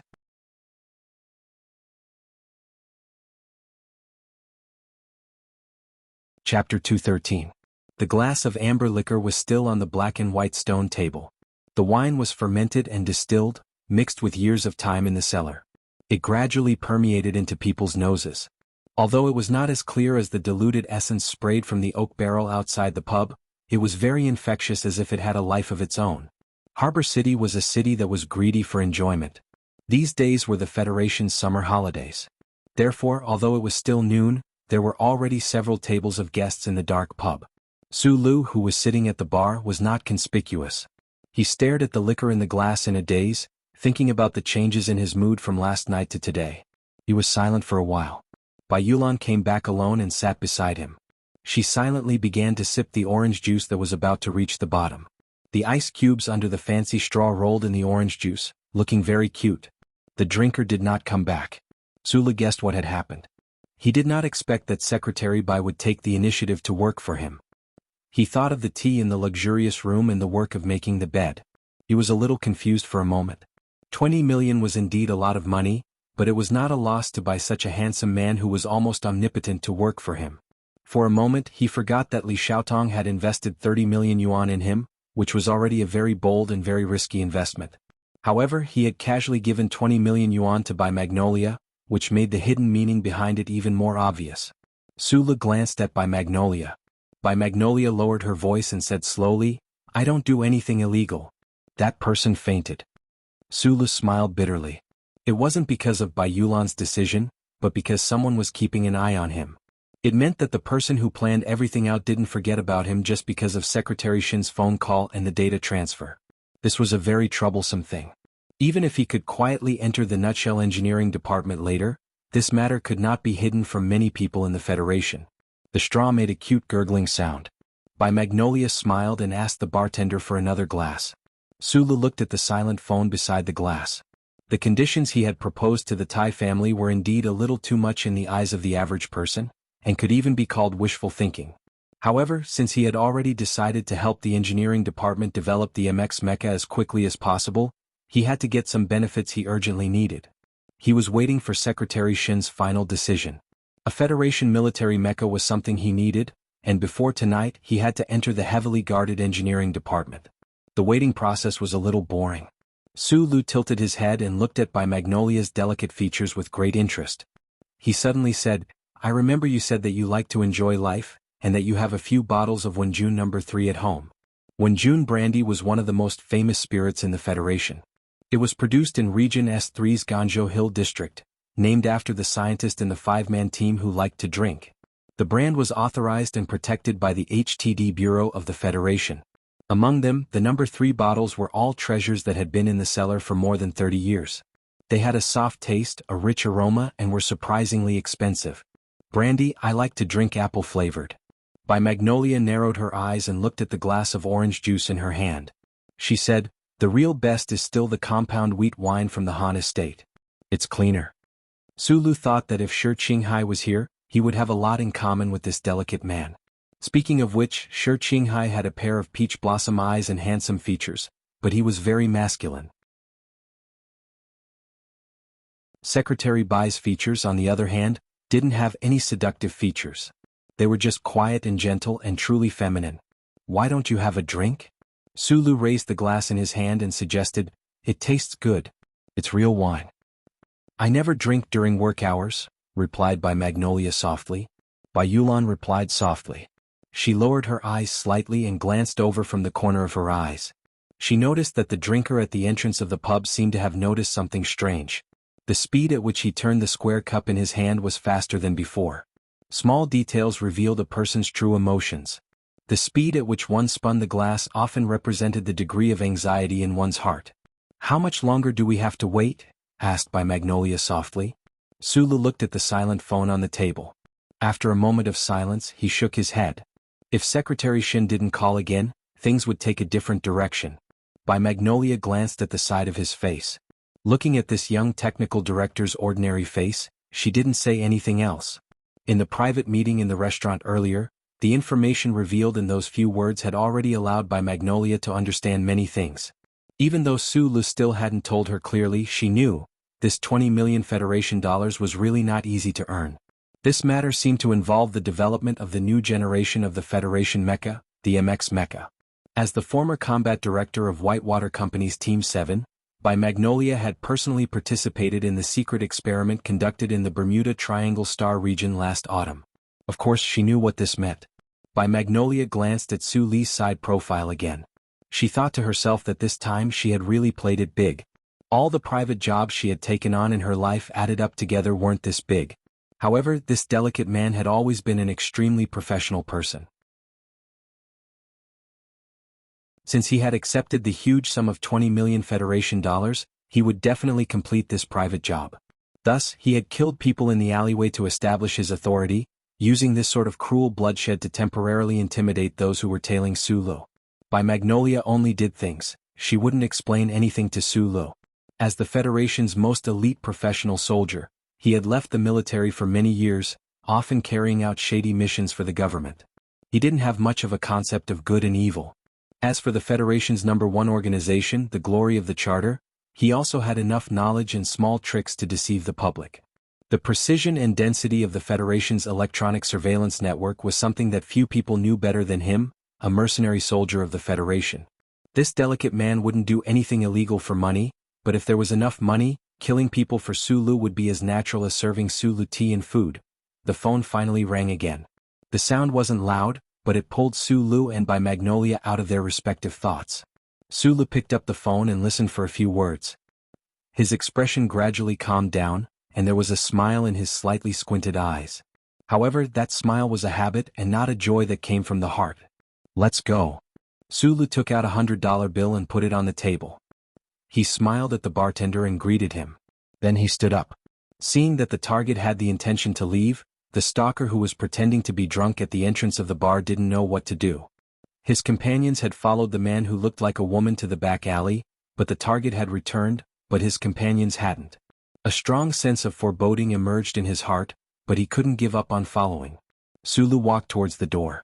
By Magnolia, as usual, took half a step back and leaned a little to the left. When they walked out of the bar, they would pass by the drunkard who was pretending to be drunk. At that moment, By Magnolia prepared 3 methods to make this person lie on the table forever. This way he wouldn't be able to follow her and it wouldn't attract attention.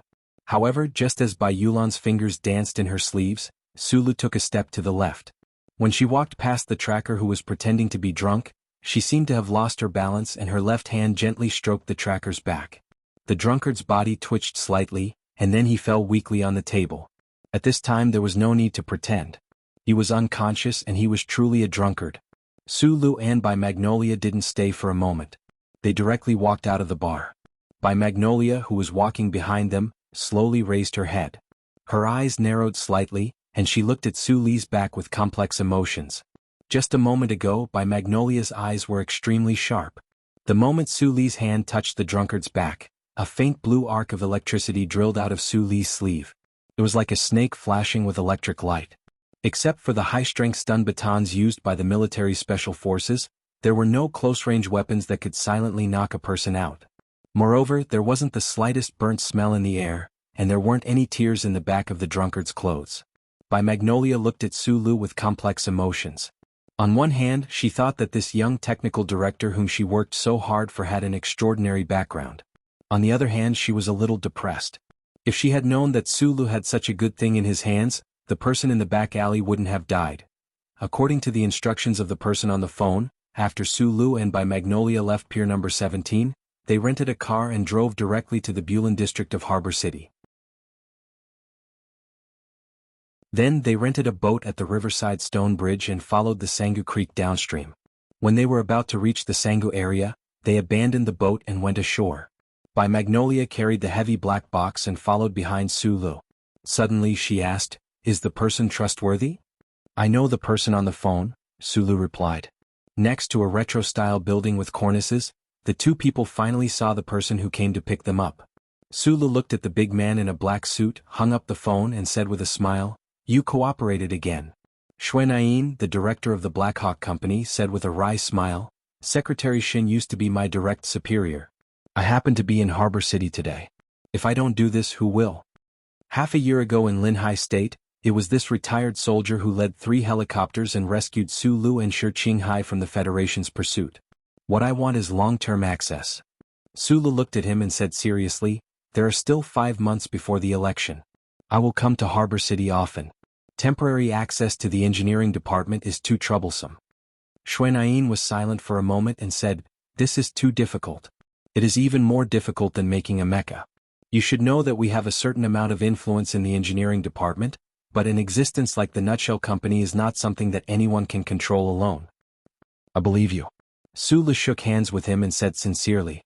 By Magnolia had been silently following behind Sulu. She had already recognized Xuenayin's identity. After all, the Black Hawk Company was also one of the 3 major security companies in the Federation. She had fought side by side with the people of Black Hawk, so of course she knew Xuenayin. But after hearing Su Li's words, By Magnolia suddenly lowered her head and smiled. It seemed that the person she was working for was not someone who only knew how to be stubborn and pedantic. She was gradually showing signs of cunning. This was good. This was not easy to die.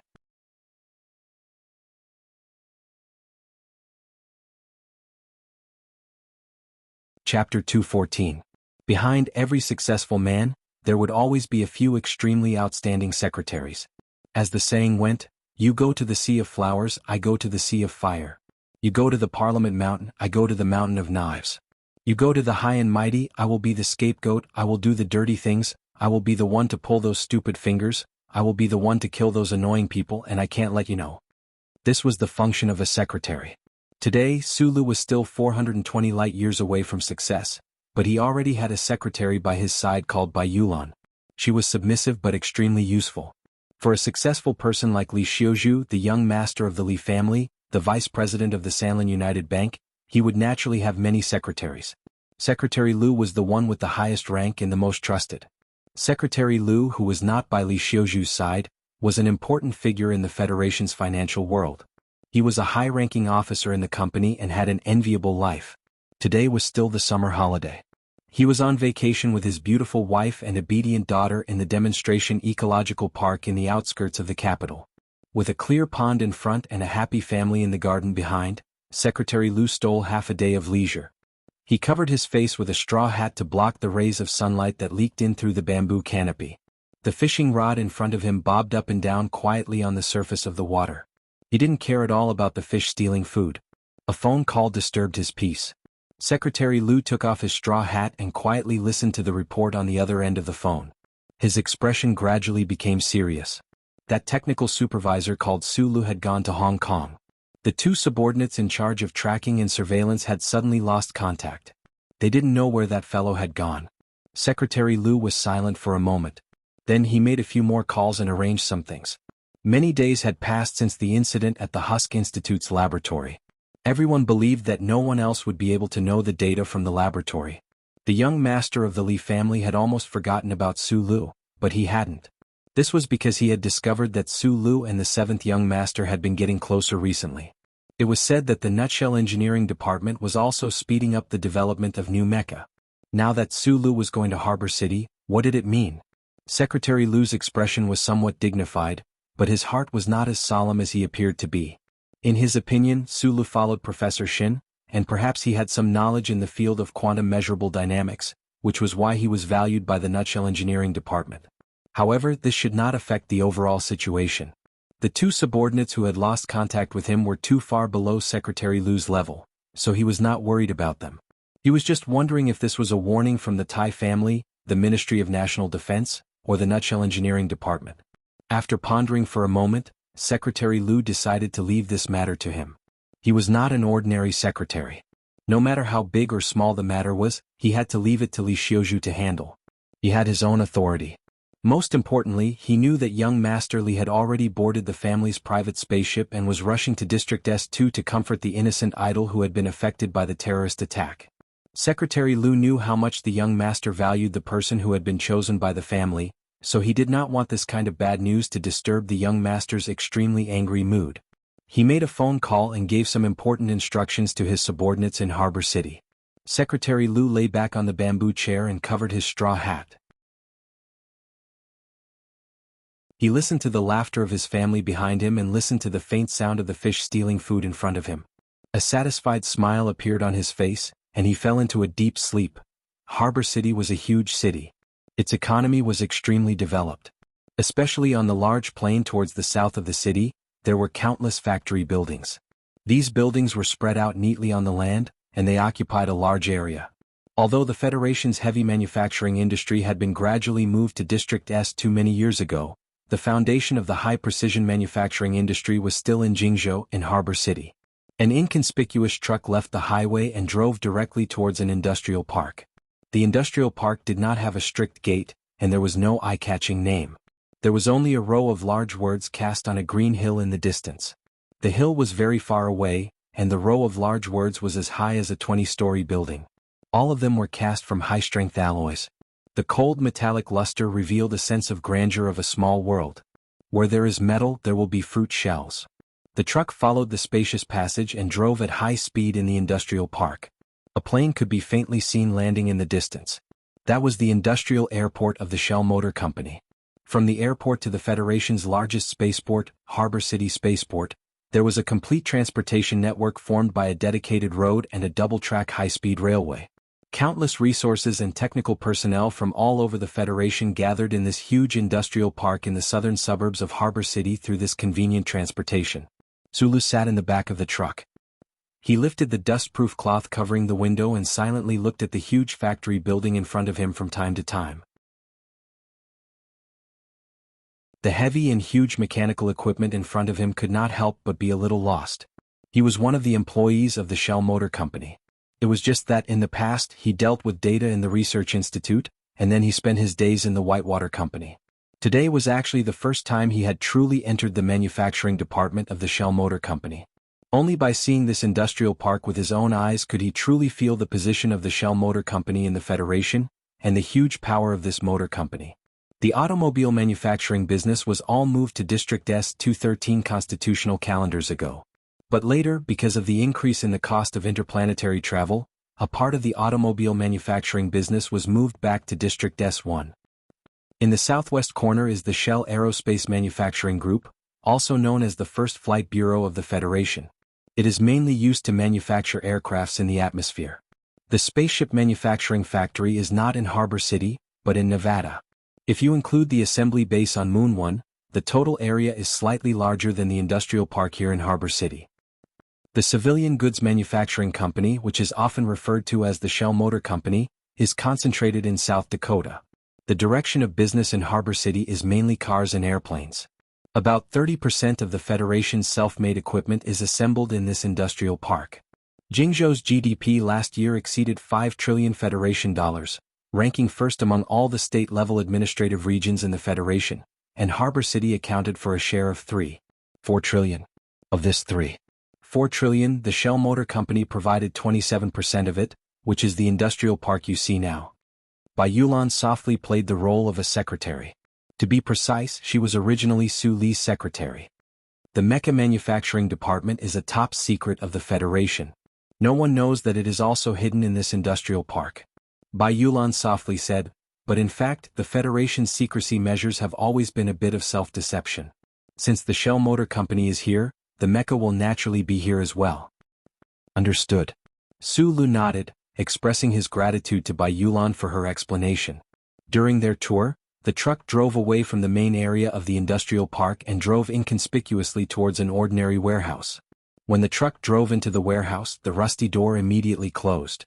A building that looked like an underground parking lot appeared in front of them, but the further down they went, the more unusual it felt.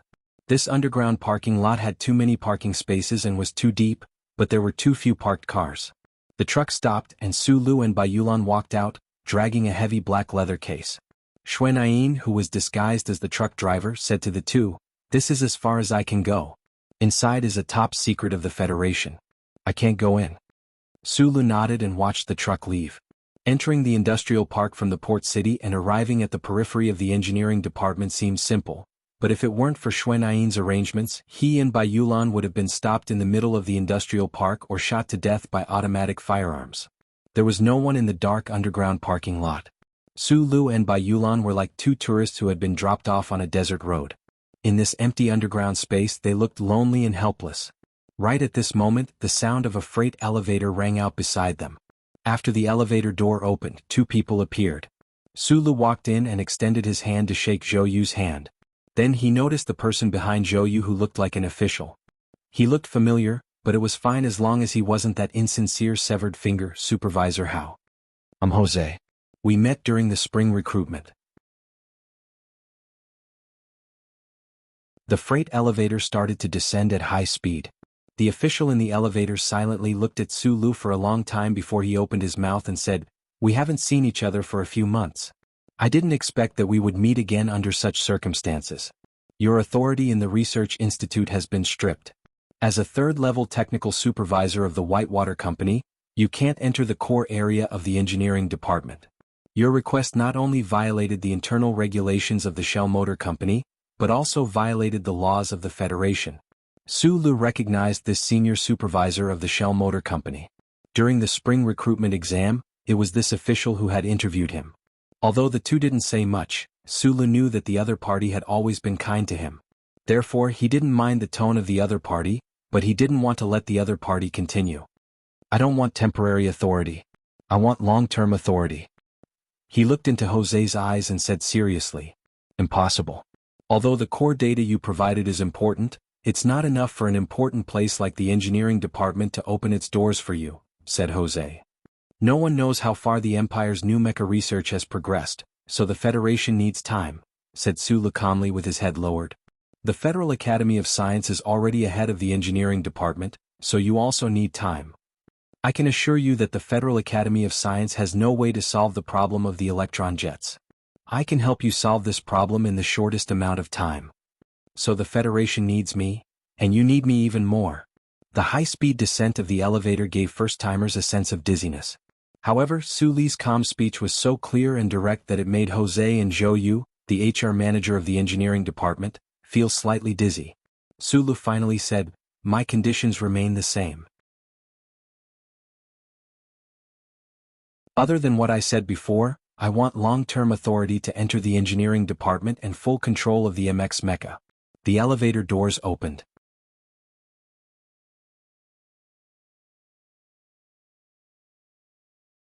Chapter 215. At the beginning of autumn last year, the Federation's new generation of MX Mecha had received a devastating result in its first experiment in a real environment in the 100 Mu Triangle Star region. The Federation government, especially the military, was extremely furious at this failure. President Sieg's national security advisor had unceremoniously expressed an unusually strong and angry statement during an unexpected appearance at the Shell Motor Company board meeting. The failure of this experiment had led to many complicated consequences. Su Li's current Whitewater 7th Combat Team had become the scapegoat, and was still in a state of temporary disbandment. Meanwhile, the Nutshell Engineering Department, which had directly led the development of the new MX Mecha, had expended a large amount of the Federation's resources and wealth. They had spent more than 10 years, but in the end they had failed miserably. Naturally, they had to bear the most pressure. It was precisely because of this reason that the senior manager of the engineering department, Jose, had appeared at the Shell Motor Company's spring recruitment site. The experts within the engineering department were helpless against the interference of the wave field between the twin engines. Under this kind of pressure, Manager Jose could only hope that the students from the 3 major military academies would be like newborn calves, breaking away from the Federation's traditional thinking patterns and giving himself, the Nutshell Engineering Department, and the Federation a surprise. The questions for the spring recruitment exam were all proposed by the experts of the engineering department, especially the last major question, which involved the electronic jets of the battleship's main cannons. In reality, it was precisely because the engineering department had already discovered that the fatal problem of the MX Mecha was the electronic jets in its revolutionary twin-engine design. This was an extremely targeted exam, and there were also a few examinees who performed exceptionally. For example, Zhou Yu, who had now been promoted to assistant director-level engineer, Park Ji-ho, and a squatter named Su Lu. However, the problem-solving ideas on these exam papers still did not give the experts of the engineering department any inspiration. Jose was somewhat disappointed, so when Professor Shin had tried to steal Su Lu, he had not been too concerned. However, who would have thought that after a few months, this young man named Su Lu would actually become so important? The top scientists of the Federal Academy of Science were the first to discover that the key to solving the problem of the twin engines was in the aspect of quantum measurable dynamics. The problem was that no one in the entire Federation academic community was willing to go down this dead end.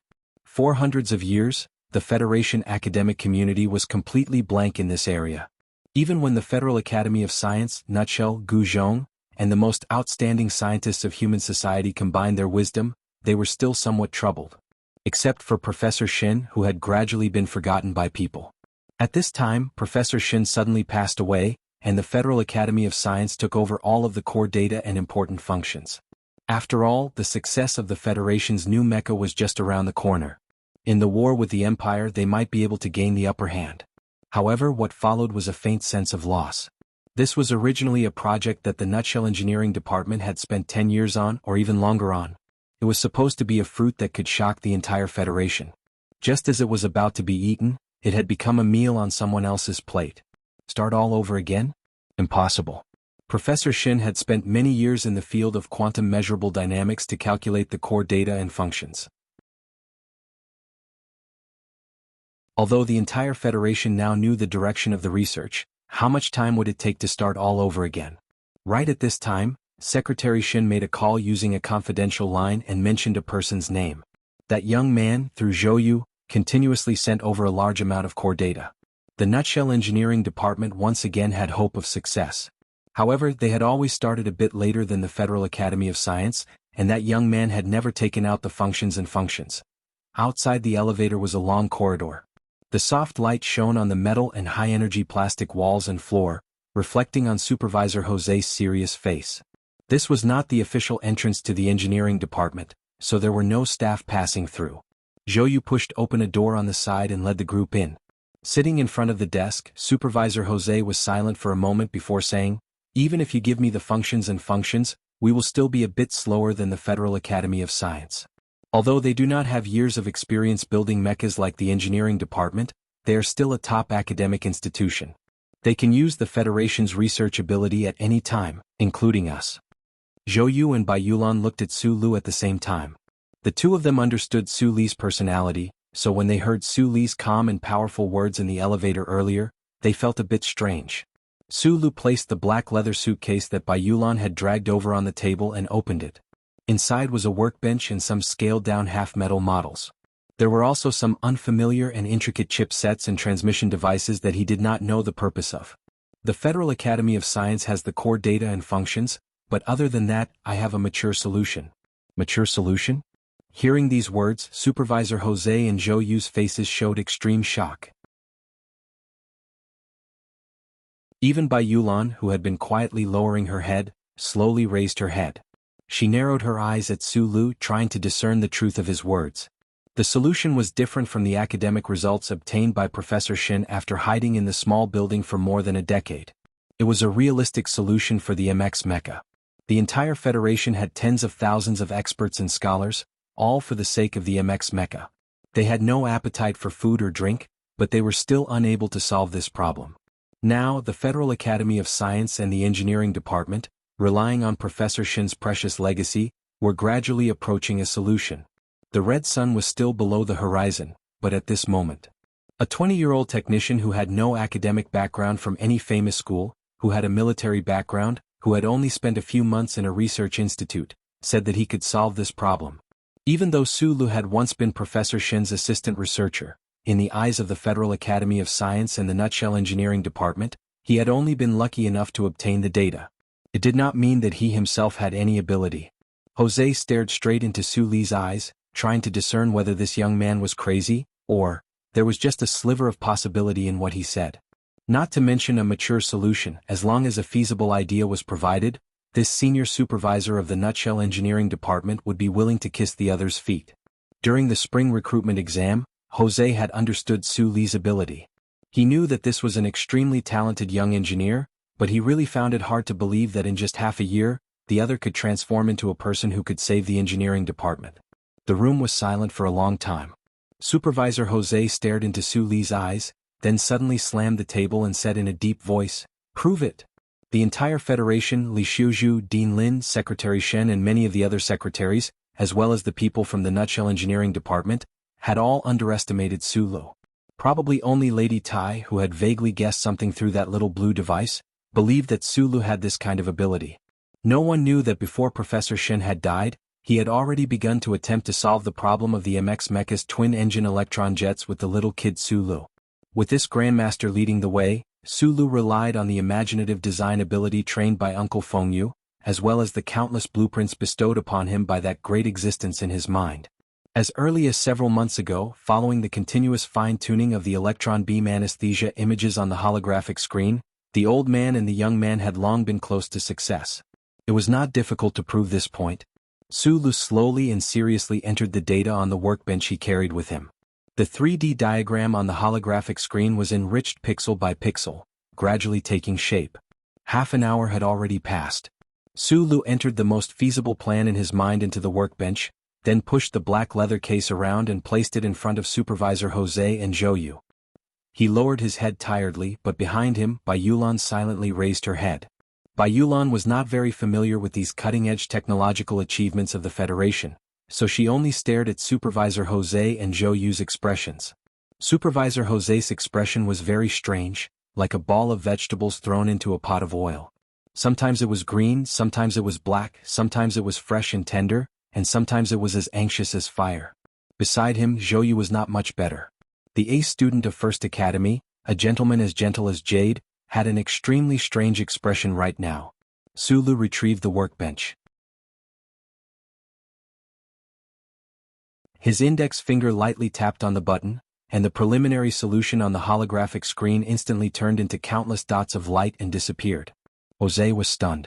Looking at those disappearing dots of light, it was as if the most precious existence in his life had suddenly been destroyed by someone. A heart-wrenching pain took over his entire body.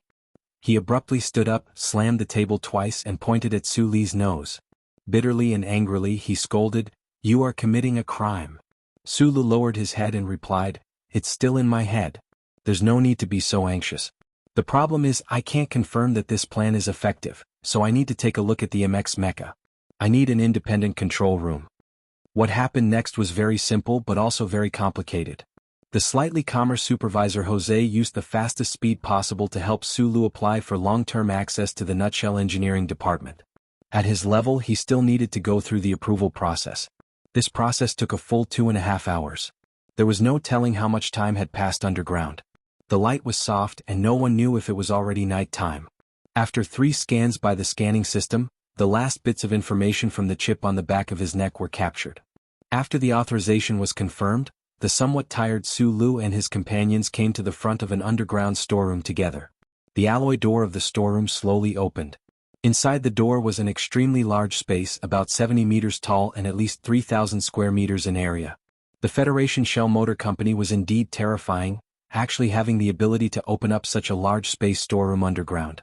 In contrast to this spacious space, the people seemed particularly small. They boarded the self-propelled flatbed tram and followed the tracks to the deepest part of the storeroom. That was an area separated by a large, super-transparent material. Inside, there was an existence about 6 to 7 meters tall, enveloped within a large blue screen. Sulu looked at that giant statue-like existence. His right hand, which was hanging by his side, could not help but clench lightly. Supervisor Jose said something into the communicator on his wrist. Above the incomparably large storeroom, the faint sound of an electric motor starting could be heard. Zhouyu looked at Su Li's slightly nervous face beside him and could not help but pat him lightly on the shoulder.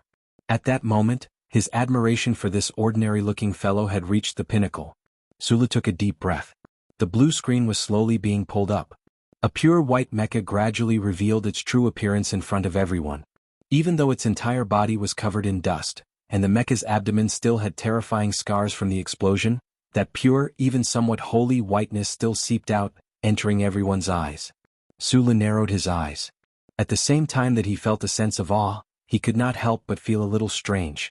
Why did such an important, epic-making mecha look so wretched? Behind him, Bai Yulan also slowly raised her head at this time.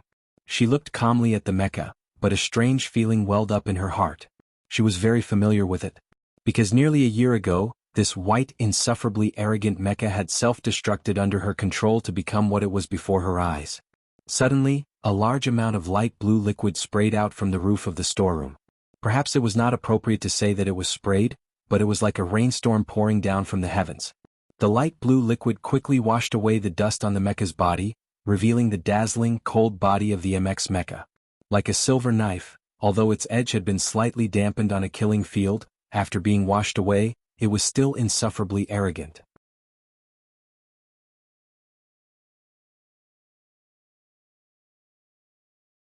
Chapter 216. Love at First Sight, Life Hanging by a Thread. From the moment he saw the MX mecha, Sulu had fallen in love with this thing. Just like many years ago, when he had seen the beautiful lines of the B2 vacuum seam on the entrance of the cafe. This was a feeling that came from his bones, making him feel numb and itchy. The exterior of the MX mecha was pure white. After being cleaned with a special light blue liquid, it was as smooth as a mirror. Just by looking at it with the naked eye, it could be seen that the air damping coefficient on the surface of the mecha had been reduced to the lowest possible level. The white substance was a new type of composite material. Sulu had seen the relevant records in the Husk Institute's database. This material covered the surface of the alloy in the form of extremely fine particles. The meshing was very tight. Other than the effects of resisting high temperature and radiation, it also had the bonus of weakening enemy electronic interference. On this layer of composite material, It could be recolored so that the mecha could obtain rough camouflage abilities in different environments. The surface of the MX mecha was a combination of the most cutting-edge technological achievements of the Federation. Who knew how many dazzling designs there were for the internal power system and transmission system? The four of them stood in front of the transparent barrier, looking silently at the pure white MX mecha. The light blue liquid slid down the smooth surface of the mecha and finally fell to the ground along the alloy mechanical legs. In an instant, it was absorbed by the absorption system on the floor of the warehouse, and not a trace of it could be seen. It was like a lotus flower after the rain, the dewdrops rolling on the green leaves and finally falling silently into the lake, giving people a sense of beauty that was quiet to the extreme. The four people present all knew that once this epic-making mecha full of quiet beauty moved, it would become a sharp blade for the Federation, cutting through the universe that had been silent for more than 10 years. The revolutionary dual-engine design, the powerful power output, the supportive speed increased by an order of magnitude. The jet main design was auxiliary, and if it was complemented by small flying wings, the mobility of the MX mecha would reach a terrifying level never before seen before. One nail can cause the destruction of an army. Manager Jose looked up at the MX mecha with a gentle gaze and said slowly, "One MX can change the situation of the entire universe." Sulu reluctantly retracted his gaze from the attractive surface of the mecha and glanced at Supervisor Jose. He knew that the previous sentence was a fable from the early days of the Federation. A small, insignificant detail could have far-reaching consequences that no one could have predicted. An epic-making new mecha, in terms of military strategy, was not enough to change the balance between the Federation and the Empire. Even if the Federation were to rush production and equip the MX mecha to the four major military regions, it did not seem to be much of a problem. However, ever since the God of War Lees of Philadelphia piloted an M37 mecha and assassinated His Majesty the Emperor of the Empire many years ago, the federal military's worship of mechas had reached an unprecedented level. This was not just a kind of emotional fanaticism, but because those military strategists in charge of strategic planning had suddenly discovered that as the photon energy weapons of warships gradually lost their usefulness, strategic battles on the planet and on land had to rely heavily on the fatal consequences of special operations to a large extent. This entire set of tactics was known as low-limit assault warfare. Although it was not a proper strategic advance, if it could achieve the objective of the battle, it could bring great benefits to the Federation. Unfortunately, in the entire Federation only the God of War Lees of Philadelphia had the ability to carry out such a terrifying mission. Thus, the Federation could only put an effort in the performance of the mecha itself. Meanwhile, the new MX mecha before everyone's eyes could use its super-strong performance to help the Federal Military's special mecha warriors form a terrifying combat strength. It was not even limited to special operations but could be thrown into the open battlefield. It was precisely because of this that the entire Federation had been so enraged and shaken by the failure last autumn, and why both the Academy of Science and the Engineering Department were so anxious now. Sulu understood this. Narrowing his eyes, he looked at the solemn beauty of the white MX mecha. An image naturally appeared in his mind, a special operations team formed by 30 MX mecha, successfully breaking through the Empire's electronic surveillance network like a sharp blade, heading straight for the enemy's headquarters. However, the image in his mind quickly changed to that of a lone MX mecha.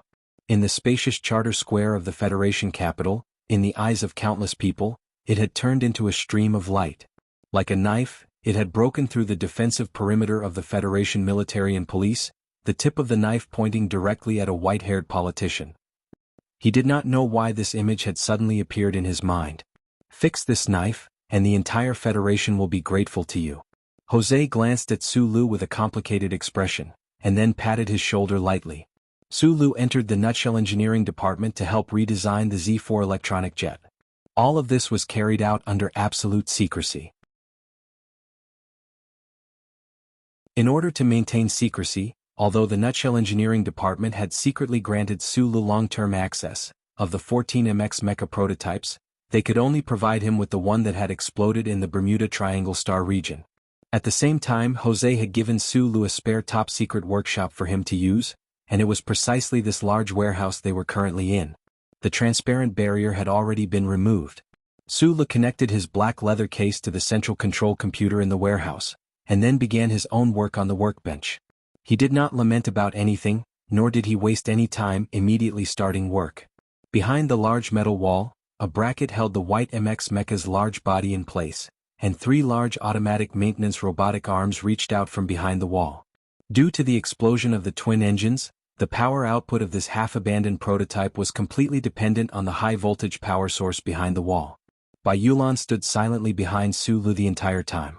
Occasionally, she would lower her head to glance at the complicated blueprints and command inputs on the screen of the workbench.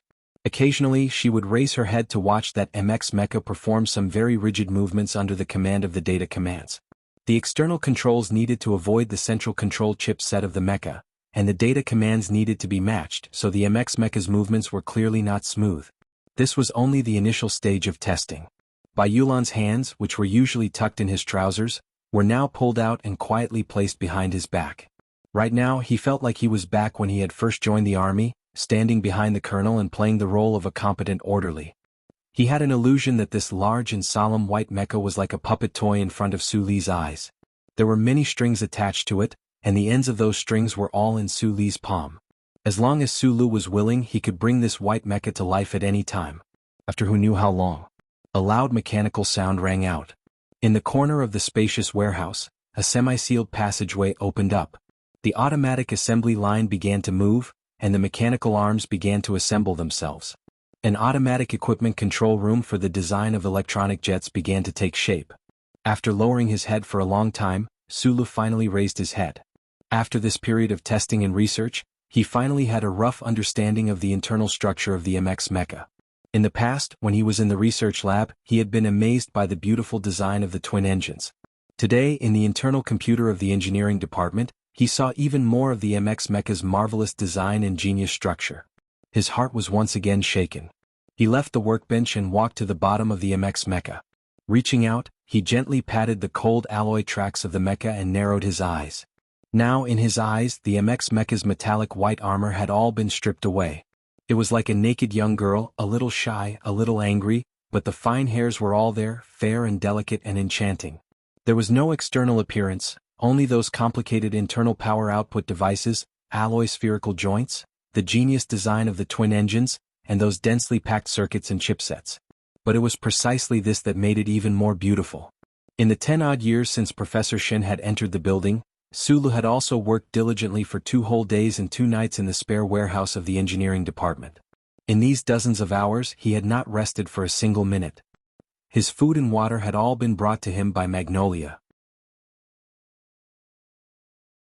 He had not seen it with his own eyes, but he knew that behind the mecha, behind the thick walls, there were many extremely professional and respectable engineers in the Nutshell engineering department. They were busy as he was, according to his requests, preparing all kinds of data, as well as parts and semi-finished products that were continuously sent over through the semi-sealed assembly line. Su Lu was a man, not a god. He would never be able to complete all the changes to the powertrain system of the Federation's new MX mecha on his own. Fortunately, he now had the support of the most experienced group of engineers in the Federation, although those engineers might never know who the designer they were currently assisting was. There was a glass bridge above the top-secret operation room in the Nutshell engineering department. Supervisor Jose was holding a cup of coffee. Through the transparent material under his feet, he looked at the engineers who were working in silence. He watched as they drank coffee, crossed their legs, cursed, sometimes exclaimed, and sometimes frowned. Su Lu had provided a solution. To complete this solution, he still needed these subordinates of his. Supervisor Jose narrowed his eyes. He knew that his subordinates, with their keen sense of smell, must have noticed that the atmosphere of the entire engineering department was different. They must have noticed that the MX research and development work that had stopped for a long time was progressing at an unimaginable speed in a certain corner of the engineering department. Zhou Yu walked to his side. Looking at those nervous engineers below, he said softly, "According to the results of the calculations, Su Li's design is correct. Moreover, his modification of the powertrain system also did not affect the balance of the MX mecha itself." Jose raised his cup of coffee and took a sip. He had not slept for 2 days and 2 nights. Although he was tired, he was also somewhat excited, so much so that his 2 dark circles were shining brightly. "I have to admit that he is a genius." After a long silence, Zhou Yu suddenly smiled and said, "If MX can be successfully developed within this year, I would like to apply for a transfer out of the engineering department." Supervisor Jose frowned at him. He had personally recruited Zhou Yu into the engineering department, so he naturally thought highly of him. Moreover, Zhou Yu was also a talent that the madam had prepared for the future. He did not understand why Zhou Yu would suddenly want to apply for a transfer. Where do you plan to transfer to? The 1st Military Region Special Mecha Team has wanted me since 2 years ago, said Zhou Yu. Jose looked at him and after a moment of silence said, with your mecha combat skills, if you wanted to go, you would have gone long ago. Why now? I've always thought that I'm pretty good at operating and understanding mecha, said Zhou Yu with a smile. That's why I've always been shifting between these two directions. These past 2 days, you've been supervising the cooperation of your colleagues in the engineering department, while I've been keeping an eye on Su Lu and that secretary Bai. After a moment's silence, Zhou Yu said, after watching Su Lu for 2 days and 2 nights, I can't help but feel a little crestfallen. He didn't graduate from a military academy, so he probably hasn't touched the MX mecha before. But right from the start, he acted as if he had grown up in mecha, whether it was his vision or his problem-solving thinking, as well as those lines of thought that I don't know how he figured them out, it all proves that he has already left me in the dust. Is there really such a thing as talent in mecha mechanics? I didn't believe it before, but now I have to believe it. Zhou Yu sighed. Looking at those nervous colleagues working below the transparent glass stack, he said, the difference between people is really too big. Manager Jose was silent for a long time, and then shook his head with a wry smile. Don't compare yourself to a freak. That will indeed hurt your self-confidence. Bearing the task of developing the Federation's new mecha while also competing with those old fellows from the Federal Academy of Science for time, these top engineers in the nutshell engineering department naturally did not have any summer holidays. However, it was inevitable that they would feel a little unhappy.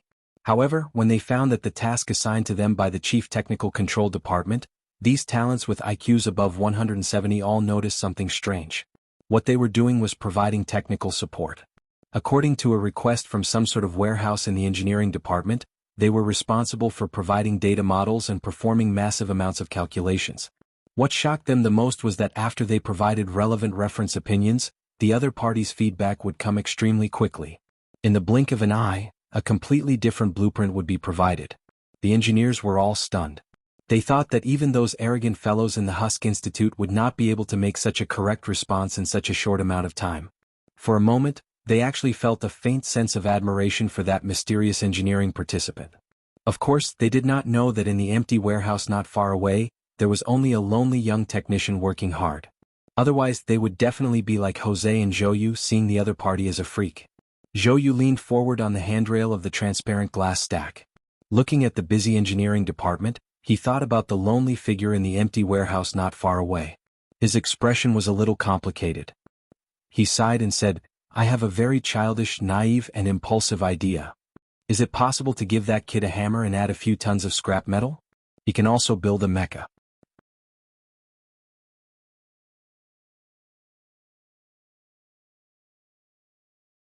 Chapter 217.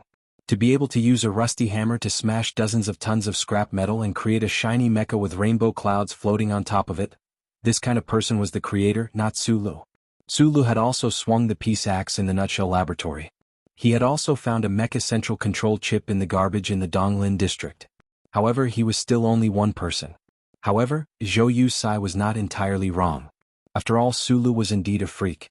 2 years ago, when he was escaping from the Donglin district, he was able to repair an M01 mecha from the early 37th century era by relying on simple tools and broken household electrical components in the ancient Bell's waste storage compartment. Although the mecha had only taken one step before it broke into countless parts, almost smashing into the cute little watermelon, it at least proved that Su Lu had a natural talent for machinery. This talent had long been recognized by Uncle Feng Yu. Su Lu from the Donglin district only had a bold and imaginative idea in the field of mechanical repair and the basic skills that he had trained day after day. In the past 2 years, he had studied all the Federation's M37 series mecha blueprints seriously in Section H of the UA University Library. He had also studied the prototype mecha in Section H1 without rest. At that time, he was already able to use the blueprints in the bracelet to create a small device that could hide from the blue light of the glory of the charter. He was also able to modify the antique simulation system. After entering the Husk Institute, under the guidance of Professor Shin, he was also able to familiarize himself with the theoretical knowledge in the huge and complex database. Most importantly, his mind was filled with countless strange blueprints. Although they were not necessarily practical, the designs were ingenious and were definitely above the Federation's standard.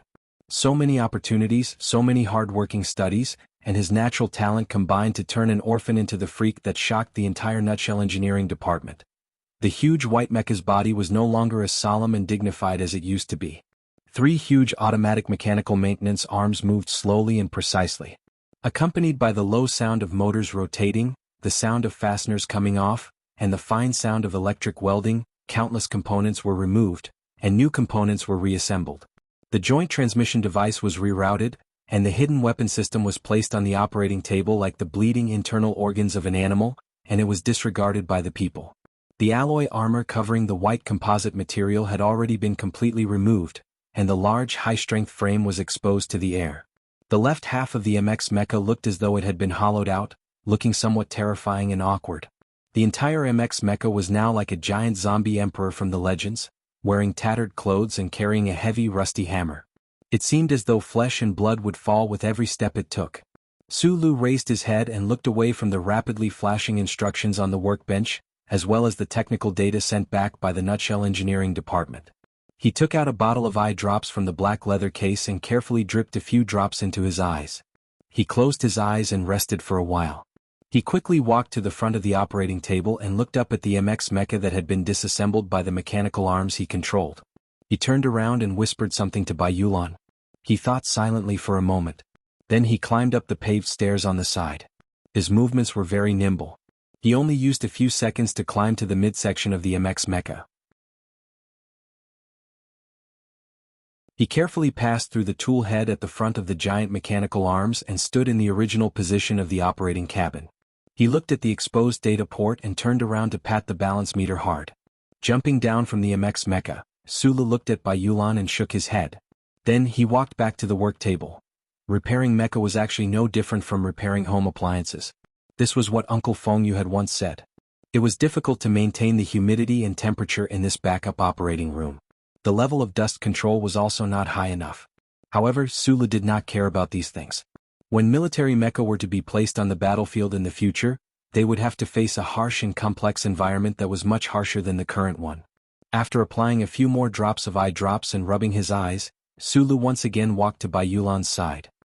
He asked her a few questions and then carefully entered his own commands on the work table. The mechanical arms began to work. The busy engineers not far away also began to work hard at his occasional thought. If this had been the standard M-series mecha of the Federation, Sulu might have finished his work long ago. However, the MX before him was a completely new design. It contained the hard work of countless scientists and engineers over the past decade or so. The mecha was a whole. If he wanted to change the design of the Z4 electronic jet, it would definitely affect the design of the twin engines. In turn, it would change the entire internal structure of the mecha. Sulu did not dare to touch the hard work of the engineers over the past decade. However, he had to admit that the collective wisdom of a group was always so dazzling. Even if he wanted to change it, he would not be able to do so. Thus he took a different route.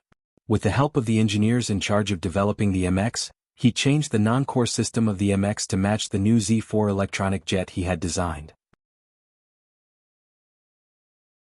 Modifying the mecha and redesigning the Z4 electronic jet were two aspects that had to be done simultaneously to complete the Federation's new mecha. When the twin engines were operating at full power, the electronic jet would cause severe deviations in its tracks. Sulu wanted to solve this problem. Luckily, he had Bai Yulan's secretary by his side. This delicate man was one of the few people in the Federation who had personally piloted the MX. He was also the only one who had exploded the MX. With the pilot's first-hand information and his own experience, Suli's new design had become much easier and easier to handle.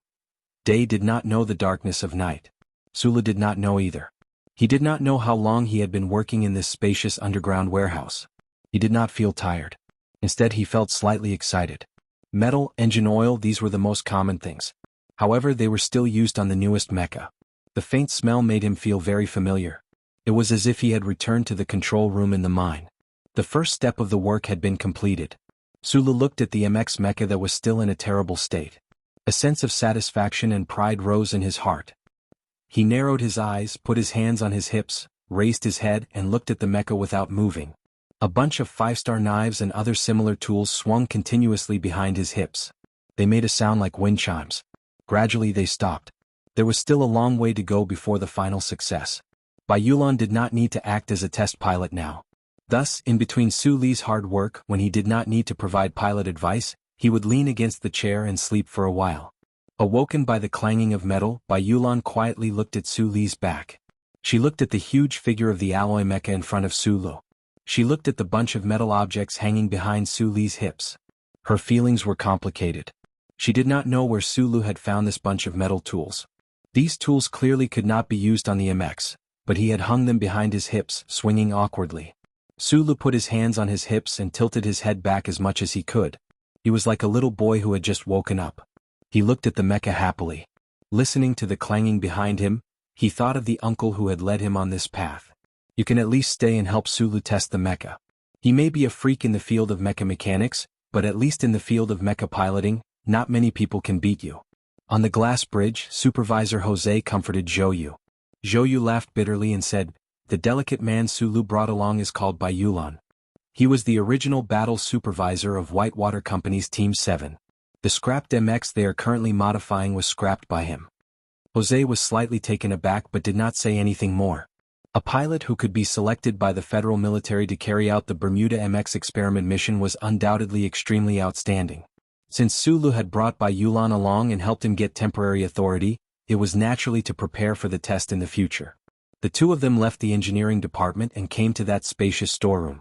Even though he had mentally prepared himself, when he saw the MX mecha that had been dismantled to pieces, Supervisor Jose could not help but feel a pang of heartache, even though he knew that his heartache was very unjustified. "You're a freak," Jose said to Su Lu with a smile, "and in the future the entire Federation will know this." Su Lu smiled and did not refute this assessment. He said, "The first step of the work has been completed. I will probably be leaving Hong Kong soon." "Are you not going to stay? If you're worried about the other side, I have many ways to transfer you to the engineering department through proper channels." Supervisor Jose looked at him sternly. They were both from the Shell Motor Company, so even the CEO of Whitewater had to respect his authority as the HR supervisor of the engineering department. What he did not understand was why Su Lu wanted to leave when the MX modification work was already underway. The modification plan still needs to be continuously revised. The main technical design and calculation work will still be done by the colleagues in the engineering department. Su Lu replied, "During this period of time, there is no use for me to stay here. If there are any problems, Zhou, you can contact me directly." Jose understood that what he said made sense. Today's task was only the preliminary design. To perfect this work, hundreds of engineers in the engineering department would still need to work around the clock. During this period of time, it did not matter whether Su Lu was here or not. But subconsciously Jose did not want to let Su Lu leave. He only looked at this young man's calm but determined expression, so he did not say anything. Bai Yulan frowned slightly. She guessed that Su Lu was probably stalling for time, but why was he stalling? Supervisor Jose did not notice anything unusual, but he felt it. Su Lu glanced at him. If the Nutshell Engineering Department was the first to successfully develop the MX mecha, it would undoubtedly be a harsh slap to the faces of the bunch of old men at the Federation's Academy of Sciences. The Nutshell Mobility Company, which had been sullen for almost a year, would definitely be able to hold their heads up high. The person who created the MX mecha would be involved in the presidential election. The contrast between the influence of Senator Pabre's side and that of Senator Ross Macklin's side would cause the Federal Academy of Science to be pushed back, breaking the secret agreement between the two sides. That dean surnamed Lin would probably not stand up to support Macklin's side in spite of his anger. But to Su Lu, this kind of ending was far from enough. He treated this world kindly, but if anyone in the Federation crossed his bottom line, he would hold a grudge. For example, Macklin and Dean Lin were both his targets. Although they were high up and extremely far away from him, he believed in the power of technology. When the Federal Academy of Science successfully developed the MX mecha according to the core data and functional formulas in the laboratory and announced it to the public, Su Lu really wanted to see how embarrassed Professor Shin, who had relied on plagiarism and trickery to stand at the top of the Federation's academic circle, would be. Su Lu did not tell anyone about the tampering with the data in the laboratory. He felt that Bai Yulan had guessed something, but he did not explain. He only raised the wine glass in his hand and said, "I'm still not used to this kind of situation." They were currently at the Ivy Club in the Peninsula Hotel's Annex building, in the middle of a semi-formal cocktail party. The soft and almost inaudible music, the large tasseled curtains by the floor-to-ceiling windows, the exquisite delicacies on the straight tables that had lost their original flavor, and the elegant smiles of the upper class wearing formal wear made Su Lu and Bai Yulan, who were both orphans, feel uncomfortable. Secretary Bai loved money and enjoyment, but he definitely did not think that this sort of cocktail party was a form of enjoyment. He calmly stood one step behind Su Lu and said softly, "If they knew how important you are to the Nutshell Mecca, they would definitely throw themselves at you." It was unknown which important figure had organized this cocktail party, but Supervisor Jose had brought Su Lu and Bai Yulan here. After a round of introductions, Jose and Zhou Yu had been pulled away, so naturally no one would notice Su Lu and Bai Yulan in the corner. In order to cover up the real purpose of Su Li's visit to Hong Kong, Jose had brought him to this kind of social event to show that the Nutshell Mecca engineering department valued him. People would naturally notice this. On top of the truth, there was a layer of truth, and people would often treat the layer of truth as a lie. Supervisor Jose's understanding of people's hearts had indeed reached a very admirable level. "Today you have talked to me more." Su Lu looked at Bai Yulan with a smile. "Your mood is also much better than the other day." Bai Yulan slightly lowered her eyes and replied in a subordinate's tone, "I believe that if I follow you, there will be money to be made, so I naturally have to be more sincere."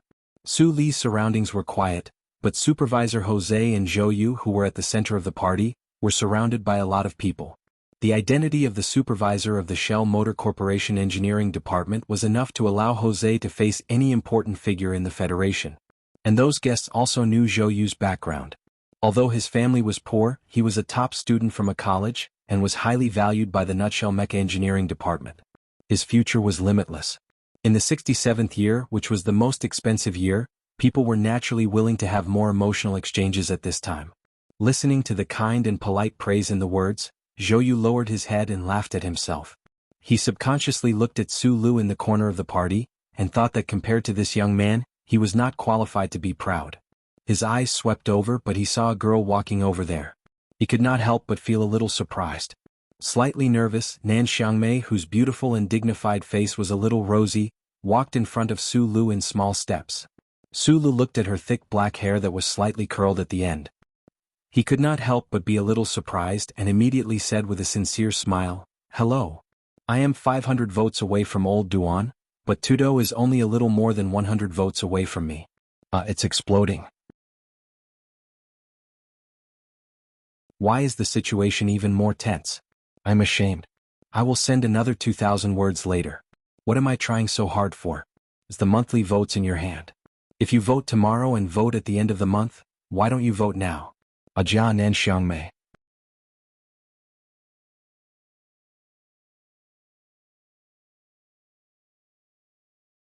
Chapter 218. The Summer Fire Festival was also known as the July Fire Festival. According to ancient customs, passionate men and women would confide in each other during these passionate nights. This custom gradually faded in the history of the Federation, but it was still maintained in some states of the S3 region. After seeing off her good friend Miao Miao at the spaceport, Nan Xiangmei felt a little sad about the separation. In order to calm her emotions, she toured the city for several days. She also stayed at the Peninsula Hotel, but because Su Lu was hiding under the Shell Motor Company these days, the two naturally couldn't see each other. Nan Xiangmei didn't want to attend this banquet because her family had always been low-key. Unlike the Tai family, who judged the situation and kept a low profile, Nan Xiangmei's family had always been strict and rarely allowed their children to appear in public. But this time, for some reason, her father called her and told her to attend this banquet, but didn't explain the reason. Nan Xiangmei's character was like her dignified and beautiful facial features. She followed the rules, was quiet and peaceful, and naturally wouldn't go against her father's wishes. So she came to the banquet and attracted a lot of attention. Her own eyes were attracted by Su Lu. Su Lu was definitely not handsome, but his small eyes and the sincere smile that often hung on his face were somewhat attractive. But for some reason, after that night on the high-speed train, Nan Xiangmei still remembered this boy whose name she didn't even know. That amazing person from the Lin family told her on the train that her marriage with Do Hai was terminated. Nan Xiangmei couldn't help but feel relaxed. For the first time in her life, she seemed to be able to arrange her own life. Her heart that was restrained by a strict family actually yearned for the romance that young girls love. Perhaps it was because of the July wildfire, or perhaps it was because when she was qualified to seek romance, Sulu happened to sit beside her and even gave her a hand. So for no reason, Nan Xiangmei had a deep impression of this man with small eyes. Originally, she thought that there was no possibility of seeing him again after they parted, so she was a little lost.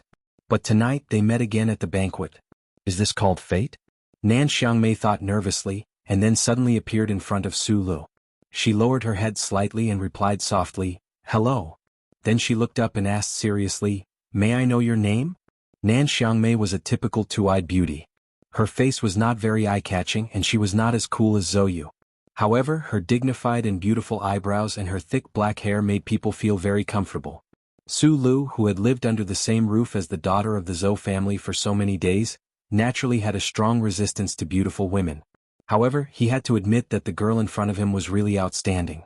After hearing this brave question, he was stunned and lowered his head and said, "My name is Sulu."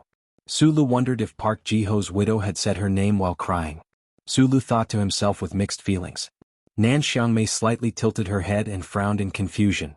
She felt that the name was familiar, but she couldn't remember where she had heard it. At this time, Bai Yulan had already retreated to a distance. As a secretary, she thought that Sulu would like her presence in this kind of situation. After Sulu and Nan Xiangmei exchanged names, they suddenly didn't know what to say. After a somewhat awkward silence, Nan Xiangmei plucked up her courage and said seriously, "Mr. Su, where do you work?" This very formal tone made Sulu stunned. He was not used to it, so he scratched his head and laughed. Nan Xiangmei couldn't help but cover her mouth and laugh. Her family was so strict that it was even a little rigid. There were not many opportunities for her to talk casually with the opposite sex except for Do Hai. She didn't expect that the person in front of her named Sulu would have the same stiff reaction as her. Just as Sulu was about to answer, suddenly there was a sound of footsteps. A figure directly walked past him and rudely bumped into his shoulder. Then, with a few people who looked like attendants, they rudely stood between him and Nan Xiangmei. That person smiled and said something to Nan Xiangmei, then turned around and looked at Sulu indifferently. The person who came was a young man. He was wearing a light blue suit made of light linen and excellent tailoring. It gave the casual summer style of a formal suit. It was particularly suitable for him to appear in this high-class banquet. Even the somewhat frivolous light blue suit didn't cause any discomfort at this moment. Do Hai. Nan Xiangmei was a little displeased, but she still kept her calm voice. She didn't want this person to misunderstand anything, because she was very clear about how terrible the family behind this young man was. Although they were in a banquet, the cultivation of an aristocratic family wouldn't let him do anything immediately, but if Sulu didn't have enough vigilance and really offended this person, she would feel very guilty. "I am Nan Xiangmei's fiancé Lin Do Hai. Who are you?" Lin Do Hai looked at Sulu. The meaning of this sentence was very ordinary, but the direct sentence revealed a sense of unpleasantness. Hearing the two words Do Hai, Sulu thought of the words that the man on the high-speed train said to Nan Xiangmei. He knew that the other party must have an unusual relationship with Nan Xiangmei. He was prepared to forget about the previous impolite bump, but he didn't expect that the other party didn't have the intention to keep the peace. The children of the 7 great families I know are generally more polite. Sulu looked at Lin Do Hai and said with a smile. The 7 great families in the hearts of ordinary Federation citizens were distant and unreachable existences. They would subconsciously respect or lower their heads, but that didn't include Sulu. He washed the hair of the little princess of the Zhong family, took the Tai family's young master to have sex, and watched the little stars dance with the Li family's 7th child. In front of him, the 7 great families didn't have the slightest sense of mystery. On the contrary, because of his many past experiences, he was used to silent and smiling, and he rarely gave these children of the 7 great families. Lin Do Hai, so he was a child of the Lin family. So what? Although the Do Hai was vast, it was still not as real as the mountain. Hearing Su Li's words, Lin Do Hai's expression changed slightly. Nan Xiangmei was also a little surprised. Both of them didn't expect that this small-eyed man seemed to know their family background from the beginning. At this moment, the phone in Su Li's clothes suddenly rang. After answering the phone, his expression changed slightly. After a while, he slowly relaxed and asked nervously, "It's good that you're fine. Why did you bring it forward? I'll be right back." After hurriedly saying these 3 sentences, Sulu nodded to Nan Xiangmei as a sign of respect. Without even looking at Lin Dohai, he walked to the center of the banquet and pulled Zhou Yu out of the crowd. After whispering a few words to him, he quickly left the banquet. Secretary Bai, who was usually quiet and silent, quietly followed behind him. She felt a little strange. Even when entering the core area of the engineering department, Sulu didn't seem to be so excited and nervous. Who was on the other end of the phone and what did they say? Lin Dohai looked at the leaving figure and listened to the attendant's words. He couldn't help but feel angry. The children of the aristocratic families were naturally well-mannered, but the other party was just a third-level technical supervisor. Coupled with the previous scene, it was difficult for him to accept that the other party just left.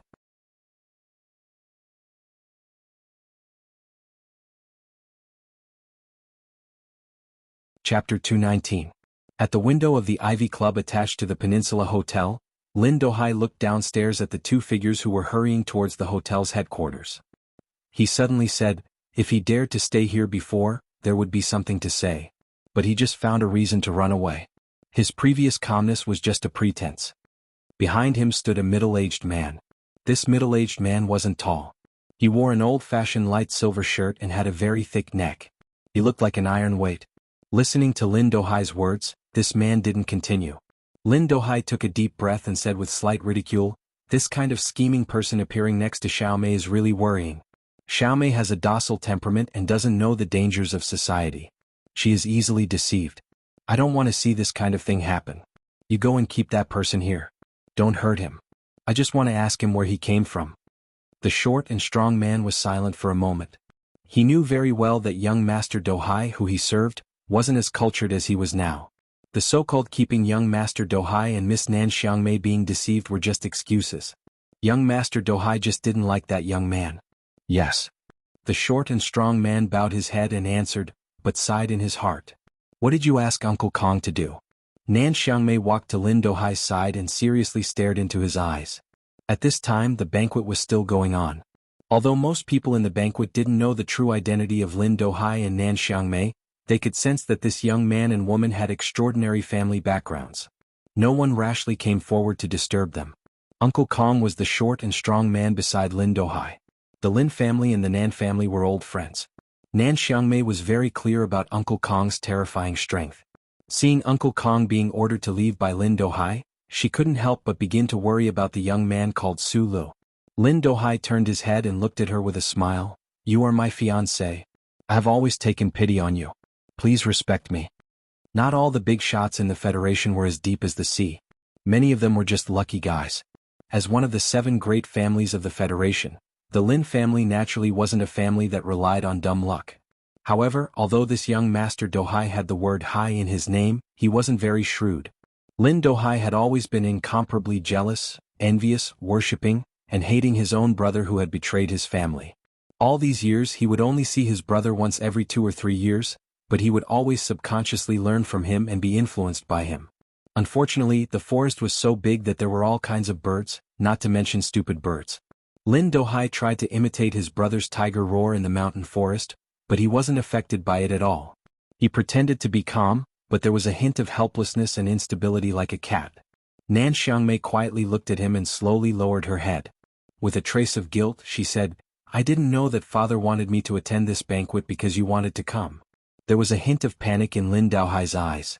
Although he did have some opinions about the betrothal in these 2 years, he really felt that the girl in front of him was incomparably outstanding. Suddenly, he realized from the other's words that everything was about to change.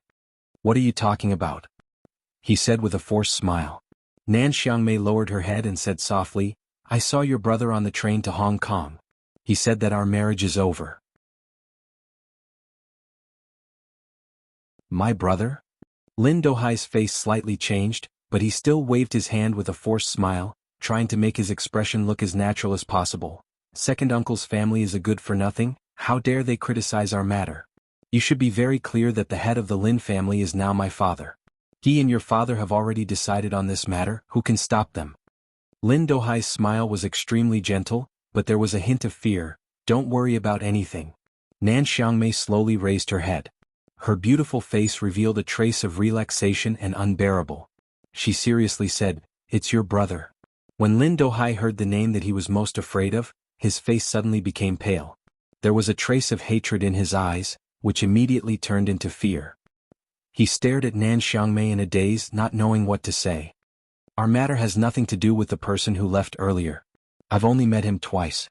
Nan Xiangmei sincerely said, You let Uncle Kong come back. Lin Dohai's face showed a trace of a bitter smile. He didn't understand why his elder brother, who had long betrayed the family and cut ties with the family circle, suddenly went to see Nan Xiangmei. He also didn't know why his elder brother suddenly said those words to Nan Xiangmei. But he knew that although his father had angrily cut off the relationship with his elder brother, in his father's heart, his elder brother's position was far more important than his own. In order to welcome back his elder brother, his father was willing to do anything, but his elder brother disdained him. Now that his elder brother had spoken about his marriage, even if his father was angry, he must respect his opinion. Who told that person to be called Lin Banshan? Lin Dohai lowered his head. He had never felt so defeated in his life. He immediately clenched his fist and said, He can control our marriage, but can he control who I teach? Knowing that Su Lu had something urgent to deal with, Bai Yulan booked the nearest night flight and also bought herself a high-speed train ticket back to the capital special district overnight. He was responsible for leaving with the silent black suitcase, so it was inconvenient for him to take the plane. After packing their luggage in the room on the top floor of the Peninsula Hotel, Su Lu and Bai Yulan walked out of the magnificent hotel lobby and waited for the car that the hotel had called for them. Su Li's face didn't have the usual calmness at this time. He was slightly nervous. Bai Yulan glanced at the side of his face and lightly stepped forward. Standing beside him, she asked softly, Since you know that the other party is the young master of the Lin family, you shouldn't be so direct with your words. Bai Yulan was currently playing the role of a secretary. In addition to booking tickets, she naturally had to help Su Lu analyze the situation. He was a person with good professional ethics and was also a very sensitive person. He had long noticed that after the news in Sector S2, whether it was in the underground workshop of the Nutshell Engineering Department or at the previous cocktail party, Su Lu and the young man with the sincere smile from the Whitewater Company had gradually distanced themselves from each other. He didn't know what had caused a subtle change in Su Li's state of mind, but he thought it was a welcome change. In order to climb up in the strange world of the Federation, blindly being sincere was the style of a commoner. After all, it's a cocktail party. The children of aristocratic families have to pay attention to manners. The taxi called by the hotel would arrive in 3 minutes. Su Lu subconsciously touched his pocket. After thinking about it, he didn't take out a cigarette. Bai Yulan didn't say anything else. Since he had accepted the 20 million, he had to do the 20 million thing. He was gradually discovering Su Li's background and Su Li's strength. And the more he discovered, the more shocked he was. Although he still looked calm on the surface, his emotions were already there. When he had checked out at the Peninsula Hotel, Bai Yulan found out that Su Lu wasn't a rich person. To be more precise, Su Lu himself didn't have much money left. This fact made him sigh with emotion that he did not show on his face. If a person had 200 million Federation dollars and gave Bai Yulan 20 million, he would work very hard. But this young man only had 20 million, and he gave it all to him without any questioning or supervision. What should he do? Bai Yulan couldn't think clearly for a moment. The eye-catching yellow taxi quietly stopped in the courtyard. Su Lu and Bai Yulan walked down the stairs and into the darkness of the Peninsula Hotel where the lights couldn't reach. At this moment, a person quietly stopped in front of the taxi. It was Uncle Kong, who was beside Lin Dohai. Uncle Kong's height was just over 160 centimeters, but his body was incomparably strong under his silver satin clothes. Especially his neck, it was so thick that he looked like a person without a neck. Mr. Su, young Master Dohai invites you over for a chat. Uncle Kong slightly bowed his head and said politely. Being polite didn't mean that he didn't have a fighting strength. When Uncle Kong lowered his head, one could see the bulging muscles on his shoulders, which were about to burst out of his moonlight clothes. A strong aura came over. Su Lu didn't have much experience, but Bai Yulan's eyes narrowed slightly. He was very clear that a person who could train to such a figure was definitely a powerful figure who had trained in a body training hall. Bai Yulan quietly stepped forward and stood in front of Su Lu without a trace.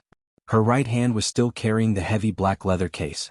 Su Li's eyes swept past Bai Yulan's lowered face and fell on Uncle Kong. He narrowed his eyes. Earlier at the banquet, he had noticed the presence of this person beside Lin Dohai. But now, he only remembered one sentence that the man on the train had said. That idiot Dohai.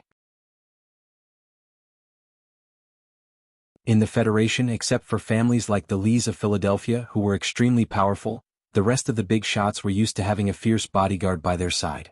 People like President Sieg, who were at the pinnacle of power, naturally had countless agents of the Special Task Force protecting them.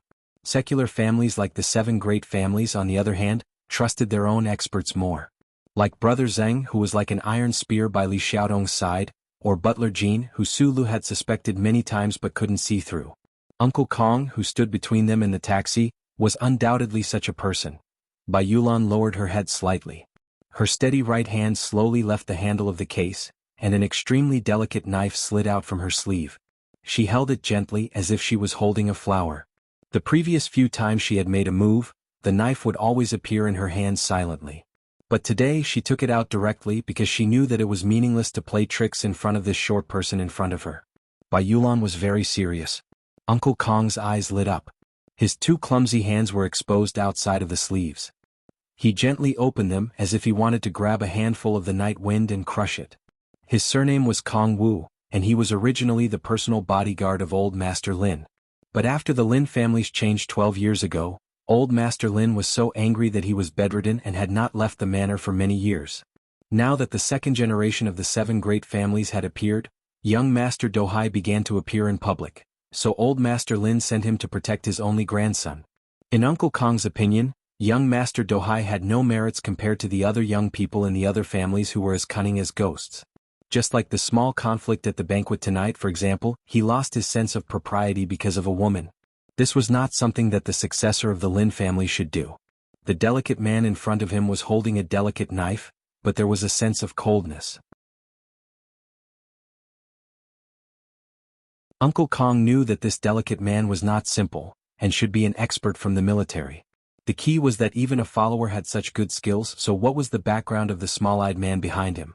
After all, the Seven Great Families could not cover the sky with one hand in the Federation, and there were still people that they did not want to offend. This young Mr. Su could say the identities of the two juniors of the Lin family and the Nan family, but he was only a small technical supervisor in nutshell. Who was he? Worry was only a faint worry, just like the saying in the Gu dynasty, one must be loyal to the emperor. Uncle Kong had never thought of disobeying young Master Dohai's orders. Since the young master wanted to vent his anger, then he would take the two people in front of him back and vent his anger first. As for any trouble after that, the elders of the Lin family would naturally come forward to appease them. At this moment, Sulu suddenly said, "I don't want to offend Lin Banshan." From the moment he knew that young Master Dohai was from the Lin family, Sulu began to guess the true identity of the middle-aged man on the train, and a name was on the verge of appearing. At this time, the scene was at daggers drawn, and if he did not agree to the other party's request, there would be a conflict. The problem was that the current Sulu might not care about the seven great families of the Federation, but he always had some inexplicable fear and respect for the name Lin Banshan. Uncle Kong was silent for a while, then suddenly laughed in a low voice. "This matter has nothing to do with young Master Banshan." This personal bodyguard of old Master Lin felt a little humiliated because of Su Li's question. That young man surnamed Su was not worried about him at all, but was only worried that young Master Banshan would make a move. The older the ginger, the spicier it was. Uncle Kong smiled and said coldly, "Please?" Old Ginger was angry and Sulu was in a hurry to leave. Being blocked by this person called Uncle Kong, the anger in his heart gradually grew, but there was no change in his expression. He lowered his head and said, "You don't have a gun, right?" He did not know who he was asking, but Magnolia, who was holding a delicate knife in front of him, lowered her head and replied with a smile, "No." "Good." As the word came out of his mouth, a light lit up in the darkness of the Peninsula Hotel's side courtyard. It cut through the air and, with a shrill cry, slashed toward Uncle Kong's slightly dark face. At this moment, Uncle Kong's eyes narrowed as if he was frightened by the light of the knife. The rough skin on his chin began to grow some very fine bumps. Bai Yulan's slash did not require any explanation. The angle of her slash was not tricky at all. It was just a simple slash and it was indescribably clean and efficient. That delicate little knife, which was initially at his waist, was now at his opponent's face. Uncle Gu narrowed his eyes as if he did not see the sharp knife at all. However, his right hand, which had been slightly open, had already turned into a tiger's claw. It tore the night wind in front of him and, like a mechanical arm, went up to meet the knife. His middle and index fingers were separated like two iron bars. They pinched Magnolia's thin wrist fiercely, and were about to break the tendons and veins in his wrist. If these two fingers pinched Magnolia's wrist, he did not know if Magnolia's wrist muscles and bones would break, but at least for a short period of time, he would not be able to play with the delicate knife like he was picking a flower. A mistake at the beginning would lead to more mistakes in the future. Uncle Kong did not expect that this delicate man with a knife would be so open and aboveboard with his first attack. However, he, who had been in danger for decades, had experienced many accidents. With a muffled groan, he used his powerful strength to take the initiative. However, the situation changed because Uncle Kong found that his fingers, which had been trained to pinch steel balls, could not pinch that thin wrist. The muscles in Magnolia's wrist tightened and loosened in an instant. The surface of Magnolia's wrist became slippery as if it was smeared with a layer of oil. If Magnolia moved forward at this time, Uncle Kong's iron fingers could still pinch the muscles on his forearm. The problem was that, from the beginning, Magnolia was not thinking about moving forward, but retreating. A strange smile flashed across his slightly lowered face. He took a step back and retreated. His nickname was Magnolia Oil. Uncle Kong's eyes were still narrowed. He suddenly felt that this delicate man in front of him was somewhat interesting. He was obviously a cold-blooded expert in the army, but he did not seek to win. From the beginning he was thinking of a way out. How did this kind of person cultivate such a calm killing intent? He suddenly felt that something was wrong. His thick left leg took a step forward, and with a poof, a few tears appeared on his trousers. His iron claw-like hand was still clasping Bai Yulan's wrist, and he was ready to exert force. At this moment, another muffled sound rang out, but it didn't ring out from Uncle Kong's leg. Instead, it rang out in the quiet garden on the ground. Moreover, the sound was so close that it was somewhat frightening. A booted foot suddenly stomped on the ground. The clean and smooth ground of the Peninsula Hotel was unexpectedly stepped on by this stomp, causing a few streaks of dust to appear. The dust was actually sprayed out from the gaps in the ground due to the tremendous force. Relying on the huge rebound force from the ground, a figure rushed past Magnolia's side. With a shake of the shoulder, using the joint as the axis, the arm swung out like an iron whip and smashed towards Uncle Kong's face. The moment the stomping sound was heard, Uncle Kong knew where he was wrong. All his attention was on the delicate man who was playing with the knife. He completely forgot that there was a Mr. Su behind the delicate man. In his opinion, this Mr. Su was either a member of some family with a different surname, or the son of some big shot in the political world. Because of some hobby, he became one of those pale-faced, skinny researchers in the Nutshell Mobile Company. Who would have thought that this Mr. Su was actually so fierce? Su Li's body did not look very strong, but when he smashed down with his arm, his whole body looked so valiant. The young man was in a hurry to leave, to see the most beautiful new life in the world, but his path was blocked by someone. So he was angry, but he held it in. It was only when Bai Yulan made the first move that he quietly found the best opportunity to make his move. Under the night sky of Harbor City in July, his arm was like a meteor falling from the sky, as if it was going to burn everything.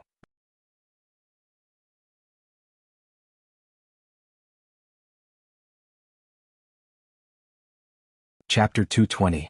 Uncle Kong's pupils shrank as he felt a strong gust of wind blowing towards him. With a muffled shout, he clapped his hands together and released his grip on Bai Yulan's wrist in an instant. His right hand slashed out like a knife, knocking away Bai Yulan's other hand that was stealthily attacking him. Then, with a kick of his legs, he suddenly retreated backwards. In such a short period of time, he had made the most correct response and used his valiant strength to temporarily force Bai Yulan to retreat. However, it was too late for him to do anything else. He could only raise his arms to block both sides of his face and wait for Su Li's attack to come down. This was a very ugly posture.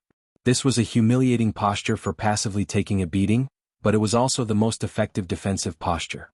Uncle Kong had been through hundreds of battles and did not care about advancing or retreating for a moment.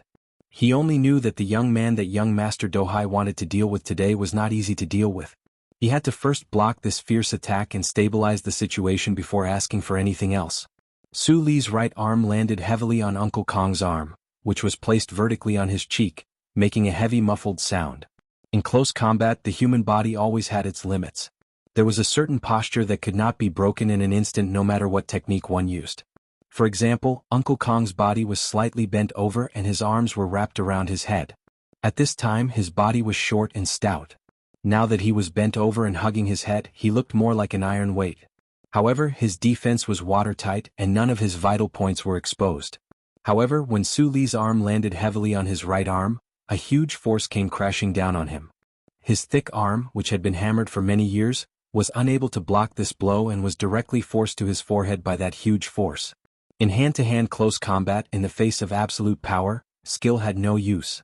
Previously, Uncle Kong crossed his arms in front of his face, relying on his own terrifying strength. However, when his arms touched, he found that the strength he was most proud of and confident in was not worth mentioning in front of this ordinary-looking young man. Su Li's attack was like the sound of a morning bell. The left side of Uncle Kong's face was numb and painful, and there was a buzzing sound in his head. However, his thick and strong legs were still firmly rooted to the ground and did not move an inch. All of his strength had sunk to the lower half of his body, but in the next moment Su Li also raised his left leg. His calf bone seemed to contain the power of wind and thunder as it suddenly chopped down at a 30-degree angle, directly hitting Uncle Kong's supporting leg, which had the most strength. With a cracking sound, Uncle Kong's leg, which was rooted to the ground and did not move an inch, let out a mournful sound of bones breaking. The 10 stances that Uncle Feng Yu had taught him had long been integrated into Su Li's blood vessels. He could use those intricate, dangerous, and heroic body movement techniques at any time, anywhere. However, he didn't do so tonight. Firstly, he was anxious, and secondly, he knew that this short, stout, middle-aged man was an extremely powerful character. Using those body movement techniques wouldn't necessarily be able to knock him down immediately. If he allowed his opponent to temporarily withdraw from the battle, he would waste the trap that Bai Yulan's dagger had lured out, and there would be even more trouble later on. Therefore, when he made a move, he would strike without hesitation. Just like that night in the forest garden, when Madman Li, dressed in a military uniform and with a childish face, attacked fiercely and unreasonably. Then he kicked out with his leg, just like that year on the ancient bell, when the chubby captain with a harmless smile on his face suddenly focused and attacked with wind and thunder. Su Li was a person who liked to ponder. Whether it was in terms of mechanics or fighting, he would always learn from excellent people and analyze them afterwards. That was why he could remember the postures and angles of Captain Tian's kicks so clearly. And what was very strange was that whether it was Madman Li's terrifying attack or Fatty Tian's long leg, they seemed to be related to the 10 postures that he had learned since childhood. It was very easy to learn and it was very effective. Tonight, he chose the fighting style of the 2 strongest people he had ever met in his life. He attacked horizontally and directly, and at a 30-degree angle he did not give his opponent any chance to retreat. He used one arm to disturb his opponent's mind, and one leg to break his opponent's leg. After the crisp sound of the leg breaking, Uncle Kong fell down like a falling iron tower. He sat on the smooth ground of the side courtyard, and there was no trace of the spirit of a master. At this moment, the personal bodyguard of old Master Lin stared at Su Li, who was not far in front of him, in disbelief. His face was pale and he seemed to have thought of something. He had completely forgotten the pain of his broken leg. If Uncle Kong had not concentrated his strength on his lower body to resist Su Li's horizontal attack, then when Su Li's leg came he might have been kicked away like a kite under the night sky in July, but he would not have suffered such a serious injury. It could only be said that Su Li's move, which had been accumulating power for a long time, was extremely powerful and ingenious. Your surname is Li, not Su. Uncle Kong's pupils shrank and his face was pale. He stared at Su Li's plain face and suddenly said in a trembling voice. His expression at this time was like he had thought of a particularly terrible story from a long time ago. Your surname is Li. You are from the Li family. Listening to Uncle Kong's mournful voice, Su Li was startled. He immediately thought of the relationship between Uncle Kong and the Lis of Philadelphia. However, his trembling power had long been hidden under his skin, so he was not afraid of others guessing something from this aspect. But why did the master in front of him have such a strange expression at this time? Could it be that the Lis of Philadelphia had such a terrifying position in the hearts of these people? Sorry. Su Li nodded to Uncle Kong on the ground and then looked at Bai Yulan, who had lowered her head behind him. He said a few words and then turned to leave. The yellow taxi from before had already been scared away by the fight. He wanted to go to the airport, so he had to hurry and stop a taxi. As for the things behind him, he did not need to worry anymore. The most powerful person Lin Dohai brought had lost his combat ability. As long as there was no gun, he believed that Bai Yulan would not be in any danger in this city. After he left, the side hall of the Peninsula Hotel returned to silence. This extremely dangerous conflict happened so quickly that the well-trained security guards in the hotel didn't even have time to react. Bai Yulan raised her head, a strange expression flashed across her calm face. She walked to Uncle Kong's side and squatted down. At this time, Uncle Kong was still a little absent-minded and repeated, "His surname is definitely Li." At the moment of the fight, Bai Yulan knew that the middle-aged man with a broken leg in front of her was a very fierce person. However, at this time he seemed to have been beaten silly by Sulu. She could not help but be a little stunned. The previous tacit understanding was an opportunity created by this delicate man, but at the beginning he definitely did not expect that Sulu could actually succeed in one hit and show such a fierce combat ability. He could not help but sigh in his heart. If there was no gun by his side in the future, he would not provoke that freak. "Senior, do you need to inform the hospital?" Bai Yulan asked softly. The delicate knife was still between her fingers, ready to be used at any time. Uncle Kong calmed down, was silent for a long time and shook his head. Bai Yulan slowly stood up, dragged the heavy black box and walked out of the hotel. Before leaving, she whispered softly, "Su Li's surname is Li, and he has nothing to do with Philadelphia. But don't be too angry, he is a guy that even Mad Manly could not beat." "Even Mad Manly could not beat that young man?" Hearing this, Uncle Kong's eyes seemed a little perplexed. He looked at Bai Yulan's back as she disappeared into the night. Suddenly, he had the thought of applying for retirement from the old master. This was no longer their era.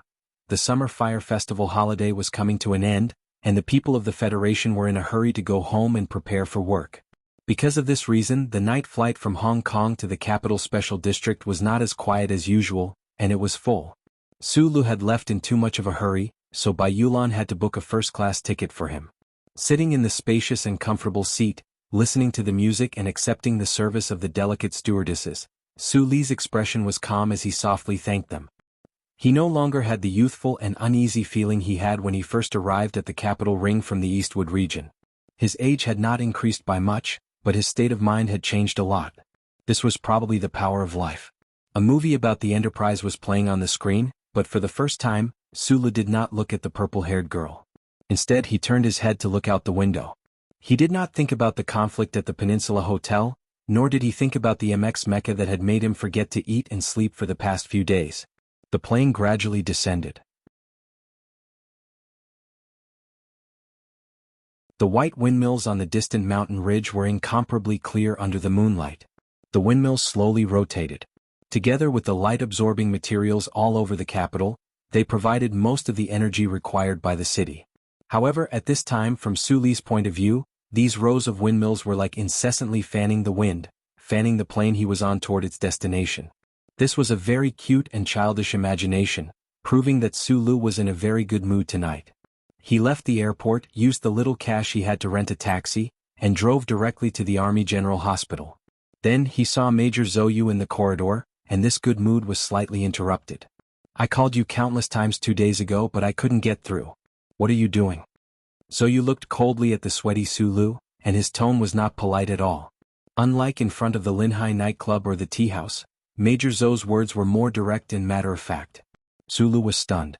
For the past 2 days, he had been busy in the Nutshell's underground backup storage room. His mobile phone signal had been blocked, so naturally he could not receive the phone call from the capital. If it had been in the past, perhaps he would have felt displeased in the face of Zhou's tone. However, at this time and place, this officer was using the tone of a brother-in-law lecturing his brother-in-law to lecture him. He could not express any opinion. Walking into the ward and seeing the slightly haggard girl on the snow-white bed, Sulu subconsciously softened his footsteps. The lights in the ward were not turned on. Zhou was staring blankly out the window. In the dark blue night sky, there were occasional streaks of light that flashed like flowing flames. Sulu walked to her bedside and lowered his body to look at the sleeping newborn. Endless tenderness grew in his heart. After a long time, he asked nervously, "What's his name?" "It's a boy. His name is Lu Hua."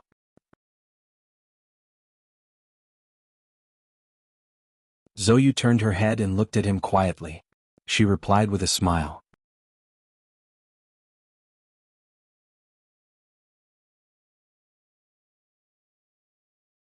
Chapter 221. The Federation Hospital strictly prohibited testing the gender of the fetus beforehand. Although not many families cared about this issue now, this rule, like the first charter, had been strictly enforced since many years ago. No medical institution dared to violate it. During these months, Sulu and Zhou had tried to guess the gender of the little life in her belly, but only he knew. He wanted it to be a girl. Perhaps this kind of thinking was a little rustic and boring, but Sulu was such a person. Boys were more like their mothers and girls were more like their fathers. Although he and Zhou were now friends who talked about everything and had a strange relationship, in the end he still wanted this child to be more like his brother Shi Qinghai. What's his surname? Sulu asked this important question with some difficulty. Zhou laughed coldly and looked at him with a hint of mockery. At this moment she didn't look like a mother who had just given birth. Instead, she looked more like the cold girl in red in front of the nightclub in Linhai. What do you want his surname to be? Sulu lowered his head and didn't say anything. Only at this moment did he understand how unfair it was to Zhou that he wanted to leave his bloodline for Mr. Shi. Fill in your name in the father column. This can always be changed. As for the surname, use mine for the time being. After 2 days of rest, Zhou's spirit was much better than when she had just given birth. That was why she had the energy to stare at the streaks of fire in the night sky outside the window. July was the summer of planet S1. The small celestial bodies in the galaxy would rush into the orbit of planet S1 like moths to a flame. They would rush into the atmosphere and become a dense meteor shower. Zhou, Shi Liuhua, Su Liuhua. Sulu scratched his head and freely combined the 3 surnames with the name Liuhua. He always felt that it didn't sound good. However, the faint knife scar under Zhou's cheek reminded him that this unmarried mother had courage and determination that no one could match. She might have named her child on a whim, but no one could change her mind. The newborn baby suddenly moved. Zhou looked nervous. She held the baby in her arms, untied her clothes and began to feed the baby. Sulu watched quietly from the side. He had no intention of avoiding it. He watched as the girl's abdomen gradually swelled. He watched as this little life grew. Although he was not the child's biological father, deep in his heart, there was still a feeling of gentleness. His relationship with Zhou was very strange. There was no romantic relationship between the two of them, but they seemed to be able to reveal their truest thoughts to each other. Just like at this moment he forgot to avoid it. Zhou didn't seem to have any extra thoughts of being shy. In Suli's eyes, this girl was just a mother, not a woman. In Zhou's eyes, Sulu was more like a close friend, not a man. The child had already been born and needed a father. The Zhou family couldn't allow such a life to exist without a name. Sulu gently clenched his fist and asked softly, "What should we do next?" Hearing this, Zhou still turned her body slightly, but there was a trace of coldness on her face. She said mockingly, "Marrying a blockhead like you is not the life I imagined." Sulu knew that she was speaking the truth. He shrugged helplessly and couldn't say anything else. At this moment, the door of the ward opened and a nurse walked in. She tilted her head slightly and looked at Sulu. She exhaled heavily and said, "You're Sulu?" Like a prisoner, Sulu rubbed his hands nervously, stood up and nodded. "Your wife is giving birth. Where have you been these past few days? Do you know how many things you have to do?" The nurse, who was in her 30s, looked at Sulu with furrowed brows. She knew that the woman in the ward was a family member of a big shot in the Federation, but at this moment, looking at this young father, she couldn't help but feel angry. The father of a newborn in the Federation did have a lot of things to do. Sulu carried the child and walked towards the end of the corridor under the nurse's guidance. At the end of the corridor was a small pink room full of fairy tale colors. However, in the middle of the room there was a room that seemed to stand out. Sulu glanced at Zhou's citizen number on the electronic form. After a moment of silence, he wrote down his own citizen number. The newborn baby was put on an identification ankle bracelet and was carried into the pink room by the nurse. He leaned against the transparent glass window and looked at everything in the room nervously. This was a room that every hospital in the Federation had. Other than the birth parents of the newborn, no one else could go near this room. The newborn baby, who seemed a little uncomfortable because of the interruption of breastfeeding, lay on the soft blanket and moved the red carrot's arms and the white carrot's legs with some difficulty. It had no idea what was hidden under the blanket and on the workbench. Sulu looked at this scene nervously. He knew that when he was born he had also gone through this procedure. Moreover, everyone in the Federation was already used to this. However, he, who had experienced so many things, was the one and only existence in the Federation. Therefore he felt endless worry. Time passed very quickly. The newborn, who had been named Lu Hua, was carried out by the nurse. Sulu immediately looked at the skin on the back of the little guy's neck. However, he did not see any wound. He hugged the child tightly as if someone wanted to take him away. The child started crying. Sulu hugged him even tighter. He stared into the nurse's eyes and said, "Why is he crying?" "Because you are hugging him too tightly." The nurse looked at him unhappily and said, "Go to the police station for a microchip verification within half a year. Then register your name." Sulu asked curiously, Are you also a staff member of the Bureau of Proclamation?" The nurse ignored him. Sulu could only carry the child alone and walk along the long corridor to the ward.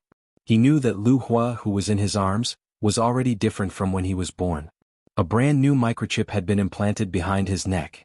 Sulu subconsciously felt a chill. He felt that a certain part of his neck was starting to heat up.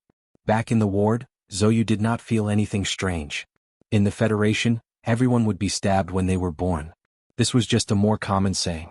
In reality, no baby would feel pain. Probably only Su Lu, who had been brought up by Uncle Fengyu, who was a freak who could replace the microchip behind his neck, would be so nervous about such a thing. The ward was still dark. Zoyu hugged the child and lay on her side quietly. Su Lu sat beside her. After a long silence, Zoyu suddenly said in a low voice, "I don't know if that person is still alive." Su Lu knew who she was asking about. Perhaps Zoyu and Shi Qinghai did not have any feelings for each other. However, she had a child now. An unmarried mother who had just given birth was the most sensitive and vulnerable time. Sulu looked at the girl's messy hair. Suddenly his heart ached. He said very seriously, "Don't worry. I will find him. Trust me." July's Luhua, a blind date. Zoyu looked at the Luhua outside the window. It was not for the man she had met in the Golden Wind, nor was it for Su Lu, nor was it for Tai Ziyuan. She did not know why, but she suddenly felt like crying.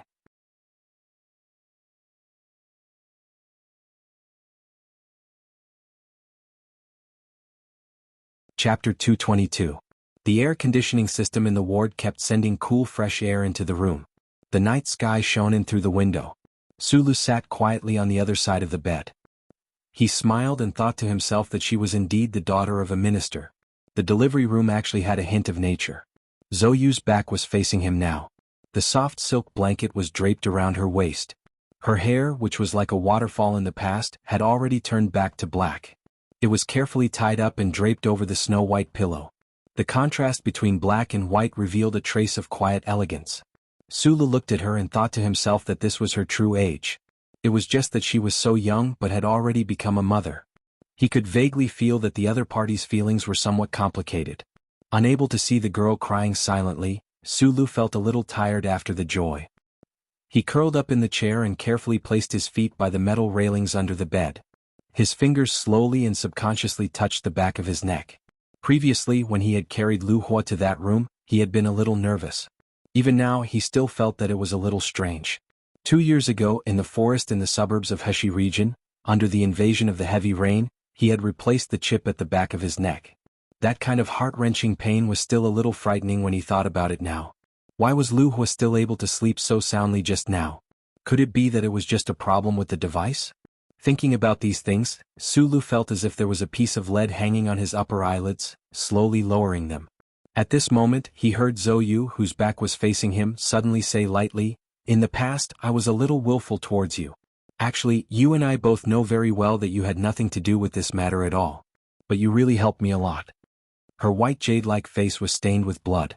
Zoyu's attitude of giving birth to a child out of wedlock at all costs was the fundamental reason why she was able to keep the child in her womb.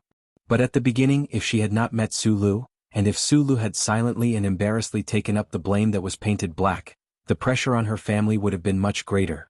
She might even have given up on this little life at an early stage. "I was thinking that I've always owed you a thank you." Zoyu quietly leaned against the pillow and stared at the newborn in her arms without blinking, as if she was afraid that if she closed her eyes, the child would disappear. After a moment of silence, she said, "Don't say that Shi Qinghai is the one who should thank you. This child has nothing to do with him. I've almost forgotten what he looks like. Don't always mention him and make me upset." Sulu slowly opened his eyes and looked at the girl's back. After a moment of silence, he smiled. "What were you doing 2 days ago? Why couldn't I get through to you?" Major Zoyu had asked the same question earlier in the corridor, but he had used a questioning tone. Zoyu knew that this matter had nothing to do with Sulu, so she just asked casually. "I made a trip to Hong Kong.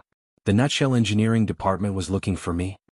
Sulu had told Zhou Yu about the Federation's new mecha after Professor Shin's death. He had even chosen this method under this girl's suggestion. Now that the situation had developed to another stage, Sulu really needed Zhou Yu's political sensitivity. However, thinking that she had just given birth, he resisted the urge to ask. The child had come to this world a few days earlier than expected. The birth was smooth and both mother and child were safe. From the moment Zhou Yu's labor pains started, she thought of the young man who always gave her the feeling of trustworthiness. At that moment she did not even trust her family. The first thing she thought of was Sulu. This kind of trust and reliance was probably built up during her most helpless moments. She knew Suli's personality, so when the call did not go through, she knew very well that something very important must have happened to Sulu. Right now, hearing Sulu mention the Nutshell Engineering Department, she vaguely guessed something. However, even though she was not sleepy at the moment, she was still a little tired, so she decided to discuss this matter later. Sometimes I really feel like you're a good guy. Zhou Yu curled her body slightly, her back facing him, and said sarcastically, "No woman would like this kind of personality." Having lived together in the apartment for so many days, Sulu had long gotten used to Zhou Yu's sharp and merciless tone. Hearing these words, he was somewhat unnaturally reminded of the girl he had met in Hong Kong, Nan Xiangmei. That beautiful and quiet girl seemed to have some feelings for him? He scratched his head awkwardly. He felt that this thought of his was a little unbelievable and laughed self-deprecatingly. "There's actually a sense of pride in your laughter?" Zhou Yu gently stroked the newborn's soft head, turned around curiously and said with a frown, "Looks like your personality has changed a lot. What happened?" The delicate secretary Bai had also keenly noticed this before. Unknowingly, Suli's personality had indeed changed a lot compared to when he first came to the capital ring, but what really made him take off his mask and become more and more like an orphan of Donglin were a few things that had happened recently. In the past, he was most afraid of the omnipotent federal central computer of the Bureau of Proclamation, but now, that great existence seemed to have already invaded his brain, and did not ask the Federation government to arrest him. On one hand, it could be that the charter still did not recognize his original identity, and on the other hand it could be that the other side had some kind of goodwill towards him. Sulu would think about these fairy tale-like benefits, but he also knew that he was already a dead horse. If that was the case, why should he worry? Then there was the terrorist attack at the concert, the MX Mecha in the engineering department, and that extremely arrogant back view of Lin Banshan on the train, which instead made him seem incomparably open-minded and as quiet as the sky. These few things made Sulu shed his great fear, strengthened his resolve, increased his confidence, and found the emotion of appreciation. After all, he was just a young man who had just turned 20. Perhaps he would always be that youth on the inside, but on the outside he would gradually become more mature, more confident, and gradually show a kind of delightful frivolity at the right time. At this moment, Suli's cell phone in his clothes suddenly rang. It was an email and the sender was extremely unfamiliar. He subconsciously pressed the check button, but what greeted him was a line of lyrics about the song 27 Glasses of Wine. He abruptly stood up, his gaze moving from the phone to Zhou Yu's face, and quickly left the ward. Zhou Yu was slightly startled. She thought that he had some urgent matter and didn't want to disturb her rest, so she didn't pay him any mind. It was only a few steps to the door of the ward, and in the time it took to walk, Sulu had already used his fastest speed to reply a few words. He was worried that the other party would be like in the past, discarding a number in a few seconds and then never being able to find him again. His reply was very simple, but he believed that he would definitely be able to contact the other party again. "Zhou Yu gave birth to a son for you." Standing in the dim light outside the ward, the cell phone in his hand never rang again. Sulu knew that the rascal prince must have disappeared into the sea of people in the Federation again. He couldn't help but feel a faint sense of loss. When he thought of Zhou Yu and the newborn in the ward, he felt even more resentment towards the other party, but he immediately understood that this resentment was completely unreasonable. As long as the Bureau of Proclamation didn't actively track down Shi Qinghai, no one would be able to find him.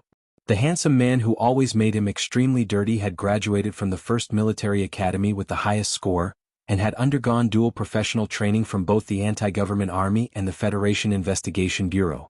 This kind of person could always become a shadow if he wanted to, and could only be vaguely felt but could never be found. Why did Shi Qinghai contact him at this time of all times? Sulu just thought of this question. He lowered his head to look at the screen, but there was nothing special in the email, just a few lyrics and a small attachment. Sulu stared at the attachment, knowing that this was the problem. However, the workstation that could completely block wireless signals was still in Hong Kong, so he was very careful not to download the attachment to his phone. Walking back to the ward, he stared blankly at Zhou Yu's closed eyes. Looking at the girl's slightly chubby, pale and haggard face, he didn't know if he should tell her that the child's father had appeared again. S1 was a port city in the southernmost part of South Kuzhou. Due to its proximity to the equator, the summer nights here were hotter than those in the capital or port cities. Fortunately, this small town had a sea breeze all year round, and there were no rows of tall buildings that concealed the heat. Therefore, the night in this small town had a faint trace of sweet coolness that penetrated the heart and lungs. Shi Qinghai was wearing a very large floral shirt and a pair of beach shorts. He sat on top of the fishing boat, soaking his bare feet in the cool sea water. He was smoking while squinting his eyes at the faint lights in the distance. He influenced Sulu to smoke, drink and listen to ancient songs. Sulu also influenced him in some aspects. For example, when thinking about things, they both liked to squint their eyes to the extreme. However, when Shi Qinghai squinted his peach blossom eyes, he looked even more charming. If a woman saw this, she would probably faint. Only 2 buttons of his shirt were buttoned, revealing Shi Qinghai's bronze chest. Life by the sea was very peaceful and clean. Therefore, he was cleaned up by the sea breeze and the sea rain. He looked even more refreshing and charming than when he was in Linhai. There was no fire on the fishing boat. Shi Qinghai found this semi-abandoned place in the HTD Bureau's files. He had been there for 2 days and 2 nights. The Federation strictly prohibited the killing of wild animals, but it didn't seem to have much compassion for the fish in the water. Shi Qinghai used to use a mocking tone to criticize the profession of his teacher. He also wondered if one of the members of the 5-person team was too fond of eating fish. Thinking of the chubby and cute teacher who jumped off the building, Shi Qinghai frowned slightly. He blew a puff of smoke. The ashes of the cigarette fluttered in front of his eyes and slowly fell into the dark abyss-like sea. The cigarette but between his lips lit up a little. With a soft sound, he threw a metal mobile phone into the sea. After doing all this, he still didn't get up. Like a child, he happily soaked his feet in the sea with an innocent smile on his face. After a long time, the cigarette between his lips burned to the end. Shi Qinghai put it out with 2 fingers, took it down and carefully put it in the backpack beside him. When it came to details as a professional, he would never be careless. The mobile phone that he bought on the street couldn't find any clues, but the saliva left on the cigarette but could be found. Even if he threw it into the sea, it still wasn't safe. He stood up from the fishing boat, but his movements were slightly uncoordinated. He looked down at the wound on his left leg that was gradually healing. He secretly prayed that the blood from a few days ago had been cleaned up. Limping into the quiet cabin on the fishing boat, Shi Qinghai moved a chair and sat down. Under his feet, a man was lying on the ground. There were no fatal wounds on the man's body, but his clothes were badly damaged. A towel, which was almost unrecognizable, covered the man's face. The slightly cold sea water was sucked up from the sea by a thin pipe and was constantly pouring on the towel. This was the most notorious water torture of the Federation Investigation Bureau. On the one hand, it could avoid the angry members of the Federation Management Committee who waived the Human Rights Charter, and on the other hand, it could cause great harm to the person being tortured. Shi Qinghai had already become a wanted criminal in the Federation.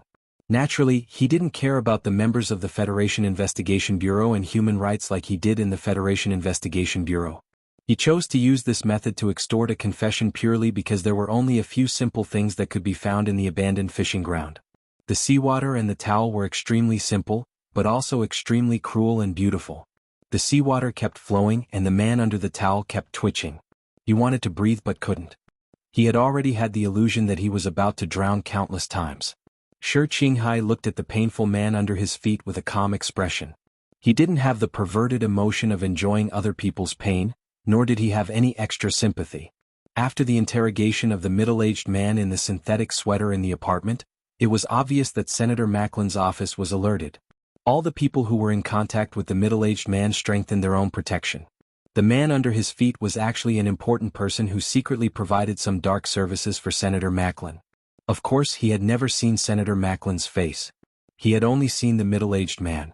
Shi Qinghai had planned to wait for a while in South Kuzhou before making his move. However, the concert attack suddenly happened, and the entire Federation felt a little restless. He knew that Macklin had sped up and he couldn't wait any longer, so he took the risk of kidnapping the man.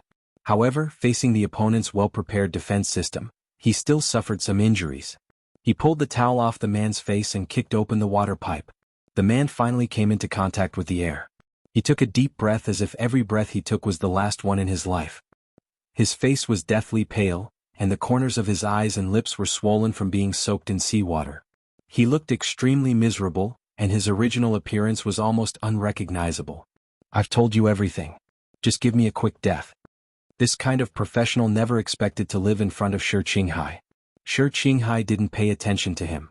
He just packed his luggage, walked to the side of the fishing boat, and pulled open the almost rusty connecting valve. The man lying in the pool of water showed endless fear in his eyes. He knew what Shi Qinghai was going to do. The fishing grounds in South Kazhou were long gone, and it wasn't a famous beach in the Federation. In this vast sea there were basically very few ships passing by. The fishing boat floated on the sea for how many days? How many days did he have to live, thirst, and starve before he died? "You're a demon." The man broke down and cursed loudly in an unpleasant voice.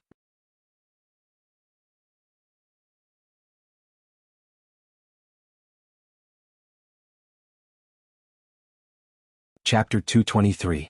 The wet towel was still in Shi Qinghai's hand. Seeing the man open his mouth and ready to curse in despair, Shi Qinghai directly stuffed the towel into his mouth. He stuffed the towel too hard and the corner of the man's mouth was broken. Blood flowed out from the corner of his mouth, which was soaked into white meat. Following the direction of the waves, the fishing boat began to move without the traction of the connecting valve. Shi Qinghai no longer paid attention to the struggling man who was tied to the fishing boat. He tightened his travel backpack and walked out of the cabin. He jumped lightly and landed on another fishing boat, but his left leg slightly paused. He turned around and looked at the fishing boat in front of him slowly drifting away on the Black Sea. Hearing the vague sounds and struggling sounds, he shrugged, raised his hand and waved goodbye to that guy. The two operations had forced out some useful information. Although there was no way to directly testify against Macklin, Shi Qinghai knew that he had done what he could. He copied the information he obtained into 3 attachments and sent them to 3 people. An email was sent to the Capital Special District Daily News, which was famous for its liberal style in the Federation. An email was sent to the Capital District Prosecutor's Office. The last one was sent to Sulu. 2 important subordinates who had been hiding in the dark disappeared one after another. Senator Macklin's office would definitely attract a considerable amount of attention. Although it was pleasurable, it would be difficult to repeat the same action that he had done a few months ago to cut off a piece of Macklin's flesh. Shi Qinghai knew that the fishing boat that was gradually moving away should be his last action. He narrowed his eyes. He had done what he needed to do. Now it was time to see the reaction of the Federation government and the big shots.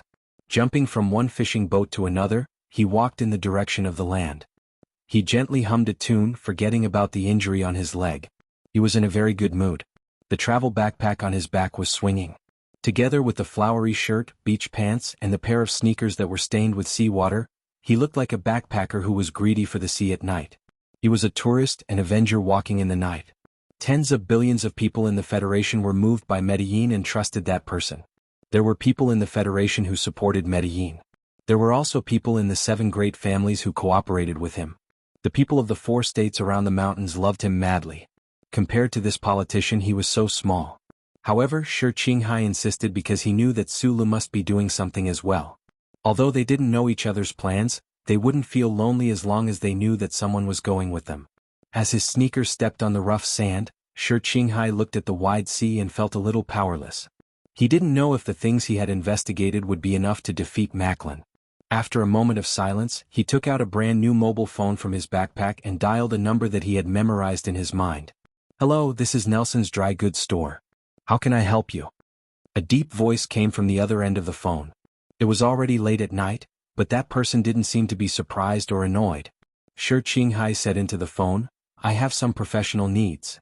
After a moment of silence, the person on the other end of the phone said cautiously, "Which customer recommended you?" Shi Qinghai said a name. With the 2 intelligence networks of the Federation Investigation Bureau and the Anti-Government Army, he had obtained a lot of useful information before he became a wanted criminal, such as the black gun dealer called Nelson's Dry Goods Center.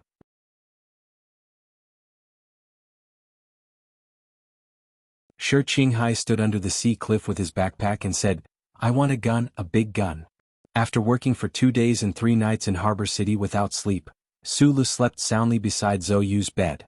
After the fight with the bodyguard of the Lin family, he had to travel thousands of miles overnight. After all, he was not an Iron Man after all. Waking up in the morning light, he stretched his sore body. He didn't want to disturb the mother and son sleeping soundly on the bed, so he quietly walked out of the ward. However, he saw 2 orderlies with solemn expressions guarding outside. Su Li's sharp eyes fell on the pistols on the waists of the 2 soldiers. His heart slightly moved. Only with a gun could one have power. The bigger the gun, the more power one had. In the past 2 years, Sulu had seen a lot of arrogant people in the Federation, especially the second generation of the 7 families. They flashed in front of him like a slideshow and then disappeared.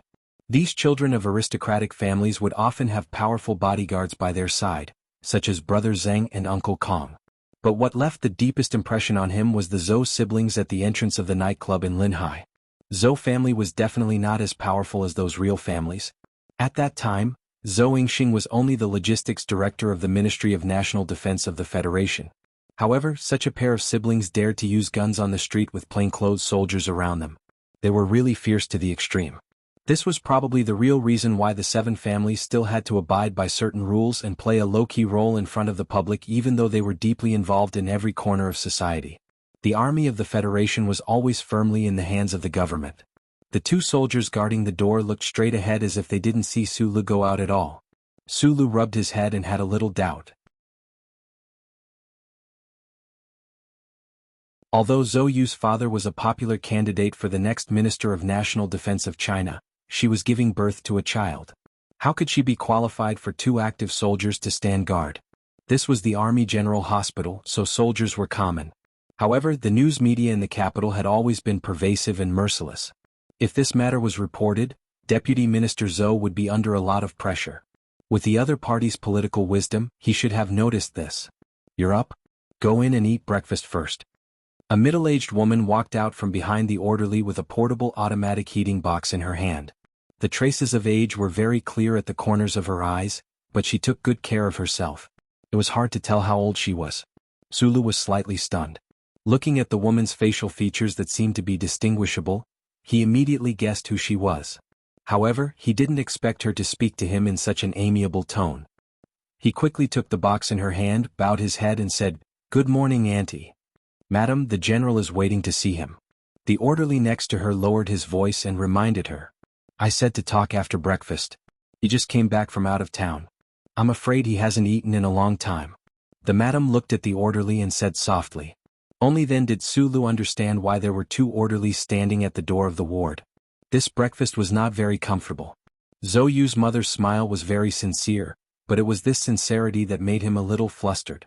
It seemed that other than the shrewd general in the Zhou family, whether it was Zhou Yu or this madam, they all saw Sulu as a real son-in-law or brother-in-law.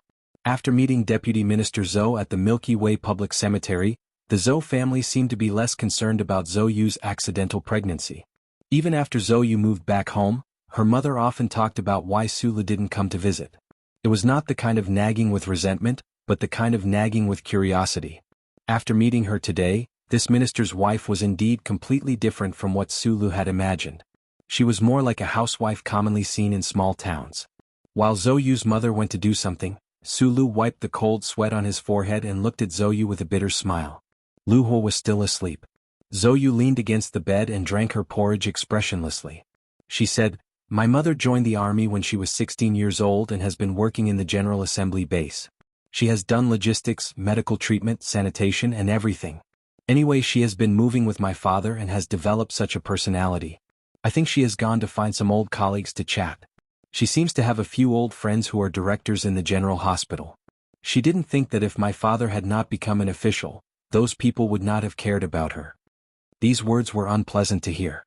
Sulu narrowed his eyes and was about to lecture Zhou Yu like he did in the apartment when he suddenly remembered that she had just given birth and was in a sensitive period. It would not be good if he lectured her until she became depressed after pregnancy.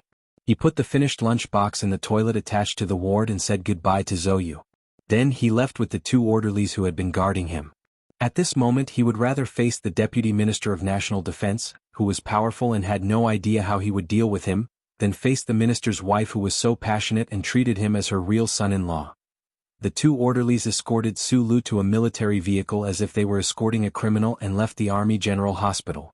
The military vehicle did not drive for long before it stopped in front of a guest house that stood alone in the depths of Linyuan. Yunho Guest House was the federal military's exclusive reception venue. For countless years, countless war orders had been issued from this conference room. The shady green trees and cool morning breeze made the capital's summer around the guest house retreat. Su Lu stood in front of the guest house and couldn't help but narrow his eyes. He didn't understand why Deputy Minister Zhou wanted to see him here. Recently, the Joint Chiefs of Staff were holding a meeting. The chief didn't have time to leave the guest house. One of the orderlies guessed Su Lu's confusion and explained. The Joint Chiefs of Staff was an important organization used by the Federation government to plan for military-related issues. Nominally, it belonged to the Ministry of National Defense, but in reality the chairman of the Joint Chiefs of Staff was personally appointed by the President.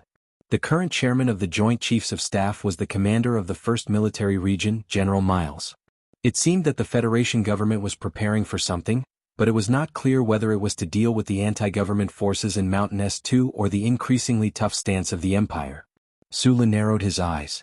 Under the guidance of the orderlies, he entered the annex of Yunho Guest House and came to the door of a room. Reporting to the chief, "The person is here. Come in." The heavy solid wooden door slowly opened. A thick red carpet was laid out under his feet. A secretary-like person in casual clothes smiled at Su Lu, led him in and then closed the door behind him. A general's uniform was casually placed on the table. 2 stars shone in the dark. Zhou Yingxing, wearing a plain white shirt, sat on the light, old-fashioned sofa. He wore a pair of glasses and carefully read a document. "You're tuning in to the Han Li's Wuxia Adventures YouTube channel. We're so grateful for your support, and don't forget to subscribe to join us on this incredible journey through captivating stories. Your generosity through donations truly makes a world of difference, as it's the primary source of revenue that allows me to expand and enhance this channel for you. Thank you from the bottom of my heart for being a part of this adventure."